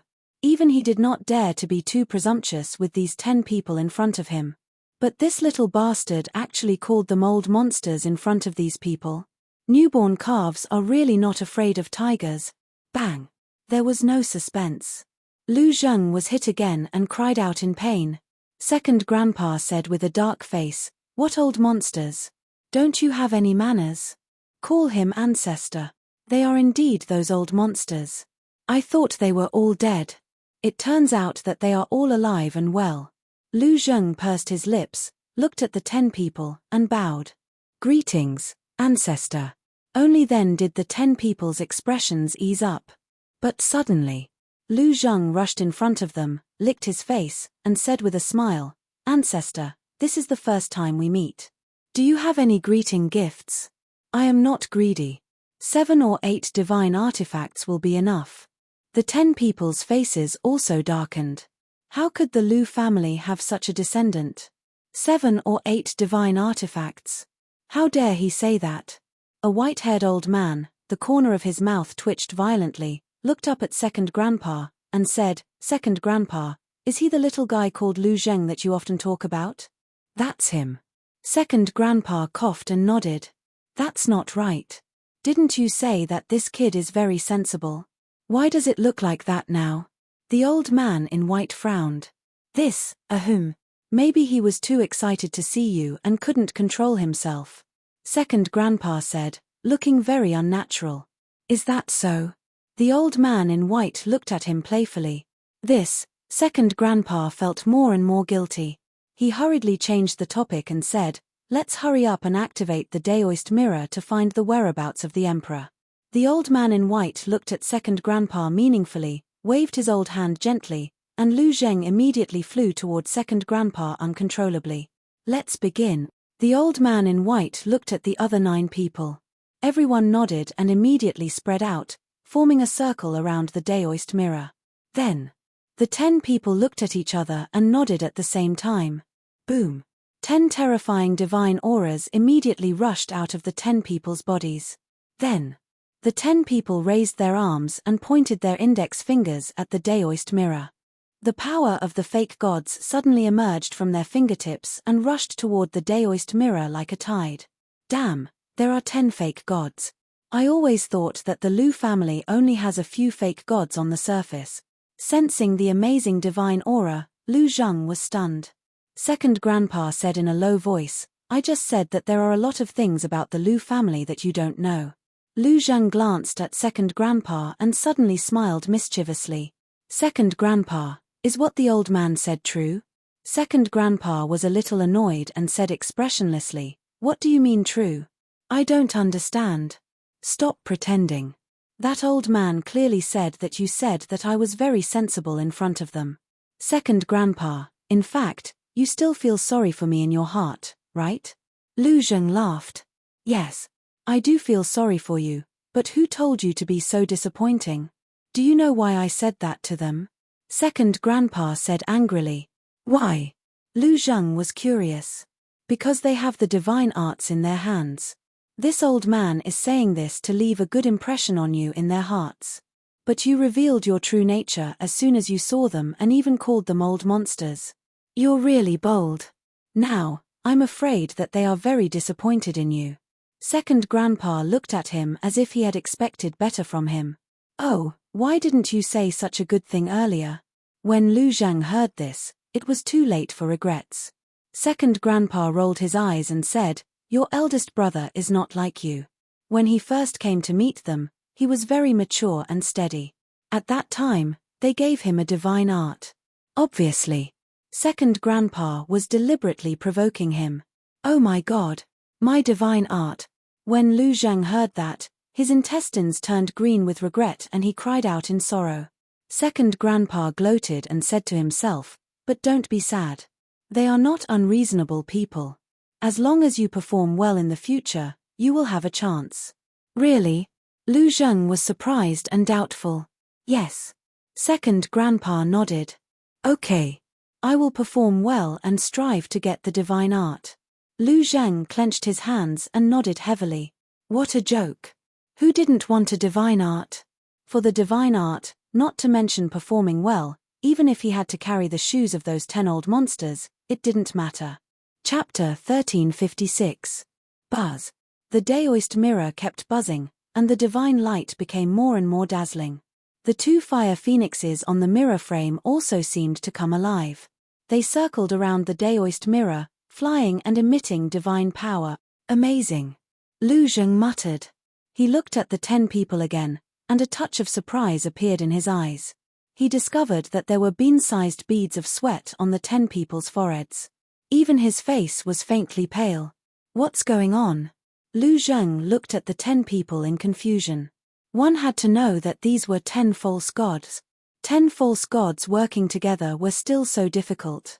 He swallowed and asked in a low voice, "Second grandpa, what level is this Daoist mirror?" "I don't know either. However, at least 10 false gods are needed to revive the Daoist mirror." Second grandpa said to himself. "What? At least 10 false gods?" Lu Zheng was stunned, and his breathing became rapid. He muttered, "So, it's much more powerful than Mu Qing's all-seeing eye? They can't be compared. The all-seeing eye is a fighting soul. Its power will continue to increase as its owner's cultivation level increases." Second grandpa said. Lu Zheng said in surprise, "You mean, Mu Qing's all-seeing eye will surpass the Daoist mirror sooner or later?" "That's inevitable." Second grandpa nodded. Lu Zheng was speechless. He said, "It seems that we have to find a chance to get rid of this person." If there's a chance, it's best to get rid of him. Otherwise, this person will become our biggest enemy in the future. However, it won't be easy for him to surpass the Daoist mirror. Because according to my research, the Daoist mirror should be a divine artifact of the same level as Chang Shui and the castle. Of course, this is just my guess. Maybe Chang Shui and the castle are of a higher level than the Daoist mirror. Second grandpa laughed secretly. Wait. Are you sure that the Daoist mirror is of the same level as Chang Shui? Lu Zheng frowned. Why do you ask? Second grandpa was suspicious. Last time in Wang Yangfeng's village, in order to kill the state preceptor, my younger cousin lent Chang Shui to Ren Duxing. At that time, Ren Duxing revived Chang Shui with just a wisp of his divine consciousness. But now, the sky-stealing mirror needs 10 fake gods to be revived. Why does it seem like Chang Shui's level is lower than the sky-stealing mirror? Lu Zheng was doubtful. Are you sure that Ren Duxing has fully recovered? Second grandpa chuckled. What do you mean? Lu Zheng was stunned. Chang Shui is not as simple as you think. When Ren Duxing revived Chang Shui, he probably didn't even have 1/10 of its power.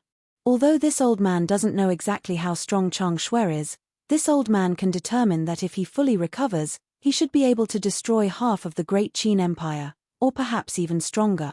Second grandpa said. What? Lu Zheng was dumbfounded and asked, can't the sky-stealing mirror do the same? No. Although the sky-stealing mirror can spy on everything, it's not very lethal. It's considered an auxiliary divine object.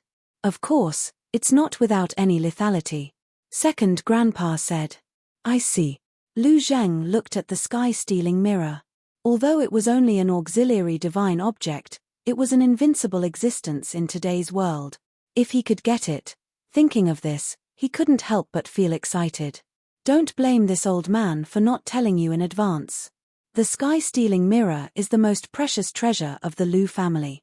If you dare to do anything to it, second grandpa smiled coldly, pointed at the 10 people, and said, they will let you taste despair. How dare I? Lu Zheng smiled embarrassedly. Boom. Before he finished speaking, a mighty aura rushed out of the sky-stealing mirror. There seemed to be images flashing on the transparent mirror, but they were very blurry and couldn't be seen clearly. How could this be? The 10 people looked at the sky-stealing mirror, their faces full of shock.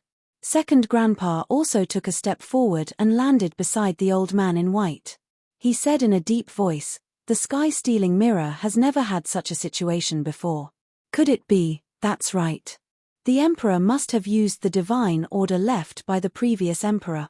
The old man in white said. Is he crazy? For 10,000 years, no emperor has used the divine order because they all know that the divine order is the last life-saving talisman of the Great Qin Empire. Has he never thought about how to protect the Great Qin Empire when it faces a disaster in the future? Second grandpa was furious. The old man in white looked at second grandpa and sighed. Our current emperor is a little selfish. The others also frowned. Lu Zheng noticed that the atmosphere was not right. He looked at the sky-stealing mirror and flew to second grandpa's side. He frowned and said, Second grandpa, what's going on? It's a long story. In short, whether it's the sky-stealing mirror or the all-seeing eye, they can't find the emperor anymore. Second grandpa said helplessly. This, Lu Zheng's face stiffened. Second grandpa said, go and tell Feiyang not to force himself too much. Follow his heart. Okay. Lu Zheng nodded. Bright Sky Palace. After Lu Zheng returned, he conveyed second grandpa's words to Qin Feiyang without missing a word. But he didn't say a word about the sky-stealing mirror. He only said that no one could find the emperor now. Qin Feiyang pondered for a while. Then, he ignored the outside world and continued to copy the Xing character formula. Lu Zheng glanced at Qin Feiyang and then scanned the castle. Now, in the castle, in addition to Wang Yangfeng, the seal, and the thunder leopard, there was also the fire Qilin. Ever since they rescued the fire Qilin from the Mu family, it had been recovering. 10 days in the castle was 1 day outside. It was almost fully recovered now. A divine beast. Unfortunately, it's not what my Lu family wants. My Lu family only wants the divine beast fire phoenix.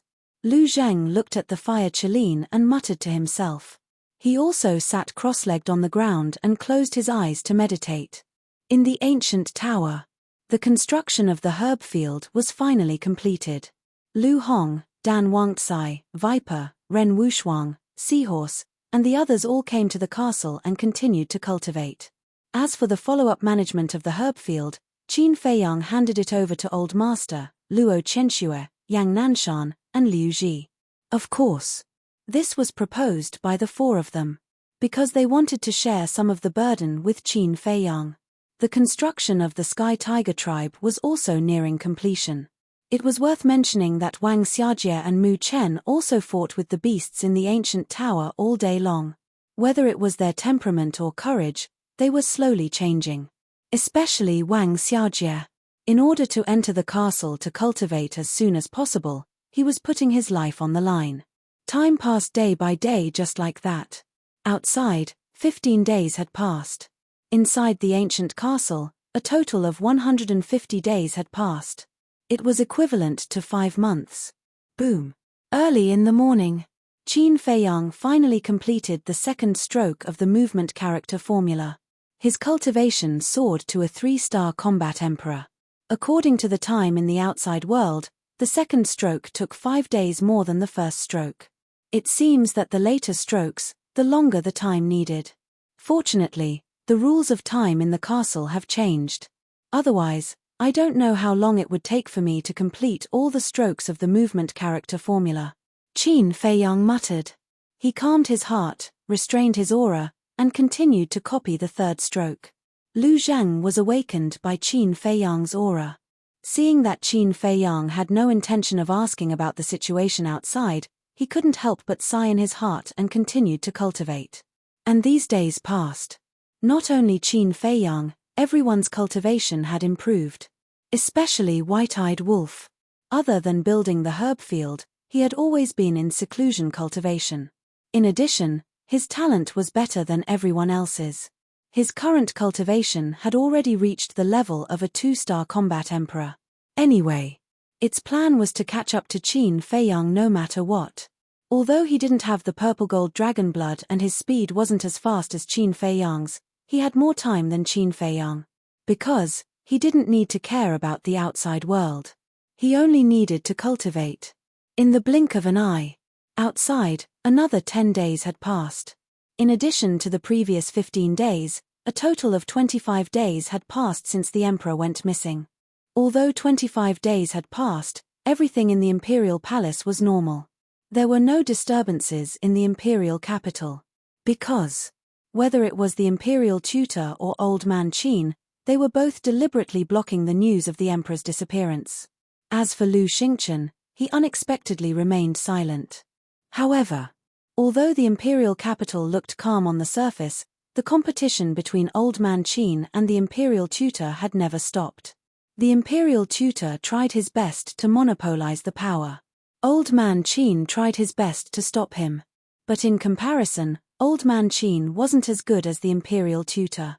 Because the imperial tutor had the entire law enforcement palace behind him, as well as the Zhuge family and the current Empress Dowager. Moreover, the invincible Black Army was also basically under the imperial tutor's control. Old Qin, on the other hand, was alone. As for the commander of the Kirin army, neither side dared to offend him, so they had always had an attitude of not helping each other. Without anyone's help, how could old man Qin fight against the imperial tutor with his own strength? He was now in a terrible fix. During this period, he also went to the Bright Heaven Palace to look for Qin Feiyang several times. Because now, only Qin Feiyang could keep the imperial tutor in check. But every time, he returned empty-handed. Not to mention seeing Qin Feiyang, he didn't even hear Qin Feiyang's voice. What should I do? Every night, old man Qin stood alone in the sky above the pagoda, frowning and sighing. Although he knew that the emperor wasn't dead, for some reason, he didn't dare to say it. On the morning of the 26th day of Qin Feiyang's seclusion, early in the morning, outside the Golden Imperial Palace, hundreds of people came one after another. They were the civil and military officials of the Great Qin Empire. The various marquises were also there. They gathered outside the Golden Imperial Palace, whispering and discussing in low voices, and most of them were questioning voices. The head eunuch walked out of the Golden Imperial Palace and asked suspiciously, "Why are you all here?" Head eunuch: "Last time, you said that His Majesty was unwell and let us handle the matters at hand, but now, it's been almost a month, why hasn't His Majesty come to court yet? Where is His Majesty feeling unwell? Can you let us see His Majesty?" The civil and military officials spoke one after another. No matter what, as time passed, it would definitely arouse suspicion. "I'm afraid that won't do." The head eunuch shook his head. He looked calm on the surface, but he couldn't help but panic in his heart. Paper can't wrap fire, this was a famous saying. Chapter 1357. Why not? His Majesty hasn't appeared for so long. We care about him and just want to meet him. Steward, tell us honestly, is there something you're hiding from us? Hearing the words of the head eunuch, the civil and military officials were enraged. His tone also became aggressive. Seeing this, the head eunuch became more and more flustered, not knowing how to deal with it. "We must see His Majesty today." "Yes, if we don't see His Majesty, we will stand here and not leave," a portion of the people said angrily. They were all old officials of the Great Qin Empire. Although their status in the Great Qin Empire was not comparable to the various marquises, they were still loyal to the emperor. "Everyone, it is His Majesty's order to not see everyone. Why make things difficult for the steward?" Suddenly, a faint laughter rang out, and Zhuge Wuhou appeared out of thin air in front of the throne room. Seeing Zhuge Wuhou's arrival, the head eunuch seemed to have grabbed onto a life-saving straw. He ran in front of Zhuge Wuhou and said in a low voice, "These people are already suspicious. Quickly help me deal with them." Zhuge Wuhou secretly said, "Don't worry, I came here to help you deal with them." The head eunuch heaved a sigh of relief. "Zhuge Wuhou, His Majesty hasn't attended the morning court for so many days. Aren't you worried at all?" Someone looked at Zhuge Wuhou and said. This person was also a marquis. His name was Xiao Wuhou, but his strength was much weaker than Zhuge Wuhou. Zhuge Wuhou looked at Xiao Wuhou, and a cold light flashed in his old eyes. He sighed, "This marquis is naturally worried." Xiao Wuhou said, "Then why are you still speaking up for the steward?" "I just said that it was His Majesty's order to not see everyone. What's the use of making things difficult for the steward?" Zhuge Wuhou said. Xiao Wuhou said, "We are not making things difficult for the steward, we just want to see His Majesty with our own eyes and confirm His Majesty's safety." Zhuge Wuhou's face immediately darkened as he said angrily, "Xiao Wuhou, what do you mean by that? Could it be that there is someone in the Imperial Palace who dares to plot against His Majesty?" Xiao Wuhou's expression changed, and he hurriedly said, "That's not what I meant." "Then what do you mean?" Zhuge Wuhou's eyes darkened. Seeing that Zhuge Wuhou's aura was becoming more and more oppressive, Xiao Wuhou's eyes were also filled with anger as he said, "What? Is it wrong for me to be concerned about His Majesty?" "That's right. But please, don't talk nonsense. It will cause panic. After all, you are also a martial marquis. Don't be so reckless, lest others misunderstand that you, Marquis Xiao, have ulterior motives." Zhuge Wuhou said. "Ulterior motives? This marquis only wanted to see His Majesty, yet you're obstructing me in every way possible. If there's anyone with ulterior motives, it's you." Marquis Xiao shouted. "Marquis Xiao, please pay attention to your words." Zhuge Wuhou was furious. Just as the two of them were about to explode in anger, a figure descended from the sky above the throne room. He was wearing a dragon robe and a dragon crown on his head. His entire body was exuding an extremely majestic aura. Who else could it be but the Emperor? "Your Majesty." The head eunuch was overjoyed. He quickly flew to the front of the Emperor and bowed. "Your Majesty." "Greetings, Your Majesty." The officials below also knelt and kowtowed, including Marquis Zhuge. However, in Marquis Zhuge's heart, he was extremely bewildered. Wasn't the Emperor already killed? Why did he suddenly come back? And from the looks of it, there was no trace of injury. "All of you, rise." The emperor swept his gaze across the crowd of officials, and an inexplicable light flashed in his eyes. He then entered the throne room and sat on the dragon throne right above. The civil and military officials also entered the throne room one after another, neatly lining up on both sides of the hall below. Your Majesty, I heard that you were unwell. Are you better now? Marquis Xiao took a step forward and asked with concern. I'm fine now. Thank you for your concern, Marquis Xiao. The emperor said with a faint smile. Marquis Xiao heaved a sigh of relief and said respectfully, Your Majesty's words are too serious. Caring for your Majesty is your subjects' duty and responsibility. The emperor nodded and waved his hand. Marquis Xiao bowed and consciously retreated to his original position. Another minister walked out from the crowd and stood in the middle of the hall. He bowed and said, Your Majesty, there have been a lot of official matters piled up these days. This old minister, but before he could finish, the emperor waved his hand and said, We'll talk about official matters later. Leave first, I have something to announce. Yes. The minister was slightly taken aback, respectfully responded, and then retreated into the crowd. The emperor glanced at the civil and military officials. The civil and military officials also looked at the emperor suspiciously. For a moment, the throne room fell into a dead silence. A moment later, the emperor finally broke the silence and said with a smile, The matter that I want to announce is a great thing for my great Qin Empire. What good thing? Marquis Zhuge's eyes flashed as he asked with a smile. The emperor said, I have already comprehended the profound meaning of becoming a god. What? Marquis Zhuge was shocked. The others were stunned for a moment, and then they were all overjoyed.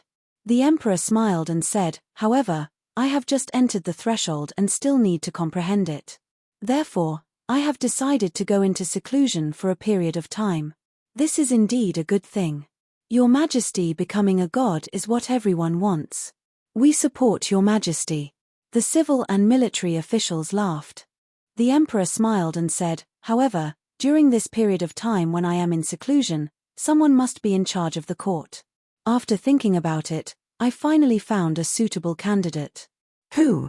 Everyone looked at the emperor in confusion. There was expectation and desire. Being in charge of the imperial court was a good job, and everyone wanted it. The emperor glanced at the officials and said with a smile, This person is the imperial preceptor. The imperial preceptor is highly respected and resourceful. I am most at ease with him taking charge of the court. I wonder if anyone has any objections. Hearing this, many people had a trace of disappointment in their eyes. In terms of qualifications and strength, no one can compare to the imperial preceptor. This old official has no objections. This old official has no objections either. Several officials expressed their opinions one after another. When the others heard this, they also shook their heads, indicating that they had no objections. Very good. The emperor's dragon face was overjoyed. He looked at the eunuch on the side and said, Summon the imperial preceptor. Yes. The eunuch responded respectfully and said loudly, Imperial preceptor. Before his voice faded, the imperial preceptor appeared outside the throne room and strode into the throne room. He bowed and said, This old official greets Your Majesty. Did you hear what I said before? The emperor asked. Yes. The imperial preceptor replied respectfully. The emperor asked, Then are you willing to take on this heavy responsibility? This is this old official's honor. This old official will do his best to manage the court and wait for Your Majesty to come out of seclusion. The imperial preceptor lowered his head and said, not declining at all. Because this was exactly what he wanted. I believe in you. The emperor nodded, then looked at the officials and said, If there is anything in the future, there is no need to go through me. You can directly report to the imperial preceptor. Yes. Everyone replied. The emperor waved his hand and said, Then you can leave first. I still have things to tell the imperial preceptor. Oh right, Zhuge Wuho, stay. This official will take his leave. The civil and military officials bowed respectfully, then turned around and left the throne room in an orderly manner. Zhuge Wuho stood below, looking at the imperial preceptor and the emperor, his eyes filled with suspicion. The emperor looked at the eunuch and said, You can leave as well. Close the door on the way. Yes. The eunuch replied and quickly ran out, closing the door. After the door was closed, the imperial preceptor waved his hand and a barrier appeared, enveloping the entire hall. This barrier had the effect of soundproofing. Even if one stood outside the door, they would not be able to hear the sounds inside. Then, the imperial preceptor turned to look at Zhuge Wuho and chuckled. Are you very puzzled right now? This, Zhuge Wuho wanted to say something but hesitated, as if he was somewhat afraid. The imperial preceptor glanced at the emperor, then looked at Zhuge Wuho and smiled. Don't worry, he's one of us. One of us? Zhuge Wuho looked at the emperor in shock. The emperor's face was also full of smiles. The imperial preceptor looked at the emperor and smiled. Let him see your original body. The emperor nodded and consumed a facial restoration pill. Immediately, whether it was the emperor's figure or face, they all began to change. Finally, a familiar face appeared in Zhuge Wuho's line of sight. If Qin Feiyang was here, he would be able to recognize him at a glance. This person was Zhuge Nanhua. This, Zhuge Wuho was stunned. Zhuge Nanhua laughed. How is it, are you surprised? Zhuge Wuho was stunned. He looked at the imperial preceptor and Zhuge Nanhua, and asked, what exactly is going on? Zhuge Nanhua said, this is the first step of our plan. At the same time, pagoda. A middle-aged man wearing Kirin armor suddenly descended in front of the pagoda. It was the commander of the Kirin army. Old man Qin sat cross-legged in front of the pagoda. Sensing the aura of the commander of the Kirin army, he opened his eyes and asked, what are you doing here? Let me tell you a piece of good news. His Majesty is back. The commander of the Kirin army laughed. What? Old man Qin suddenly stood up, his face full of surprise. He had been guarding the pagoda the entire time. How could he not know that the emperor had returned? What is it? You seem to be very surprised. The commander of the Kirin army looked at old man Qin suspiciously. Are you sure that His Majesty is really back? Old man Qin asked. Yes. He's in the throne room right now. Although I haven't met His Majesty yet, the civil and military officials are all discussing it. And it is said that His Majesty also announced a piece of great news. The commander of the Kirin army said. What good news? Old man Qin frowned. The commander of the Kirin army laughed. His Majesty has reached the peak of the 9-star combat emperor realm and is preparing to go into seclusion to comprehend the profound meaning of becoming a god. How could this be? Old man Qin was confused. He knew very well that the emperor had not returned to the imperial capital. But why would there be an emperor in the throne room? Could it be, suddenly? Old man Qin seemed to have thought of something. His eyes trembled slightly as he asked, who will be in charge of the imperial court when His Majesty is in seclusion? The commander of the Kirin army said, His Majesty announced in front of the civil and military officials that the state preceptor will be in charge of the imperial court. Old man Qin was furious. How dare he let someone pretend to be His Majesty? How dare he? The commander of the Kirin army did not know, but old man Qin was very clear. He knew what was going on as soon as he heard this. Old man, just you wait. Today, I'm going to fight you to the end. Old man Qin's eyes flashed with murderous intent. He immediately opened the teleportation door and walked in with great anger. What happened? Chapter 1358. At the same time, Qin Feiyang also received the news. Of course, it was Yang Wei who told him. But Qin Feiyang didn't say anything, nor did he intend to ask. He continued to copy the Xing formula. Looking at Qin Feiyang's performance, Lu Zheng sighed. His heart was filled with helplessness. It seemed that this time, this little cousin of hers had already steeled his heart to not care. Outside the throne room, the civil and military officials had already left, leaving only the eunuch outside the door. Shua. Suddenly, old man Qin and the commander of the Kirin army arrived. The eunuch was about to scold him, but when he saw old man Qin, he immediately bowed and said, Greetings, old man Qin. That old man is here. In the hall. Hearing the voice of the eunuch, Zhuge Wuho's expression changed. The soundproof barrier set up by the imperial tutor was to prevent others from eavesdropping on their discussion. Therefore, they could clearly hear the sounds coming from outside. Don't panic. The imperial tutor waved his hand, dispelled the barrier, and nodded to Zhuge Nanhua. Zhuge Nanhua understood and immediately took an illusory form pill, turning into the appearance of the emperor. Outside. Old man Qin glanced at the eunuch, walked to the door, and kicked it open. When he saw the emperor sitting on the dragon throne, his eyes were filled with killing intent. At the same time, seeing old man Qin's anger, the eunuch was about to stop him. Scram! Old man Qin suddenly shouted angrily, and a wisp of divine might rushed over. The eunuch quivered and quickly turned around to run. What is going on? Seeing this scene, the commander of the Kirin army behind Old Man Qin became more and more surprised. Old Man Qin stepped into the throne room. The commander of the Kirin army also prepared to follow in. But the imperial tutor waved his hand, and the door closed with a bang, directly blocking the commander of the Kirin army outside. Following that, he waved his hand again, and the soundproof barrier appeared again. What's wrong? Are you afraid that others will know? Old Man Qin sneered. The imperial preceptor smiled faintly and said, "What is there to feel guilty about?" Old Man Qin sneered as he looked at Zhuge Nanhua, who was sitting on top.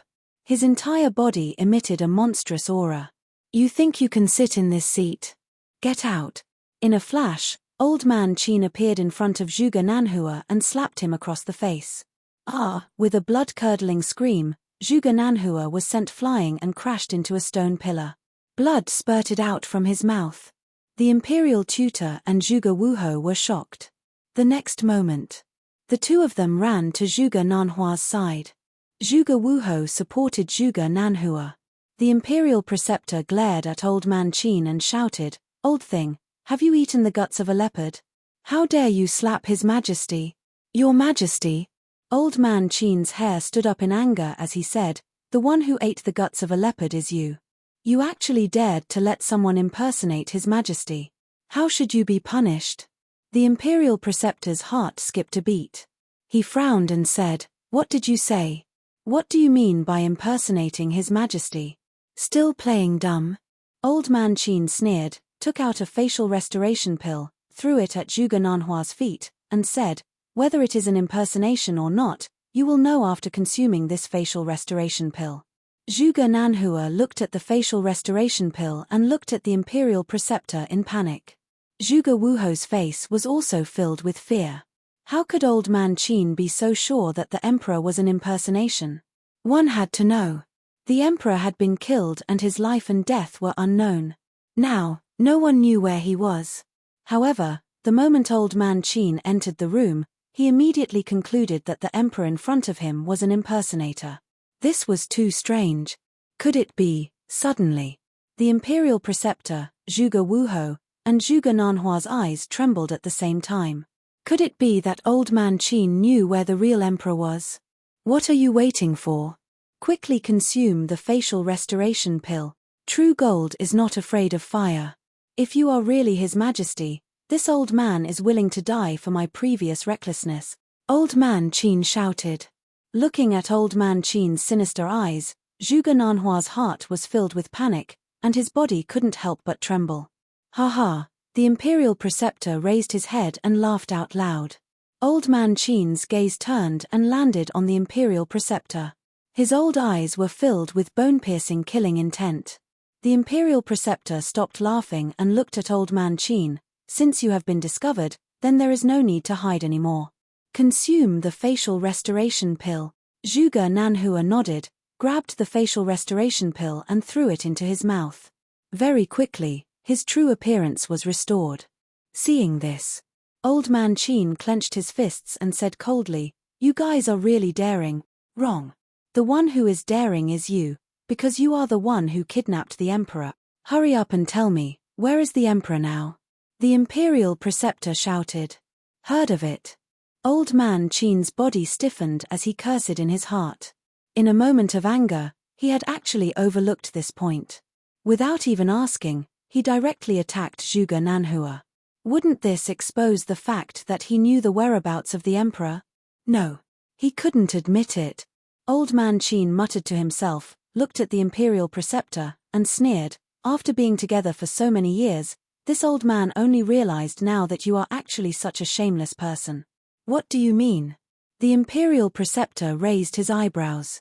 You let Zhuge Nanhua impersonate his majesty, but in the end, this old man saw through it and wanted to bite back, saying that this old man kidnapped his majesty and wanted to kill this old man. How can your heart be so vicious? Old man Qin shouted angrily. A bunch of nonsense. The imperial preceptor also glared at him. Don't talk nonsense. Impersonating his majesty will lead to the extermination of 9 generations. Immediately bring Zhuge Nanhua and Zhuge Wuhou, follow this old man to the back mountain of the imperial palace, and wait for Emperor Hong to deal with them. Old man Qin said. Emperor Hong. Hearing this name, Zhuge Nanhua and Zhuge Wuhou's bodies and minds trembled, and their eyes were filled with despair. Emperor Hong, the imperial preceptor muttered. But suddenly, the imperial preceptor smiled playfully, looked at Yiglao, and mocked, exterminate 9 generations? Don't be so naive, I'll tell you the truth, this imperial preceptor has already obtained the permission of Emperor Hong to do this. What? Old man Qin's body stiffened, and he said in shock and anger, how is that possible? Obtain the permission of Emperor Hong? Zhuge Wuhou and Zhuge Wuhou were also stunned, and then hurriedly looked at the imperial preceptor, and asked, is this true? The imperial preceptor nodded. The 2 of them were overjoyed, and their suspended hearts were finally put down. The imperial preceptor glanced at Zhuge Wuhou and Zhuge Wuhou, then looked at the imperial preceptor and said in a deep voice, Emperor Hong definitely wouldn't allow you to do such a thing, how can you prove it? Do you want to prove it? This imperial preceptor will give it to you. The imperial preceptor smiled contemptuously, and a golden light flew out from his chi-si, landing in front of old man Qin. It was a piece of golden paper, as if it was cast from gold, flickering with divine light. On it, there was only one big word. Hong. But this word, like iron hooks and silver strokes, carried a great majesty, directly pressing down on old man Qin's heart. The imperial preceptor sneered, you also recognize Emperor Hong's words, so confirm it properly and see if it was written by Emperor Hong himself, so as to avoid slandering this imperial preceptor again. Old man Qin did not seem to hear it. Looking at the word Hong on the paper, his old face was filled with disbelief. Why is this so, such an absurd thing, Emperor Hong, why did you agree to it? He muttered to himself, his heart in chaos. The imperial preceptor stepped forward, snatched the paper, and carefully kept it in his chi-si. Then, he looked at old man Qin proudly, and said, tell me, how is your mood now? This old man doesn't believe it. This old man will ask Emperor Hong in person. Old man Qin said. Whatever. The imperial preceptor smiled coldly. Old man Qin looked at him deeply, then waved his hand, shattering the enchantment set up by the imperial preceptor. Then, he opened the teleportation door, turned around, and walked in. When the teleportation door dissipated, the imperial preceptor set up another soundproof enchantment. Zhuge Wuhou and Zhuge Wuhou immediately ran in front of the imperial preceptor and asked in surprise, Old ancestor, was that really written by Emperor Hong himself? Of course. The imperial preceptor nodded. The 2 of them looked at each other, their faces full of disbelief. Zhuge Nanhua asked curiously, Old ancestor, how did you convince Emperor Hong? This matter is a long story. When there is time, this old man will slowly tell you. Now, go and do something for me. The imperial preceptor said, his eyes filled with cold killing intent. What is it? The 2 of them asked. The imperial preceptor said, kill people, the more the better. This old man wants to use them to refine blood fiend pills and increase the strength of our Zhuge family as soon as possible. Yes. The 2 of them respectfully replied, their eyes filled with a bloodthirsty light.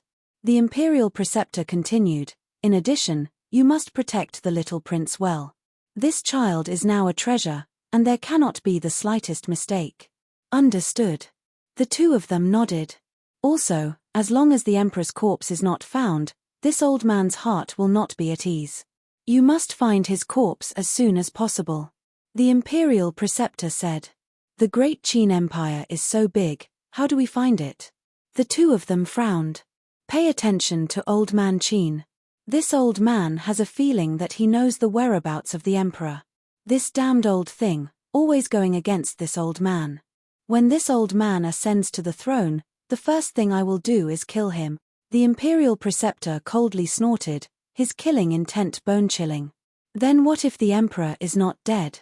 Zhuge Wuhou said. The imperial preceptor did not hesitate and laughed sinisterly. It was not easy to take this first step. This old man does not want to turn back, so the emperor must die. Zhuge Wuhou and Zhuge Wuhou looked at each other, bowed to the imperial preceptor, and turned to walk in front of the barrier. The imperial preceptor waved his hand, and a door of light appeared on the barrier. The two of them walked out of the door of light, opened the teleportation door, and left together. The imperial preceptor waved his hand again, and the door of light quickly closed. Then, he turned around and looked at the dragon throne above. After a moment of silence, he walked towards the dragon throne step by step, and a smile appeared on his old face. As he got closer, the smile on his face became brighter and brighter. Finally, he stood in front of the dragon throne, stretched out his old hand, and gently stroked the armrest of the dragon throne. Gradually, his arm couldn't help but tremble. At this moment, a strong desire crawled up in his eyes. Suddenly, the imperial preceptor turned around and sat upright on the dragon throne, looking down at the hall below with a blazing gaze. In a trance, he seemed to have already seen the scene of all the civil and military officials kneeling down and worshipping him. The first step has been successful, next is the second step. Just wait, it won't be long before the great Qin Empire changes its name. My Zhuge family will eventually rule this territory. And I, Zhuge Shenyun, will also replace Qin Batian and become the #1 emperor of all time. Those who obey me will prosper, those who oppose me will die. Ha ha.